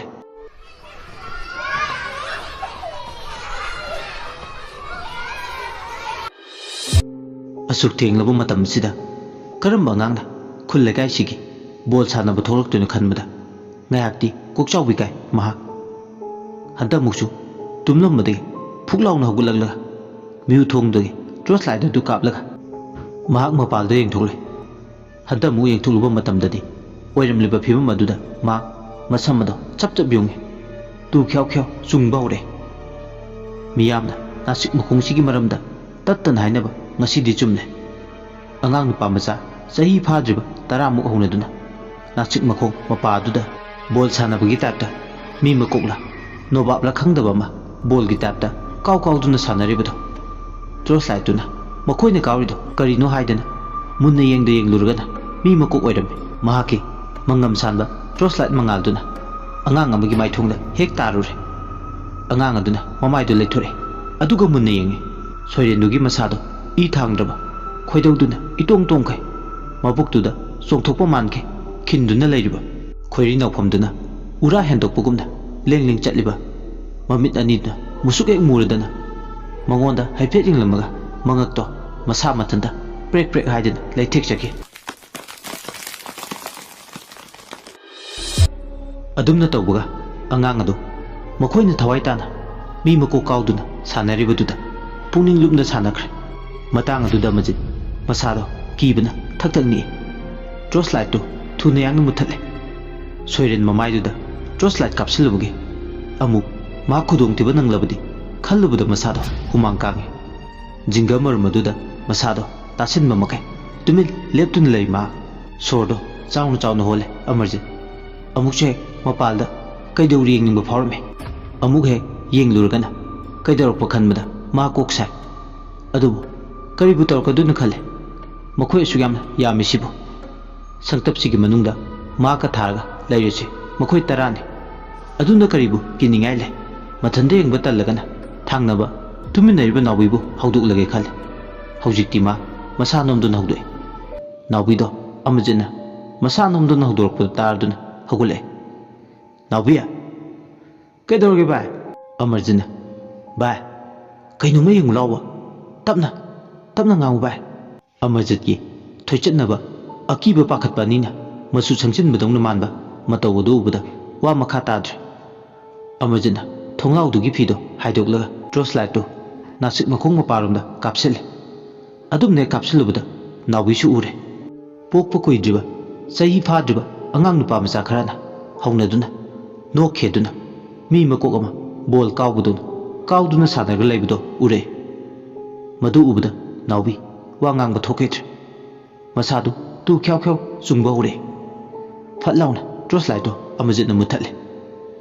ꯑꯃꯔꯖꯤꯠꯅ ꯎꯔꯕ ꯍꯧꯖꯤꯛꯀꯤꯗꯣ? ꯎꯔꯦ ꯚꯥꯏ꯫ ꯑꯩꯗꯤ ꯅꯍꯥꯟꯒꯩ ꯃꯤꯁꯤꯡꯁꯤꯅ ꯍꯥꯏꯅꯔꯤꯁꯦ ꯐꯥꯒꯤꯔꯅ ꯈꯟꯕꯅꯦ, ꯑꯗꯨꯕꯨ ꯃꯁꯤꯗꯤ ꯐꯥꯒꯤ ꯐꯅꯥꯏ ꯇꯧꯕ ꯌꯥꯗꯕ ꯑꯣꯏꯔꯝꯃꯦ꯫ ꯑꯃꯔꯖꯤꯠꯅ ꯍꯥꯏꯔꯦ꯫ ꯑꯩꯁꯨ ꯇꯨꯝꯂꯝꯕꯗꯒꯤ ꯑꯉꯥꯡ ꯂꯥꯡꯕꯒꯤ ꯃꯈꯣꯜ ꯇꯥꯕꯗꯒꯤ ꯃꯤꯀꯞ ꯊꯣꯛꯂꯛꯄꯅꯦ꯫ ꯀꯅꯥꯅꯣ ꯂꯥꯡꯉꯤꯁꯦ ꯍꯥꯏꯗꯨꯅ ꯌꯦꯡꯂꯨꯕ ꯃꯇꯝꯗ ꯃꯈꯣꯏꯁꯤꯡꯁꯦ ꯑꯣꯏꯗꯨꯅ ꯂꯩꯔꯝꯕꯅꯦ꯫ ꯅꯥꯎꯕꯤꯅ ꯑꯃꯨꯛ ꯈꯨꯝꯃꯦ꯫ ꯑꯩꯈꯣꯏ ꯂꯩꯀꯥꯏꯁꯤꯗ ꯃꯤꯁꯤ ꯃꯤꯅꯥ ꯇꯠꯇꯅ ꯍꯟꯗꯛ ꯃꯔꯛ ꯇꯣꯏꯅ ꯊꯣꯛꯂꯤꯕꯁꯤ ꯃꯈꯣꯏꯁꯤꯡꯁꯤꯅ ꯁꯣꯏꯗꯅ ꯑꯣꯏꯒꯅꯤ꯫ ꯑꯗꯣ ꯇꯨꯝꯅꯕ ꯊꯧꯔꯥꯡ ꯇꯧꯔꯁꯦ꯫ ꯍꯌꯦꯡ ꯅꯣꯡꯉꯥꯜꯂꯒ ꯈꯨꯜꯒꯤ ꯑꯍꯜꯁꯤꯡꯗ ꯀꯩꯗꯧꯕ ꯌꯥꯕꯒꯦ ꯍꯥꯏꯕꯗꯣ ꯈꯟꯅꯔꯁꯦ꯫ ꯂꯝꯕꯤꯗ ꯆꯨꯝꯅ ꯆꯠꯆꯕ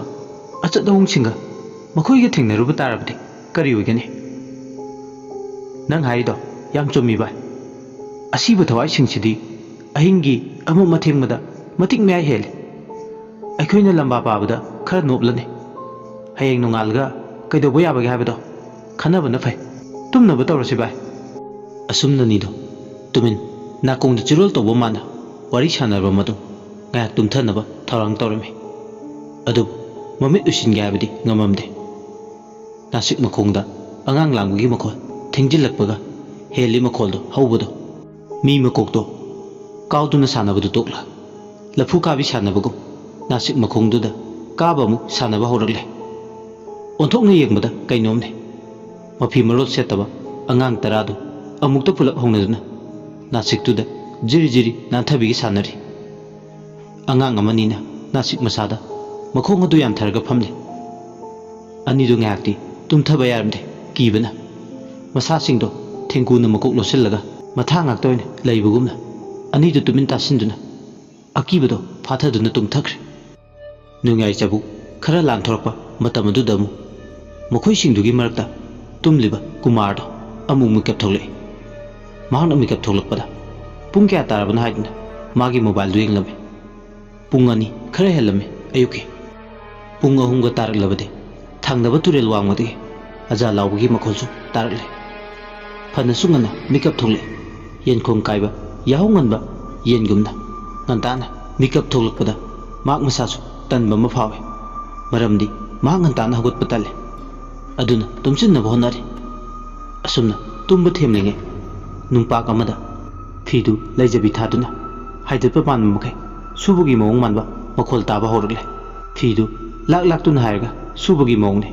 ꯑꯃꯣꯠꯄ ꯃꯆꯨꯝ ꯀꯣꯛꯅꯕ ꯍꯥꯏꯗꯨꯅ꯫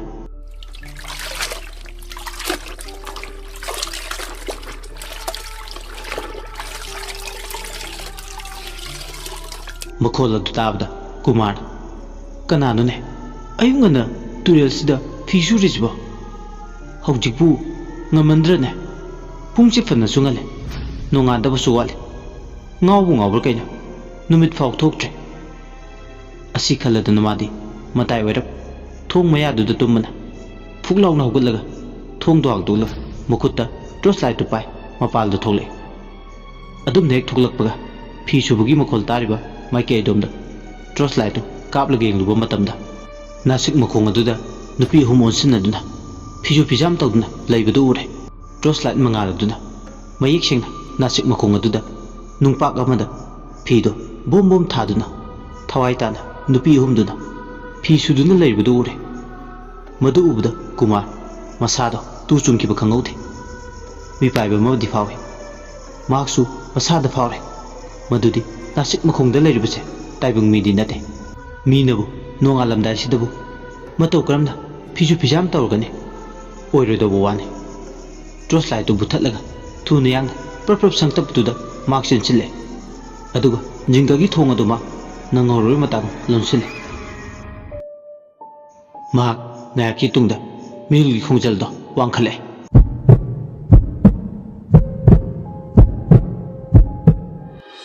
ꯃꯁꯥꯗꯣ ꯇꯨꯐꯛ ꯇꯨꯐꯥꯏ ꯆꯠꯂꯦ ꯀꯔꯤꯅꯣ ꯃꯍꯥꯛꯅ ꯇꯧꯔꯤꯕꯗꯣ ꯚꯥꯞ ꯑꯃꯇ ꯇꯥꯖꯗꯦ ꯅꯨꯄꯤ ꯑꯍꯨꯝꯅ ꯐꯤ ꯁꯨꯕꯒꯤ ꯅꯨꯄꯥꯛꯇꯨꯗ ꯐꯤꯗꯣ ꯍꯥꯏꯗꯠꯄꯒꯤ ꯄꯣꯞ ꯄꯣꯞ ꯂꯥꯎꯕ ꯃꯈꯣꯜꯗꯨ ꯇꯥꯔꯦ ꯃꯍꯥꯛ ꯇꯨꯝꯊꯅꯕ ꯍꯧꯖꯤꯛꯇ ꯃꯃꯤꯠꯇ ꯎꯈꯤꯕꯁꯤꯡꯗꯣ ꯀꯥꯎꯊꯣꯛꯅꯕ ꯍꯣꯠꯅꯗꯨꯅ ꯀꯣꯛꯀ ꯃꯣꯟꯒ ꯇꯥꯏꯅꯅꯕ ꯍꯣꯠꯅꯔꯦ ꯐꯥꯏꯔꯦꯜꯒꯤ ꯅꯨꯡꯁꯤꯠ ꯏꯄꯣꯝ ꯃꯔꯛꯇ ꯐꯤ ꯁꯨꯕꯒꯤ ꯃꯈꯣꯜ ꯑꯅꯤꯗꯨꯅ ꯂꯣꯏꯅꯗꯨꯅ ꯏꯇꯤꯟꯅꯗꯨꯅ ꯆꯠꯂꯦ ꯑꯃꯅ ꯏꯆꯦꯜ ꯑꯣꯏꯔꯗꯤ ꯑꯃꯅ ꯂꯩꯔꯦ ꯇꯠꯅ ꯊꯥꯅꯕ ꯌꯥꯗꯕ ꯑꯃꯒꯨꯝ ꯁꯣꯝꯗꯅ ꯀꯝꯗꯧꯔꯤ ꯅꯣꯡꯉꯥꯜꯂꯝꯗꯥꯏ ꯃꯇꯝꯁꯤꯗ ꯃꯥꯏꯕ ꯑꯕꯣꯊꯦꯗꯣ ꯃꯊꯟꯇ ꯃꯥꯒꯤ ꯀꯥ ꯃꯅꯨꯡꯗ ꯂꯥꯏ ꯈꯣꯏꯔꯝꯃꯤ ꯅꯣꯡꯉꯥꯟꯗ꯭ꯔꯤꯉꯩꯗ ꯃꯝꯂꯤꯉꯩ ꯑꯃ ꯉꯥꯟꯁꯤꯟꯅꯔꯛꯇ꯭ꯔꯤꯉꯩꯗ ꯈꯣꯏꯔꯝꯕ ꯂꯥꯏꯕꯨ ꯀꯔꯝꯕ ꯂꯥꯏꯗꯤ ꯑꯣꯏꯔꯝꯒꯅꯤ ꯑꯐꯕ ꯐꯠꯇꯕ ꯑꯅꯤ ꯄꯨꯟꯁꯤꯟꯕ ꯂꯥꯏꯅꯤ ꯂꯥꯏ ꯁꯥꯟꯅꯒꯦ ꯍꯥꯏꯗꯨꯅ ꯃꯥꯅ ꯊꯧꯔꯥꯡ ꯇꯧꯔꯤ ꯃꯊꯟꯇ ꯀꯥꯗꯨꯗ ꯐꯩꯖꯣꯝ ꯑꯃꯨꯕ ꯑꯃ ꯁꯦꯠ ꯂꯦꯡꯌꯥꯟ ꯑꯃ ꯌꯥꯟ ꯀꯣꯛꯌꯦꯠ ꯑꯃ ꯌꯦꯠꯂꯒ ꯃꯍꯥꯛ ꯃꯊꯟꯇ ꯃꯥꯒꯤ ꯀꯥꯗꯨꯗ ꯀꯧꯅꯥ ꯐꯛ ꯃꯆꯥ ꯑꯃ ꯊꯥꯔꯒ ꯃꯃꯥꯏꯗꯨ ꯅꯣꯡꯄꯣꯛ ꯑꯣꯜꯂꯒ ꯃꯃꯥꯡꯗꯅ ꯄꯤꯊ꯭ꯔꯥꯏꯒꯤ ꯈꯨꯗꯦꯡ ꯑꯃꯗ ꯏꯁꯤꯡ ꯑꯔꯨꯕ ꯄꯤꯛ ꯊꯟꯅ ꯍꯥꯞꯂꯒ ꯃꯗꯨꯒꯤ ꯃꯅꯨꯡꯗ ꯂꯪ ꯑꯍꯤꯡꯕ ꯑꯃ ꯊꯥꯗꯔꯒ ꯃꯃꯤꯠꯇꯣ ꯆꯦꯖꯠ ꯎꯏꯁꯤꯟꯅ ꯈꯨꯕꯥꯛ ꯆꯦꯠꯅ ꯂꯣꯟꯅꯗꯨꯅ ꯃꯥꯅ ꯈꯣꯏꯔꯝꯂꯤꯕ ꯂꯥꯏ ꯑꯗꯨꯗ ꯄꯨꯛꯅꯤꯡꯃꯛꯇꯅ ꯆꯤꯡꯁꯤꯟꯅꯕ ꯍꯣꯠꯅꯔꯤ ꯃꯥꯏꯕ ꯑꯕꯣꯊꯦꯅ ꯏꯁꯤꯡ ꯑꯗꯨꯗ ꯑꯁꯨꯝꯅ ꯁꯣꯜꯂꯛꯏ ꯄꯂꯦꯝ ꯏꯃꯥ ꯏꯕꯦꯝꯃ ꯏꯔꯩꯃ ꯂꯥꯏꯖ ꯇꯨꯔꯦꯜ ꯏꯔꯣꯡꯗꯒꯤ ꯂꯥꯏꯖ ꯏꯁꯤꯡ ꯇꯔꯦꯠꯂꯛ ꯁꯣꯛꯇꯨꯅ ꯅꯗꯥꯏꯔꯝ ꯈꯨꯡꯒꯪ ꯑꯆꯧꯕ ꯖꯧꯅꯤꯗ ꯇꯥꯔꯤꯕ ꯑꯋꯥ ꯑꯅꯥꯁꯦ ꯀꯣꯛꯅꯕ ꯑꯁꯤ ꯑꯅꯥ ꯅꯣꯡꯃ ꯀꯥꯡꯗꯅ ꯈꯔꯥꯏ ꯊꯣꯡꯒꯥꯟ ꯈꯨꯗꯤꯡꯗ ꯈꯥꯃꯤ ꯃꯩꯈꯨ ꯈꯨꯔꯤꯕꯁꯦ ꯈꯨꯍꯟꯕꯤꯒꯅꯨ ꯅꯄꯥꯗꯤ ꯁꯦꯠꯅ ꯈꯥꯏꯅꯍꯟꯕꯤꯒꯅꯨ ꯅꯃꯣꯝ ꯄꯨꯟꯁꯤ ꯄꯤꯈꯝꯅꯍꯟꯕꯤꯒꯅꯨ ꯑꯁꯤ ꯍꯥꯏꯔꯗꯅ ꯂꯥꯏꯖ ꯏꯁꯤꯡ ꯑꯗꯨꯗ ꯆꯤꯡꯁꯤꯟꯅ ꯄꯨꯛꯅꯤꯡ ꯆꯥꯡꯖꯧ ꯆꯦꯠꯅ ꯈꯣꯏꯔꯝꯃꯤ ꯑꯁꯨꯝꯅ ꯈꯣꯏꯔꯝꯕꯒ ꯄꯤꯊ꯭ꯔꯥꯏꯒꯤ ꯈꯨꯗꯦꯡꯗꯨꯗ ꯂꯩꯔꯤꯕ ꯏꯁꯤꯡ ꯑꯗꯨꯗ ꯀꯣꯡꯒꯣꯟꯅ ꯄ꯭ꯔꯤꯛ ꯄ꯭ꯔꯤꯛ ꯀꯥꯔꯛꯏ ꯏꯊꯤꯟ ꯀꯣꯡꯒꯣꯟꯅ ꯄꯤꯊ꯭ꯔꯥꯏ ꯈꯨꯗꯦꯡ ꯑꯗꯨꯗ ꯄ꯭ꯔꯤꯛ ꯄ꯭ꯔꯤꯛ ꯁꯧꯏ ꯑꯗꯨꯝꯅ ꯍꯦꯛ ꯇꯧꯕꯒ ꯏꯁꯤꯡꯗꯨꯒꯤ ꯃꯊꯛ ꯃꯈꯥꯗꯥꯡꯗꯣ ꯊꯣꯛ ꯊꯣꯛ ꯂꯥꯎꯅ ꯑꯣꯟꯊꯣꯛꯅꯔꯦ ꯃꯊꯛꯅ ꯃꯈꯥꯗ ꯃꯈꯥ ꯊꯥꯡꯕ ꯁꯔꯨꯛꯅ ꯃꯊꯛꯇ ꯑꯣꯟꯅ ꯇꯩꯅꯅ ꯑꯗꯨꯝꯅ ꯍꯦꯛ ꯇꯧꯕꯒ ꯏꯁꯤꯡ ꯏꯃꯥꯏꯗꯨꯗ ꯃꯃꯤꯠ ꯆꯦꯖꯠ ꯎꯏꯁꯤꯟꯗꯨꯅ ꯂꯩꯖꯔꯁꯨ ꯑꯃꯥꯏꯕ ꯑꯕꯣꯊꯦꯒꯤ ꯃꯃꯤꯠꯇ ꯆꯤꯡꯉꯨ ꯃꯥꯅ ꯆꯥꯟꯕꯤꯔꯗꯨꯅ ꯅꯥꯁꯤꯛ ꯃꯈꯣꯡ ꯑꯗꯨꯒꯤ ꯁꯝꯂꯛꯄ ꯋꯥꯔꯤ ꯆꯤꯡꯕꯨꯜ ꯈꯔ ꯆꯤꯡꯉꯨ ꯃꯥꯅ ꯂꯤꯕꯤꯔꯝꯃꯤ ꯃꯪꯂꯝꯆꯠꯇ ꯊꯣꯛꯈꯤꯕ ꯊꯧꯗꯣꯛꯁꯤꯡꯗꯣ ꯃꯃꯤꯠꯇ ꯁꯪꯁꯪꯅ ꯎꯍꯜꯂꯤ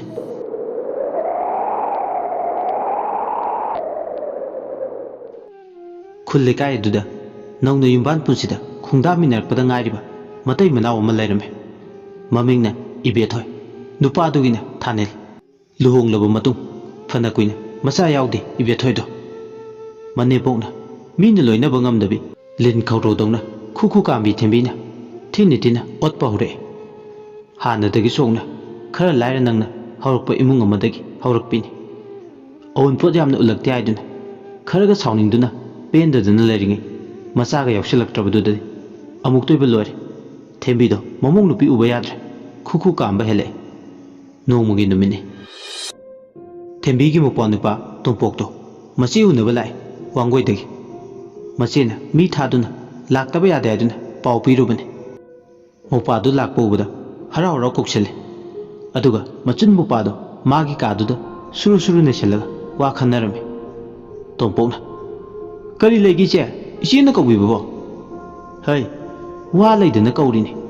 ꯅꯪꯒ ꯈꯟꯅꯗ ꯌꯥꯗꯕ ꯋꯥ ꯃꯌꯥꯝ ꯑꯃ ꯂꯩꯔꯦ ꯏꯆꯦ ꯑꯗꯨꯗꯤ ꯍꯥꯏꯔꯛꯑꯣꯗꯅ ꯑꯩꯅ ꯅꯪꯉꯣꯟꯗ ꯃꯥꯏꯕ ꯐꯕ ꯑꯃ ꯊꯤꯌꯨ ꯍꯥꯏꯕꯗꯨ ꯅꯪꯕꯨ ꯊꯤꯔꯕꯣ ꯇꯣꯝꯄꯣꯛ ꯑꯃꯗꯤ ꯊꯦꯝꯕꯤ ꯃꯆꯤꯟ ꯃꯧꯄꯥꯗꯣ ꯑꯋꯥꯏꯈꯨꯝ ꯇꯧꯅꯔꯦ ꯊꯤꯔꯦ ꯏꯆꯦ ꯅꯨꯡꯉꯥꯏꯔꯦꯗ ꯑꯗꯣ ꯏꯆꯦ ꯀꯩꯗꯧꯔꯒꯦ ꯍꯥꯏꯌꯨ ꯁꯦꯟꯗꯤ ꯌꯥꯝ ꯆꯪꯉꯅꯤ 50,000 ꯍꯥꯏ ꯍꯩꯃꯥ ꯑꯗꯨꯒꯤꯕꯨ ꯀꯔꯤ ꯋꯥꯔꯤꯒꯦ ꯏꯆꯦ ꯂꯩꯔꯤ ꯂꯩꯈꯤꯗꯕ ꯅꯕꯥꯏꯒꯤ ꯄꯦꯟꯁꯤꯜ ꯐꯪꯂꯤꯁꯤꯗꯤ ꯅꯆꯦꯅ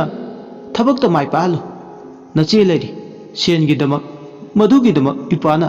ꯀꯔꯤꯒꯤ ꯋꯥꯔꯨꯅꯤ ꯍꯥꯏꯒꯦ ꯏꯆꯦ ꯇꯧꯗꯣꯏꯕ ꯊꯕꯛꯁꯦ ꯑꯉꯥꯡꯗꯤ ꯅꯠꯇꯦ ꯍꯩ ꯑꯩ ꯈꯪꯉꯤꯅꯦ ꯏꯕꯨꯡꯉꯣ ꯃꯥꯏꯕꯗꯨꯅꯗꯤ ꯊꯕꯛꯁꯤꯒꯤ ꯃꯊꯧ ꯍꯦꯛ ꯇꯧꯕꯒ ꯅꯨꯃꯤꯠ 9ꯅꯤꯒꯤ ꯃꯅꯨꯡꯗ ꯁꯤꯗ ꯄꯥꯅꯤ ꯏꯆꯦ ꯏꯕꯦꯊꯣꯏ ꯌꯨꯝꯁꯤꯒꯤ ꯃꯈꯥꯗ ꯂꯩꯕ ꯁꯨꯡꯉꯝ ꯉꯝꯂꯔꯣꯏ ꯃꯄꯥꯝꯗ ꯁꯣꯏꯗꯅ ꯍꯟꯈꯤꯅꯤ ꯑꯗꯨꯒ ꯑꯃꯨꯛ ꯍꯟꯅ ꯌꯨꯝꯁꯤꯗꯁꯨ ꯂꯥꯛꯅꯤꯡꯉꯣꯏꯅ ꯍꯥꯏ ꯏꯆꯦ ꯐꯔꯦꯗ ꯅꯨꯡꯉꯥꯏꯖꯔꯦꯗ ꯅꯪꯅ ꯇꯝꯕ ꯄꯥꯎꯁꯦ ꯑꯗꯨꯇꯕꯨ ꯇꯧꯔꯗꯤ ꯅꯆꯦꯒꯤ ꯅꯤꯡꯕꯁꯦ ꯊꯨꯡꯂꯦ ꯋꯥꯔꯛꯇꯕꯤꯁꯤꯅ ꯌꯨꯝꯁꯤꯗꯒꯤ ꯈꯣꯡ ꯍꯦꯛ ꯊꯥꯡꯊꯣꯛꯈꯤꯕꯒ ꯁꯩꯇꯥꯏꯕ ꯂꯥꯏꯗꯨꯅ ꯈꯪꯁꯅꯨ asumna machin bu pa ni do ka du ki manungda nok nok tuna nunga ipak ta tawduna wari sanari macha mabudi kai su khanglamde sumnagi machin mu pa wari sanari boining hai mei semlaga pusilai be thoju mama hai mei thakse imagina sida lere chalon ge tawbani aduda saga sabachida hai mei sina chanar ni khanduna hai mei oina semla abani tompongna ho yaida imau sidi hai mei do piram laga ibe thoi ka du tu gi mapal thoke tompongna re je nangai thina tawbudo han khidrobani na nong ni sidi luna tawbiro hayengwai mana yum sidagi thokiba matamda chena thina tawbudagi tawrini haidana miyamna tungda ngangna hogdanaba thembi na kumai ichegi bungo tompoktani wakhal loksing leba ichegi irem khaki upane haibada onthokna pakchakre nahan muki mapokta ichena afaba thabak tawrubugi nangbu ipa oina phangjaribani lawsingna samu phai haibado hantaki matang sidadi ichegi mafamda thokledana ipana haibagum kharani leminagadaw sida ibethoisi luna tawrage hoi che adumna taw ichesu tawgudobe thabak sida kanamta na chingnarare mana manil su nainarare nungaire bungo ngasidi jagoi dum saningi ngasidi jagoi sabaga lairi che tawgudobe thabak thoram khara wale kari thabak no na haisha tompongna phine yomba mayom mama puthorla machi da pi yangoi che mai bene gonda pirakpa mayomne mayom sigi manungda cheng maru khara yawbane machi gi cheng maru se nungti gi ibe thoina chabada hapkadaba khangani ko che asi yarga cheng mayomda khusinne thembina hoi khangani bungo amasu wali che kari amu wali ge na haiche sina phimune ichena tulmundai oibaga phimuse ichege nakta thamuko mora amada fajana aduga nungalaga phi amubase nacha namo khangdinge mafam chaba amada lotuna thamgadabani khange ko asi harga phi amubudo khusine tompongna mathang manaw naine tawgadaba masung tawroidaba singkara machegi manakong mayaduda murum sole mache dusu mopani pan hariba singado mangakto nomdana haubudagin loi phawba tasile matamnaga thengchilapga mopanu bado mayumda hankra numitugi numida chak thongba lorakpada minung hutpi thembina achingba tanja yengduna ibethoi chak pukhamda mopani pana hapsilu sinneramba cheng maruma thoklauna hapsile lanjadabi migi phattaba khanbai tabi ibethoi khangdraduna magi nungtigi chariba chak pukhamda hapliba chakto adumak tuminna chai mana chek maru hapa chak tu charaga mamit muna uhorabududadi thembi mathanda monda nungairame ibema madu charaga sigera changera napamda nungaina leirurone ko ibema chak toklaba matung thaba inkhang loirba matung numirangi tumnaba matam oiragle ibe thosu kumnom loiduna magi kada tumba changkre amaromda thembisu tumamdaido mopana harambagi matungina nakthada mora amada phi amubudu fajana thuplaga thame phi amubudu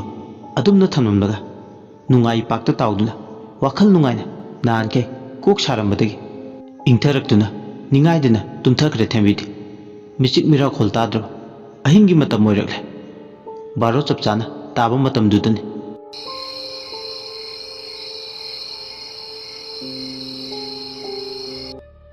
hujikti imung aduda yam kana namthiba hingai manam namba horagle nakthada thamliba phi amubuda nupi yamana induna thembi na tumliba ka adugi manungdagi thoklei nupi do makhong lebak tade chatpada masamana ifafa mamaido yengpham khangde mamit ani duda irang langna pangi manau pa tompongna tanaruba maibudo asuki mati hai haibe maibuduna pirakliba phi do icham chamba phimuti nate phimududa phatraba lai ama yaure adunani ahing aduda phimuduna nupi ama olaga tumina ka adudagi mapal tholakleba nupi sina makhong lebak ti tada ꯊꯦꯝꯕꯤꯒꯤ ꯀꯥꯗꯒꯤ ꯄ꯭ꯔꯞ ꯅꯪꯉꯔꯣꯏ ꯃꯇꯥꯒꯨꯝ ꯊꯣꯛꯂꯛꯂꯒ ꯂꯣꯟꯗꯨꯅ ꯂꯩꯕ ꯏꯕꯦꯊꯣꯏꯒꯤ ꯀꯥꯒꯤ ꯊꯣꯡ ꯑꯗꯨ ꯍꯥꯡꯇꯣꯛꯂꯒ ꯑꯍꯤꯡ ꯅꯣꯡꯌꯥꯏ ꯆꯕꯨꯛꯇꯨꯗ ꯆꯪꯂꯛꯏ꯫ ꯃꯥꯒꯤ ꯃꯄꯨꯔꯣꯏꯕ ꯊꯥꯅꯤꯜꯗꯤ ꯊꯤꯀꯥꯒꯤ ꯊꯕꯛ ꯁꯨꯏ꯫ ꯑꯗꯨꯅ ꯊꯤꯀꯥꯒꯤ ꯊꯕꯛ ꯄꯥꯅꯕ ꯃꯣꯔꯤ ꯑꯣꯏꯕꯅ ꯊꯕꯛ ꯃꯐꯝꯗ ꯂꯩꯈꯤ꯫ ꯌꯨꯝꯗꯨꯗ ꯃꯅꯤ ꯃꯃꯧ ꯈꯛꯇꯅꯤ ꯂꯩꯔꯤꯕ꯫ ꯑꯁꯤꯅꯁꯨ ꯑꯣꯏꯕ ꯇꯥꯏ ꯃꯆꯥꯅꯨꯄꯥ ꯂꯩꯇꯕꯒꯤ ꯇꯟꯖꯥ ꯌꯦꯡꯂꯒ ꯊꯦꯝꯕꯤꯅ ꯃꯥꯒꯤ ꯇꯧꯅꯤꯡꯕ ꯃꯅꯤꯡ ꯇꯝꯅ ꯇꯧꯍꯧꯔꯤꯕ꯫ ꯑꯁꯨꯝꯅ ꯏꯕꯦꯊꯣꯏ ꯊꯕꯛ ꯏꯪꯈꯥꯡ ꯇꯧꯔꯨꯕꯒꯤ ꯑꯌꯨꯛ ꯅꯨꯡꯊꯤꯜ ꯉꯝꯅꯕ ꯏꯃꯨꯡꯒꯤ ꯀꯨꯝꯗꯣꯝ ꯑꯃꯗꯤ ꯃꯅꯦꯝꯕꯣꯛꯀꯤ ꯁꯔꯩ ꯏꯟꯕ ꯉꯝꯅꯕ ꯍꯣꯠꯅꯕꯗ ꯆꯣꯛꯊꯔꯕ ꯈꯨꯕꯥꯛ ꯀꯨꯔꯣꯟ ꯍꯨꯔꯕ ꯏꯕꯦꯊꯣꯏꯗꯣ ꯅꯤꯡꯉꯥꯏꯗꯅ ꯇꯨꯝꯗꯦ꯫ ꯑꯍꯤꯡ ꯅꯤꯡꯁꯦꯜ ꯈꯥꯡꯂꯤ꯫ ꯑꯁꯨꯝꯅ ꯅꯤꯡꯉꯥꯏꯗꯅ ꯇꯨꯝꯗꯨꯅ ꯂꯩꯔꯤꯉꯩ ꯐꯤꯃꯨ ꯁꯦꯠꯄꯤ ꯂꯥꯏ ꯅꯨꯄꯤꯗꯣ ꯈꯪꯍꯧꯗꯅ ꯆꯨꯝ ꯍꯣꯜꯂꯒ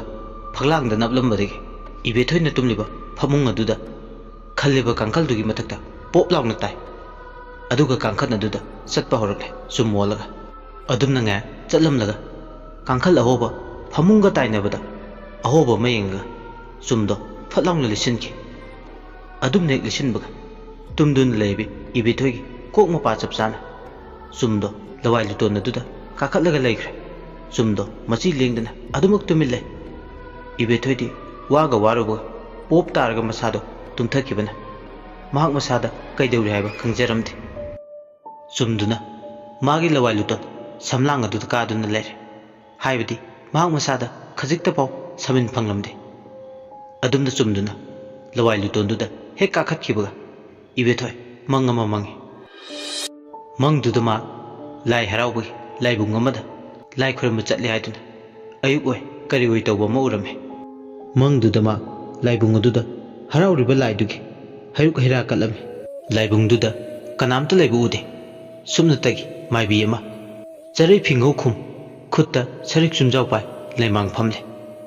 ꯃꯊꯟꯇꯅꯤ ꯂꯥꯏꯕꯨꯡ ꯃꯌꯥꯏꯗꯨꯗ ꯂꯩꯔꯤꯕ꯫ ꯃꯥꯏꯀꯩ ꯈꯨꯗꯤꯡꯗꯅ ꯁꯔꯤꯛ ꯆꯨꯝꯖꯥꯎ ꯈꯤꯡꯕꯒꯤ ꯃꯈꯣꯜꯅ ꯈꯣꯟꯊꯥꯡ ꯌꯩꯔꯤ꯫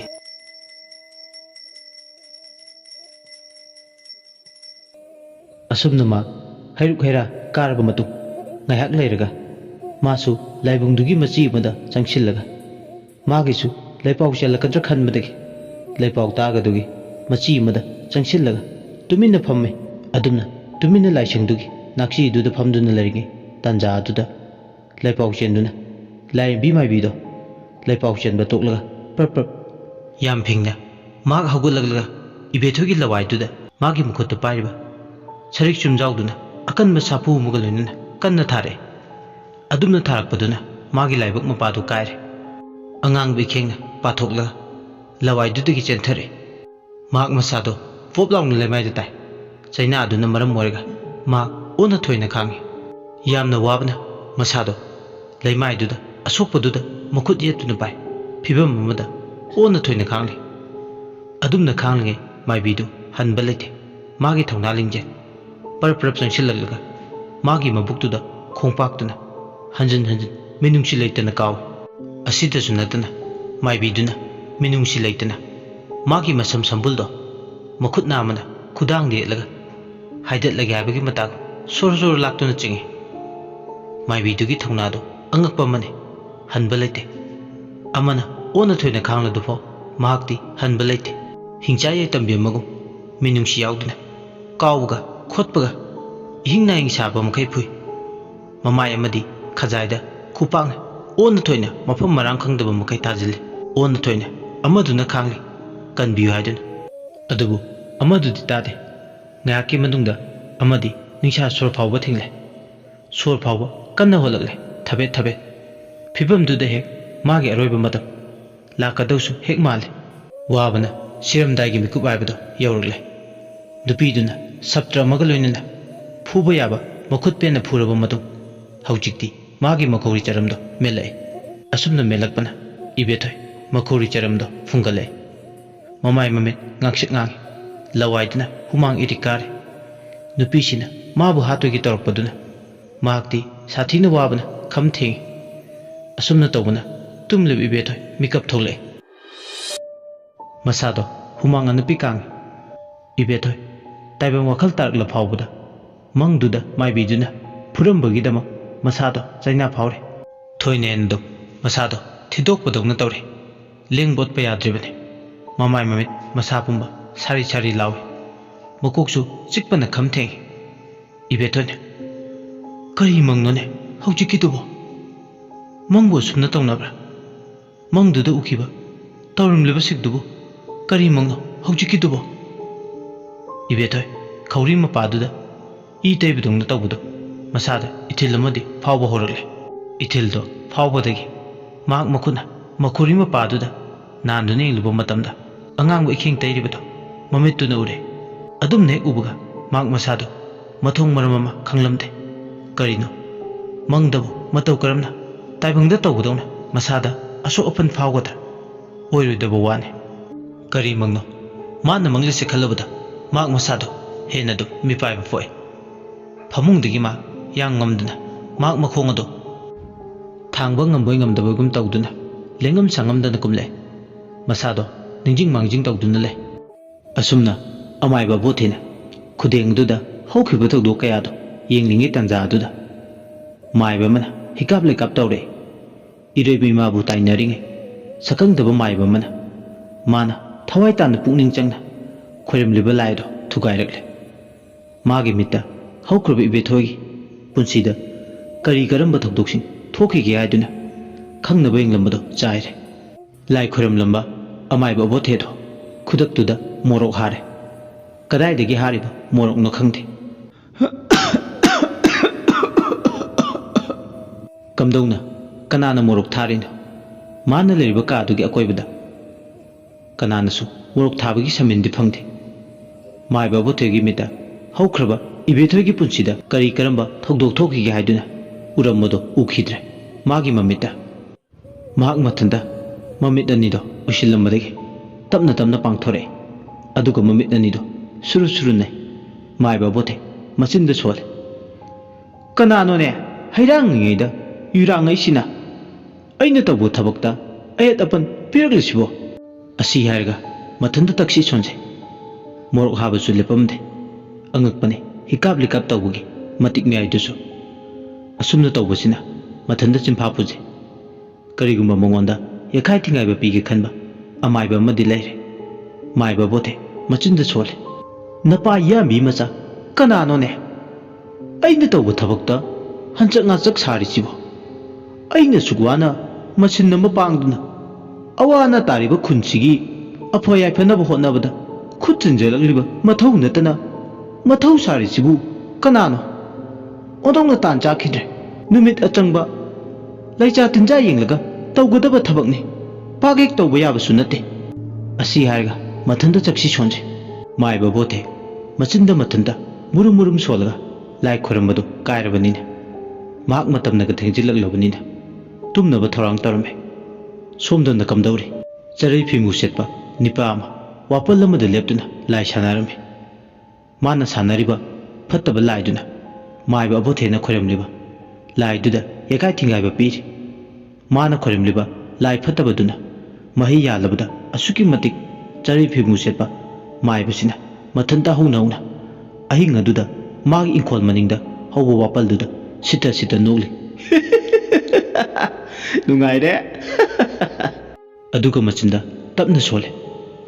खंब्र नोय अइगी तिक अई लेरिंगैदा कनानासु नासिक मखोंसिगी ममा मचागी वारी लिखुत लीबे यारो अइना यकाइ थिंगाइबा पीगने जौनी खुनगी मराइबक्ति अइना लेपने कनानासु लेपे यारोय असि यारगा मथंद नोय अमुकसु मखा तारे जौनी खुनगी मराइबा अइना लेपने ममा मचा अनिसिना मनिंग मखा तमदा कनानासु अयतपन पीबे यारोय असि हारगा मथंदा अमंबा थमंबा अहिंगदा मथंदा हराव नुंगाइबा फोंदोए नासिक मखोंसिदा लैरिबा ममा मचा अनिसिगी थवाइसिबु माना सिजननिंगबा मोंगदा सिजनबा असिने मतम अमदा फिमु सेटपा माइबा माकसु जौनी खुंदगी हौरक्खिबने अदुबु मियोइ कांगु खरना माबु मराल अमा सिदुना मिनुंगसि लैतना खुंदगी तांथोकपिगी अदुना मा असुकी मतिक पेले नासिक मखोंसिदा लैबा ममा मचा अनिगी थवाइदुना खुनसिदा लैबा मिसिंगदा मिहा थिन हालकपसे महाक्ति असुकी मतिक अपेन राइबदो होय अदुना मा लोहनिंगदे ममा मचा अनिगी ꯊꯕꯛ ꯊꯧꯑꯣꯡꯁꯤ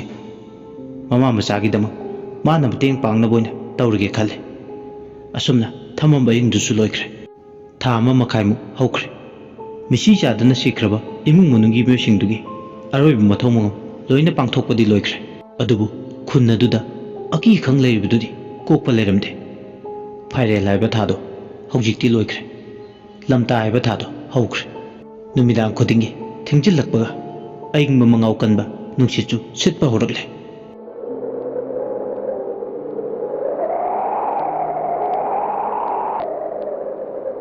ꯇꯥꯌꯣꯟꯅꯕ ꯉꯥꯛꯇꯅꯦ ꯍꯧꯔꯛꯂꯤꯕ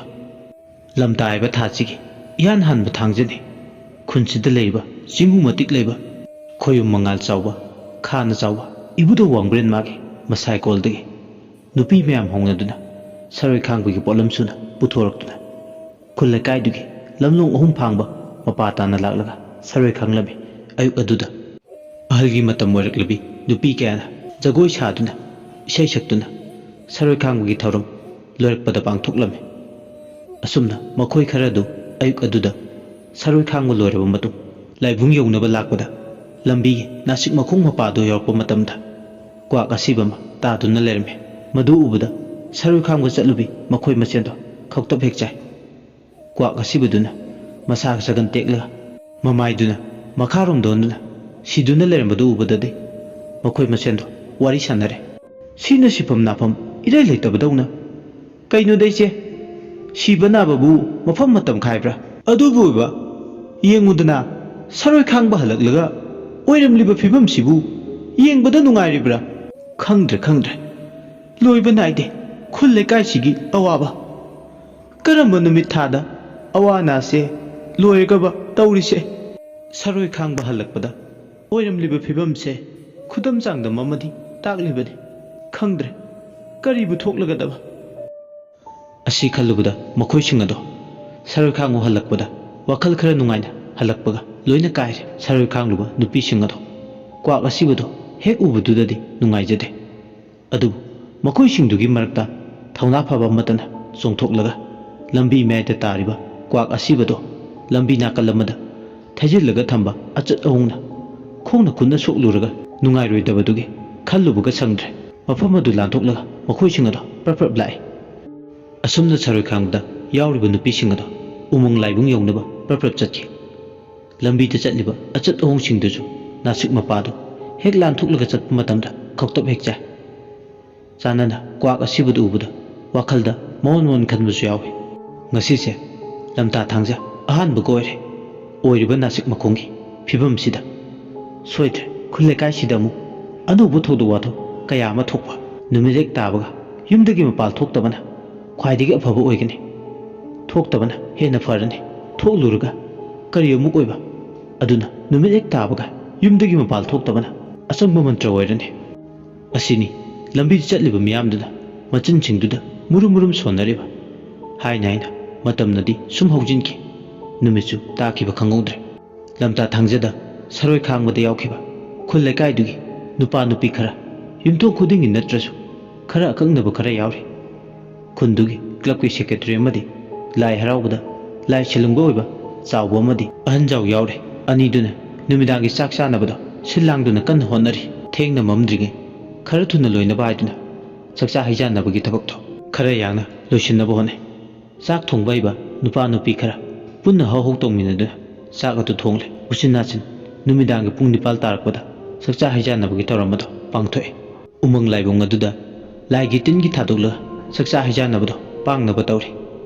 ꯆꯥꯎꯔꯥꯛꯅ ꯅꯨꯄꯥ ꯅꯨꯄꯤ ꯄꯨꯜꯂꯒ ꯃꯤ 100ꯃꯨꯛꯅꯤ ꯎꯃꯪ ꯂꯥꯏꯕꯨꯡ ꯑꯗꯨꯗ ꯑꯉꯥꯡ ꯑꯃꯠꯇꯗꯤ ꯌꯥꯎꯕ ꯎꯗꯦ ꯍꯥꯏꯅ ꯃꯌꯥꯝ ꯑꯗꯨ ꯆꯥꯛ ꯆꯥꯕ ꯂꯣꯏꯔꯛꯄꯒ ꯆꯥꯏꯔꯤ ꯈꯣꯠꯂꯤꯕꯗꯣ ꯂꯣꯏꯁꯤꯟꯕꯗ ꯅꯨꯃꯤꯗꯥꯡꯒꯤ ꯄꯨꯡ 10 ꯍꯥꯏꯔꯛꯂꯦ ꯅꯨꯄꯤ ꯃꯈꯩꯗꯤ ꯈꯔ ꯉꯟꯅ ꯂꯣꯏꯅ ꯆꯠꯅꯈ꯭ꯔꯦ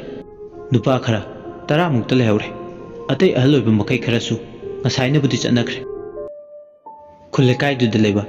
याम लाइब इमुंग पोपा मंगोल जाव को बमले सचा हिजानबगी कोरफु सिंगदो मागा चही लेंगा मानबा अफंग अफंग थबक सुबा लुखोय अनिना नुमिदांगी चाक चाक लुक अमगी अमदी कोरफु फेंगबदा फंगबा सेन खरा दुगिदमा लाइबुंग दुगी मची दुदा कोरफु फेंगले अंगकपने खुलेकाय की म्यूसिंग दो पुक्चेल खोजिन तिनदबा कया सोदुमा यावदब नते नुमिदांग अदुदा ꯆꯥꯛꯆꯥ ꯍꯩꯖꯥꯟꯅꯕꯒꯤ ꯀꯣꯔꯐꯨꯁꯤꯡ ꯑꯗꯣ ꯍꯔꯥꯎ ꯍꯔꯥꯎ ꯄꯨꯟꯅ ꯍꯧ ꯍꯧ ꯇꯧꯃꯤꯟꯅꯗꯨꯅ ꯐꯦꯡꯕ ꯌꯥꯕꯗꯣ ꯂꯝꯇꯥ ꯊꯥꯡꯖꯒ ꯑꯣꯏꯔꯦ ꯀꯤꯕꯗꯒꯤ ꯆꯥꯕ ꯂꯣꯏꯔꯕ ꯃꯇꯨꯡ ꯃꯌꯨꯝꯗ ꯉꯟꯇꯥꯅ ꯍꯟꯅꯕ ꯍꯣꯠꯅꯕꯗ ꯃꯈꯣꯏ ꯈꯔꯅ ꯄꯩꯁꯥ ꯄꯤꯔꯒ ꯃꯤ ꯅꯦꯛꯊꯣꯛꯂꯒ ꯐꯦꯡꯕꯅ ꯐꯅꯤ, ꯑꯃꯔꯣꯝꯗꯅ ꯎꯃꯪ ꯂꯥꯏꯕꯨꯡ ꯑꯗꯨꯗ ꯀꯣꯜ ꯂꯨꯈꯥꯛ ꯑꯍꯤꯡ ꯐꯥꯎꯕ ꯂꯦꯟꯕꯗꯣ ꯐꯠꯇꯕꯅꯤꯅ ꯂꯨꯈꯣꯏꯒ ꯃꯥꯡꯒꯣꯜꯖꯥꯎ ꯅꯦꯛꯂꯨꯕꯅꯤ꯫ ꯃꯥꯡꯒꯣꯜꯖꯥꯎ ꯑꯃꯗꯤ ꯂꯨꯈꯣꯏ ꯄꯩꯁꯥꯒꯤ ꯃꯌꯥꯏꯅ ꯊꯣꯏꯅ ꯑꯀꯤꯕꯁꯨ ꯐꯥꯎꯗꯦ, ꯂꯝꯇꯥ ꯊꯥꯡꯖꯒꯤ ꯑꯀꯤꯕ ꯐꯥꯎꯗꯦ꯫ ꯂꯩꯇ ꯂꯥꯏꯔꯕꯒꯤ ꯃꯩꯁꯥꯗꯣ ꯃꯩ ꯏꯁꯤꯡ ꯅꯨꯡꯁꯤꯠ ꯃꯤ ꯂꯥꯏ ꯆꯪꯗꯦ, ꯂꯥꯏꯗꯤ ꯍꯥꯏꯅꯔꯒ ꯌꯥꯕꯅꯤ, ꯃꯤ ꯈꯛꯇꯅꯤ ꯉꯥꯡꯅꯕꯗ ꯌꯥꯗ꯭ꯔꯤꯁꯦ ꯍꯥꯏꯕꯒꯤ ꯋꯥꯈꯜꯂꯣꯟꯗ ꯂꯩ꯫ ꯅꯨꯃꯤꯗꯥꯡꯒꯤ ꯄꯨꯡ 10:30 ꯈꯔ ꯍꯦꯜꯂꯛꯂꯦ꯫ ꯂꯥꯏ ꯀꯃꯤꯇꯤꯒꯤ ꯃꯔꯛꯇꯒꯤ ꯅꯨꯄꯥ ꯑꯃꯅ "ꯅꯈꯣꯏ ꯑꯅꯤꯒꯤꯗꯨꯕꯨ ꯀꯌꯥꯝ ꯋꯥꯠꯂꯤꯒꯦ?" ꯃꯥꯡꯒꯣꯜꯖꯥꯎꯅ "ꯇꯥꯗ ꯀꯣꯔꯐꯨ 2 ꯑꯃꯒ ꯈꯥꯡꯖꯥꯎ 2 ꯈꯛꯇ ꯉꯥꯏꯔꯦ." "ꯑꯗꯨꯗꯤ ꯋꯥꯠꯂꯤꯅꯦ ꯍꯥꯏꯔꯤꯁꯤꯅꯗꯤ ꯂꯥꯏꯕꯨꯡꯁꯨ ꯋꯥꯏꯁꯤꯠ ꯂꯝꯁꯦꯡ ꯂꯣꯏꯗ꯭ꯔꯤ ꯇꯧꯔꯤꯁꯦ꯫ ꯐꯔꯦ, ꯑꯗꯨꯗꯤ ꯅꯣꯏꯗ ꯂꯥꯏꯒꯤ ꯅꯥꯀꯟꯗ ꯂꯩꯔꯤꯕ ꯀꯃꯤꯇꯤ ꯑꯣꯐꯤꯁꯀꯤ ꯁꯣꯁꯦ ꯁꯤꯟꯅꯔꯝꯂꯒꯦ꯫ ꯑꯁꯤꯗ ꯐꯦꯡꯕ ꯂꯣꯏꯔꯒ ꯀꯣꯟꯁꯤꯡꯗꯣ ꯍꯦꯛꯇ ꯊꯝꯃꯣ, ꯑꯗꯨꯒꯅꯦ ꯍꯌꯦꯡ ꯑꯌꯨꯛ ꯁꯣꯗꯣ ꯑꯩꯉꯣꯟꯗ ꯁꯤꯟꯅꯔꯣ ꯅꯈꯣꯏ ꯑꯅꯤꯅ." "ꯍꯣꯏ ꯇꯥꯗ, ꯑꯗꯨꯃꯥꯏꯅ ꯇꯧꯔꯒꯦ." ꯅꯨꯄꯥꯗꯨꯅ ꯐꯨꯔꯤꯈꯥꯎꯗꯒꯤ ꯄꯩꯁꯥ ꯂꯧꯊꯣꯛꯂꯒ ꯄꯤ꯫ ꯃꯈꯣꯏ ꯑꯅꯤ ꯂꯨꯄꯥ 2,000 ꯄꯤꯔꯦ, 1,000 ꯊꯨꯡꯅꯅꯕ꯫ ꯄꯩꯁꯥꯗꯣ ꯃꯈꯨꯠꯇ ꯁꯤꯟꯅꯔꯕꯗꯨꯗꯗꯤ ꯑꯅꯤꯗꯣ ꯍꯔꯥꯎꯕꯒꯤ ꯉꯝꯈꯩ ꯂꯩꯇꯦ꯫ ꯀ꯭ꯂꯕꯀꯤ ꯂꯥꯏ ꯀꯃꯤꯇꯤꯒꯤ ꯃꯤꯑꯣꯏꯁꯤꯡ ꯑꯗꯣ ꯂꯥꯏꯕꯨꯡꯗꯨꯗꯒꯤ ꯊꯦꯡꯖꯤꯜꯂꯛꯄꯒ ꯍꯟꯅꯈ꯭ꯔꯦ꯫ ꯃꯈꯣꯏ ꯑꯅꯤꯗꯣ ꯇꯔꯛ ꯇꯔꯛ ꯍꯥꯞ ꯂꯥꯇꯦꯟ ꯊꯥꯜꯂꯒ ꯂꯥꯏꯕꯨꯡꯒꯤ ꯀꯥꯆꯤꯜ ꯑꯃꯗ ꯀꯣꯔꯐꯨꯁꯤꯡ ꯑꯗꯨ ꯐꯦꯡꯂꯦ꯫ ꯊꯦꯡꯖꯤꯜꯂꯛꯄꯒ ꯅꯨꯡꯁꯤꯠꯁꯨ ꯇꯨꯔꯦꯜꯂꯣꯝꯗꯒꯤ ꯁꯤꯠꯄ ꯍꯧꯔꯛꯂꯦ꯫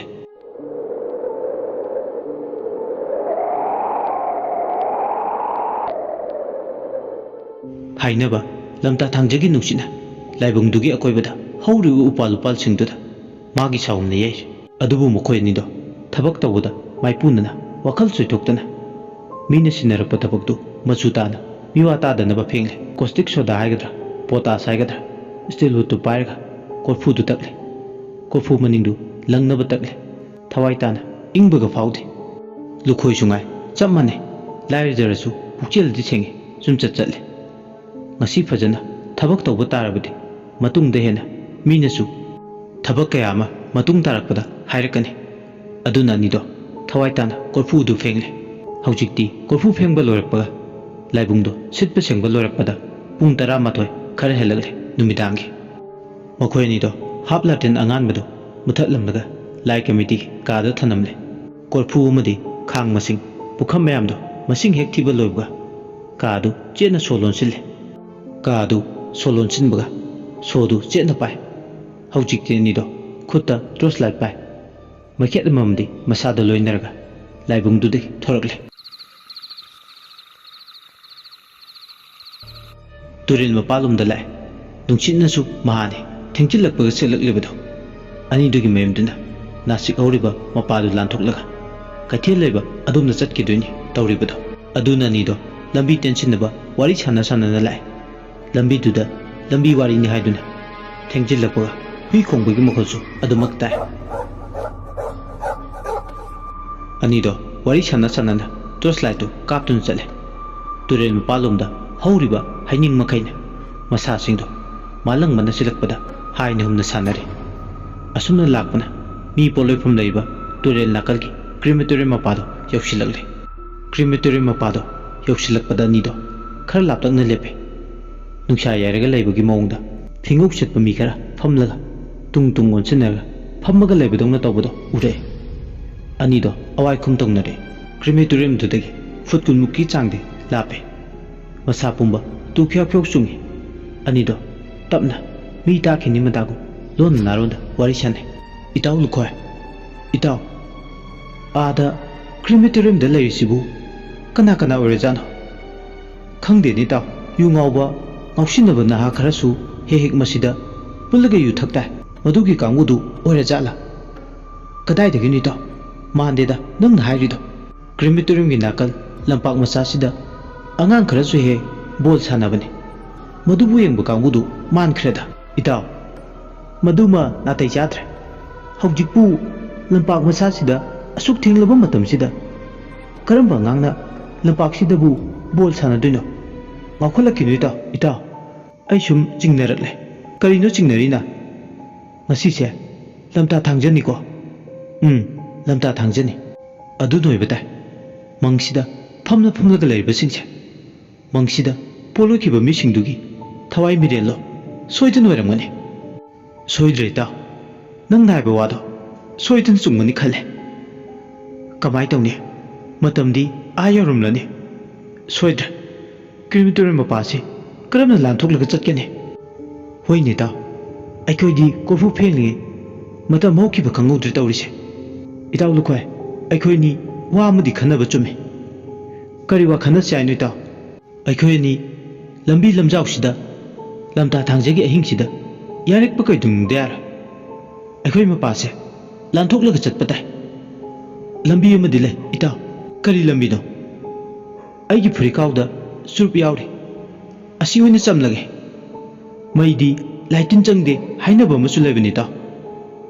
ꯍꯣꯏꯅꯤ ꯇꯥꯎ ꯅꯪꯒꯤ ꯋꯥꯈꯜꯂꯣꯟꯗꯣ ꯑꯩꯁꯨ ꯌꯥꯅꯤꯡꯉꯤ ꯑꯁꯨꯝꯅꯅꯤꯗꯣ ꯋꯥꯔꯤ ꯁꯥꯟꯅ ꯆꯥꯟꯅꯅ ꯍꯥꯏꯕꯒ ꯇꯧꯕꯒ ꯆꯨꯔꯨꯞ ꯃꯆꯩ ꯑꯃꯃꯝ ꯆꯣꯡꯈꯠꯂꯦ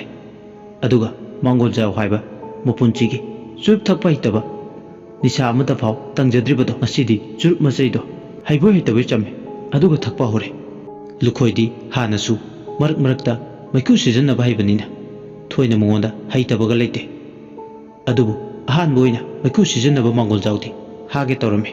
ꯆꯨꯔꯨꯞ ꯃꯆꯩ ꯑꯃꯃꯝ ꯊꯛꯂꯒ ꯎꯆꯤꯟ ꯅꯥꯆꯤꯟ ꯑꯅꯤꯗꯣ ꯊꯧꯅꯥ ꯑꯃꯒ ꯂꯣꯏꯅꯅ ꯂꯦꯞꯄꯝꯕꯗꯒꯤ ꯃꯈꯣꯏꯅ ꯆꯠꯀꯗꯕ ꯂꯝꯕꯤꯗꯨꯗ ꯈꯣꯡ ꯊꯥꯡꯕ ꯍꯧꯔꯛꯂꯦ ꯑꯁꯨꯝꯅ ꯈꯣꯡ ꯊꯥꯡꯕ ꯍꯧꯔꯛꯄꯗꯨꯗꯗꯤ ꯂꯦꯞꯇꯅ ꯈꯣꯡꯊꯥꯡ ꯑꯗꯨ ꯊꯥꯡꯂꯛꯄꯅ ꯀꯤꯂꯣꯃꯤꯇꯔ ꯃꯄꯥꯗꯣ ꯂꯥꯟꯁꯤꯜꯂꯛꯂꯦ ꯇꯣꯔꯆ ꯂꯥꯏꯠꯇꯨ ꯑꯗꯨꯃꯛ ꯍꯧꯅꯗꯨꯅ ꯈꯨꯠꯇ ꯑꯃꯃꯝ ꯄꯥꯏ ꯉꯥꯟꯅ ꯊꯥꯟꯗꯨꯅ ꯀꯥꯞꯂꯦ ꯑꯗꯨꯒ ꯃꯈꯣꯏꯅ ꯃꯄꯥꯗꯨ ꯌꯧꯁꯤꯜꯂꯛꯄꯗ ꯀꯤꯂꯣꯃꯤꯇꯔ ꯃꯊꯛ ꯑꯗꯨꯗꯒꯤ ꯑꯀꯣꯏꯕꯗꯨꯗ ꯐꯝꯗꯨꯅ ꯂꯩꯕ ꯐꯤꯉꯧ ꯁꯦꯠꯄ ꯊꯋꯥꯏꯁꯤꯡ ꯑꯗꯣ ꯇꯥꯏꯕꯪ ꯑꯍꯤꯡꯕ ꯃꯤ ꯂꯥꯛꯄꯒꯤ ꯁꯥꯎꯝ ꯐꯪꯕꯗ ꯅꯤꯡꯉꯝꯗꯕ ꯃꯤꯠꯌꯦꯡꯅ ꯆꯠꯂꯤꯕ ꯃꯈꯣꯏ ꯑꯅꯤꯗꯨꯗ ꯌꯦꯡꯉꯤ ꯑꯗꯨꯕꯨ ꯃꯩꯈꯨꯒꯤ ꯁꯥꯃꯤꯟ ꯐꯪꯕꯗꯒꯤ ꯐꯤꯉꯧ ꯁꯦꯠꯄ ꯊꯋꯥꯏꯁꯤꯡ ꯑꯗꯣ ꯏꯁꯤꯡ ꯃꯅꯤꯜꯒꯨꯝ ꯑꯣꯟꯗꯨꯅ ꯈꯪꯍꯧꯗꯅ ꯃꯈꯣꯏꯒꯤ ꯃꯤꯃꯥꯡꯗꯒꯤ ꯃꯥꯡꯈꯤꯔꯝꯃꯤ ꯍꯥꯏꯐꯦꯠꯇꯪ ꯆꯦꯞꯅ ꯌꯦꯡꯁꯤꯟꯅꯗꯕ ꯁꯥꯗꯨꯅ ꯌꯦꯡꯂꯨꯕ ꯃꯇꯝꯗ ꯑꯅꯤꯗꯣ ꯃꯤꯆꯤꯅꯗꯤ ꯍꯥꯏꯐꯦꯠ ꯎꯍꯧꯔꯦ ꯑꯅꯤꯗꯣ ꯃꯄꯥꯗꯨ ꯎꯆꯤꯟ ꯅꯥꯆꯤꯟ ꯂꯥꯟꯊꯣꯛꯏ ꯑꯗꯨꯕꯨ ꯇꯨ ꯈ꯭ꯌꯥꯎ ꯈ꯭ꯌꯥꯎ ꯆꯨꯡꯉꯤ ꯑꯅꯤꯗꯣ ꯆꯦꯟꯕꯣꯏ ꯆꯠꯄꯣꯏ ꯈꯣꯡꯗꯨ ꯊꯥꯡꯕ ꯍꯧꯔꯛꯂꯦ ꯈꯪꯍꯧꯗꯅ ꯍꯧꯖꯤꯛꯇꯤ ꯃꯁꯥꯁꯤꯡꯗꯣ ꯁꯣꯔ ꯑꯆꯧꯕ ꯑꯃ ꯍꯣꯟꯗꯣꯛꯑꯦ ꯑꯁꯨꯝꯅ ꯑꯃꯨꯛꯁꯨ ꯑꯅꯤꯗꯣ ꯇꯨꯡꯗ ꯀꯅꯥ ꯀꯅꯥ ꯏꯟꯅꯔꯛꯀꯦ ꯍꯥꯏꯗꯨꯅ ꯀꯤꯕꯣꯏ ꯄꯥꯈꯠꯄꯣꯏ ꯊꯛꯀꯠꯄꯣꯏ ꯍꯥꯟꯅ ꯀꯤꯔꯝꯗ꯭ꯔꯒꯁꯨ ꯍꯧꯖꯤꯛꯇꯤ ꯀꯤꯕ ꯐꯥꯎꯔꯗꯨꯅ ꯇꯣꯔꯆ ꯂꯥꯏꯠꯇꯣ ꯀꯥꯞꯄꯦ ꯃꯅꯤꯡ ꯑꯣꯟꯊꯣꯛꯂꯒ ꯈꯨꯠꯇ ꯄꯥꯏꯔꯤꯕ ꯇꯣꯔꯆ ꯂꯥꯏꯠꯇꯨꯅ ꯑꯃꯨꯛꯃꯨꯛꯁꯨ ꯌꯦꯡꯉꯤ ꯍꯧꯖꯤꯛꯀꯤ ꯀꯤꯂꯣꯃꯤꯇꯔꯗꯨꯗ ꯀꯅꯥ ꯀꯅꯥ ꯂꯩ ꯍꯥꯏꯗꯨꯅ ꯑꯗꯨꯕꯨ ꯀꯅꯥꯁꯨ ꯂꯩꯕ ꯎꯗꯦ ꯇꯨꯔꯦꯜ ꯈꯣꯡꯕꯥꯜꯂꯣꯝꯗ ꯍꯧꯕ ꯌꯦꯟꯊꯧ ꯃꯔꯛ ꯑꯗꯨꯗ ꯑꯅꯤꯗꯣ ꯑꯃꯨꯛ ꯃꯤꯠꯌꯦꯡ ꯆꯪꯂꯦ ꯃꯤ ꯂꯩꯕꯗꯧꯅ ꯃꯔꯛ ꯑꯗꯨꯗ ꯆꯠꯄꯗꯧꯅ ꯇꯧꯕꯗꯣ ꯎꯔꯦ ꯃꯃꯤꯠꯇ ꯍꯦꯟꯅ ꯑꯀꯤꯕꯗꯤ ꯄꯣꯛꯑꯦ ꯀꯔꯤꯅꯨꯡꯒꯤ ꯂꯝꯇꯥ ꯊꯥꯡꯖ ꯅꯨꯃꯤꯠ ꯑꯁꯤꯗ ꯊꯕꯛ ꯐꯕ ꯁꯥꯔꯣꯏ ꯍꯥꯏꯕꯒꯤ ꯋꯥꯈꯜꯗ ꯅꯤꯡꯉꯝꯗꯕ ꯐꯥꯎꯋꯦ ꯆꯟꯆꯠ ꯆꯠꯇꯨꯅ ꯑꯅꯤꯗꯣ ꯂꯥꯛꯄꯗꯤ ꯂꯦꯞꯇꯦ ꯅꯨꯡꯁꯤꯠꯅꯒ ꯁꯤꯠꯄꯒ ꯊꯛꯂꯤꯕ ꯆꯨꯔꯨꯞꯁꯨ ꯍꯧꯖꯤꯛꯇꯤ ꯂꯣꯏꯔꯛꯂꯦ ꯐꯤꯈꯥꯎꯗ ꯑꯃꯨꯛ ꯆꯨꯔꯨꯞ ꯌꯥꯎꯕ꯭ꯔꯥ ꯍꯥꯏꯗꯨꯅ ꯌꯦꯡꯉꯤ ꯂꯨꯈꯣꯏ ꯑꯃꯗꯤ ꯃꯥꯡꯒꯣꯜꯖꯥꯎ ꯑꯅꯤꯗꯣ ꯈꯧꯇꯛꯇꯤ ꯆꯥꯔꯕꯅꯦ ꯂꯦꯞꯇꯅ ꯈꯣꯡꯗꯨ ꯊꯥꯡꯗꯨꯅ ꯂꯥꯛꯄꯅ ꯍꯥꯏꯅꯕꯤ ꯇꯨꯔꯦꯜ ꯃꯄꯥꯜꯒꯤ ꯅꯥꯆꯤꯛ ꯃꯈꯣꯡꯗꯨ ꯌꯧꯔꯦ ꯅꯥꯆꯤꯛ ꯃꯈꯣꯡꯗꯨ ꯌꯧꯁꯤꯜꯂꯛꯄꯗ ꯆꯟꯆꯠ ꯆꯠꯇꯨꯅ ꯂꯥꯛꯂꯕ ꯈꯣꯡꯊꯥꯡ ꯑꯗꯨ ꯇꯞꯊꯔꯛꯑꯦ ꯑꯅꯤꯗꯣ ꯇꯣꯔꯆ ꯂꯥꯏꯠꯇꯨ ꯄꯥꯏꯔꯒ ꯂꯝꯕꯤꯗꯨꯗ ꯀꯣꯏꯀꯥꯞ ꯀꯥꯞꯂꯒ ꯂꯩ ꯀꯅꯥꯝꯇ ꯂꯩꯕꯗꯤ ꯎꯗꯦ ꯂꯨꯈꯣꯏ ꯑꯃꯗꯤ ꯃꯥꯡꯒꯣꯜꯖꯥꯎ ꯑꯋꯥꯏꯈꯨꯝ ꯇꯧꯅꯔꯦ ꯏꯇꯥꯎ ꯂꯨꯈꯣꯏ ꯍꯥꯏꯅꯕꯤ ꯃꯄꯥꯗꯤ ꯌꯧꯔꯦ ꯀꯝꯗꯧꯁꯦꯕ ꯀꯅꯥꯝꯇ ꯂꯩꯕꯗꯤ ꯎꯗꯦ ꯑꯗꯨꯅ ꯌꯨꯝ ꯌꯧꯅꯕ ꯒ꯭ꯔꯣꯡ ꯒ꯭ꯔꯣꯡ ꯆꯠꯂꯧꯕꯅ ꯐꯒꯅꯤ ꯍꯣꯏꯅꯦ ꯑꯗꯨꯅ ꯐꯒꯗꯕ ꯃꯥꯜꯂꯦ ꯉꯁꯤꯗꯤ ꯀꯅꯥꯁꯨ ꯃꯀꯤ ꯂꯥꯡꯕ ꯎꯗꯦ ꯆꯠꯍꯧꯔꯁꯤ ꯑꯗꯨꯗꯤ ꯏꯇꯥꯎ ꯑꯩꯒꯤ ꯋꯥꯗꯤ ꯅꯥꯁꯤꯛ ꯃꯄꯥꯁꯦ ꯂꯥꯟꯊꯣꯛꯇ꯭ꯔꯤ ꯐꯥꯎꯗꯤ ꯏꯕꯥꯅꯤ ꯈꯨꯠꯀ ꯁꯝꯅꯔꯒ ꯃꯄꯥꯁꯤ ꯂꯥꯟꯊꯣꯛꯅꯕ ꯆꯦꯜꯍꯧꯔꯁꯤ ꯍꯣꯏ ꯑꯗꯨꯃꯥꯏꯅ ꯇꯧꯔꯁꯦ ꯑꯁꯨꯝꯅꯅꯤꯗꯣ ꯌꯥꯅꯔꯕ ꯃꯇꯨꯡ ꯈꯨꯠꯀ ꯆꯦꯠꯅ ꯄꯥꯏ ꯅꯥꯁꯤꯛ ꯃꯄꯥꯗꯨꯕꯨ ꯂꯥꯜꯂꯕꯗꯤ ꯍꯥꯏꯗꯅ ꯐꯠ ꯂꯥꯎꯅ ꯆꯦꯜꯂꯦ ꯈꯪꯍꯧꯗꯅ ꯆꯦꯜꯂꯛꯄꯗꯨꯗ ꯑꯅꯤꯗꯣ ꯅꯥꯁꯤꯛ ꯃꯄꯥꯗꯨꯒꯤ ꯃꯌꯥꯏ ꯋꯥꯏꯔꯞ ꯃꯄꯥꯗꯨ ꯌꯧꯕꯗꯨꯗ ꯊꯧꯔꯤ ꯑꯣꯏ ꯀꯩ ꯑꯣꯏ ꯇꯧꯕ ꯑꯃꯗ ꯑꯅꯤꯗꯣ ꯂꯧꯗꯨꯅ ꯄꯜꯂꯦ ꯈ꯭ꯋꯥꯡ ꯃꯄꯥꯗꯨꯗ ꯆꯦꯜꯂꯝꯕꯗꯒꯤ ꯆꯞ ꯂꯦꯞꯄꯦ ꯆꯦꯟꯒꯦ ꯍꯥꯏꯗꯅ ꯇꯧꯕꯁꯨ ꯄꯟꯕ ꯑꯃ ꯌꯥꯎꯔꯕꯅꯤꯅ ꯆꯦꯟꯕ ꯌꯥꯗ꯭ꯔꯦ ꯑꯅꯤꯗꯣ ꯏꯉꯛꯉꯛꯏ ꯀꯔꯤꯅꯣ ꯄꯜꯂꯤꯕꯗꯣ ꯃꯈꯣꯏꯒꯤ ꯂꯝꯕꯤꯗ ꯈꯨꯔꯧ ꯊꯥꯡꯂꯤꯕꯗꯣ ꯀꯔꯤꯅꯣ ꯈꯜꯂꯨꯕꯗ ꯏꯉꯛꯉꯛꯅ ꯈꯨꯠꯇ ꯇꯣꯔꯆ ꯂꯥꯏꯠꯇꯨ ꯄꯥꯏ ꯀꯥꯞꯂꯒ ꯌꯦꯡꯂꯨꯕꯗ ꯊꯧꯔꯤ ꯑꯃ ꯇꯤꯡꯂꯒ ꯂꯝꯕꯤꯒꯤ ꯅꯥꯛ ꯌꯦꯠ ꯑꯣꯏ ꯑꯅꯤꯃꯛꯇꯨꯗ ꯊꯠꯆꯤꯟꯗꯨꯅ ꯂꯩꯕꯗꯨ ꯎꯔꯦ ꯑꯅꯤꯗꯣ lawai luton sam chap chap yunge thori du kana su pai bu the yang hang duna aduma manglan da taw duna le thori do sapting ting ani do khonjan ni launa hai de itaw sidi mong mani thori se lillaga chelobuna fagadaba male kadai de ni taw thori libabu afaba tabakla adusu athing bahing sida asumna ni do wari sanaringi tanja duda angang langbu makhol tare khangauduna turil khongba lomdegi leitum langi ani du tamna mananga da pale kanano leitum langai do haiduna amamba duda mu koying yingi adubu kanana langai no habdi uba phangdre ani do tanik tani soide ngasi gi ehing chida makhoi ni gi numit suba ngasi gi ehing chida siba changba mafam marang amasu khangdre tawrise trust light paiga koi kap kap le adu kana su ude angang lang bu makhol du dani tariba no kem hagem na bu makhol khak tani adum tariba hawjiti makhol khara su tarle angang mem lang bu sanna bu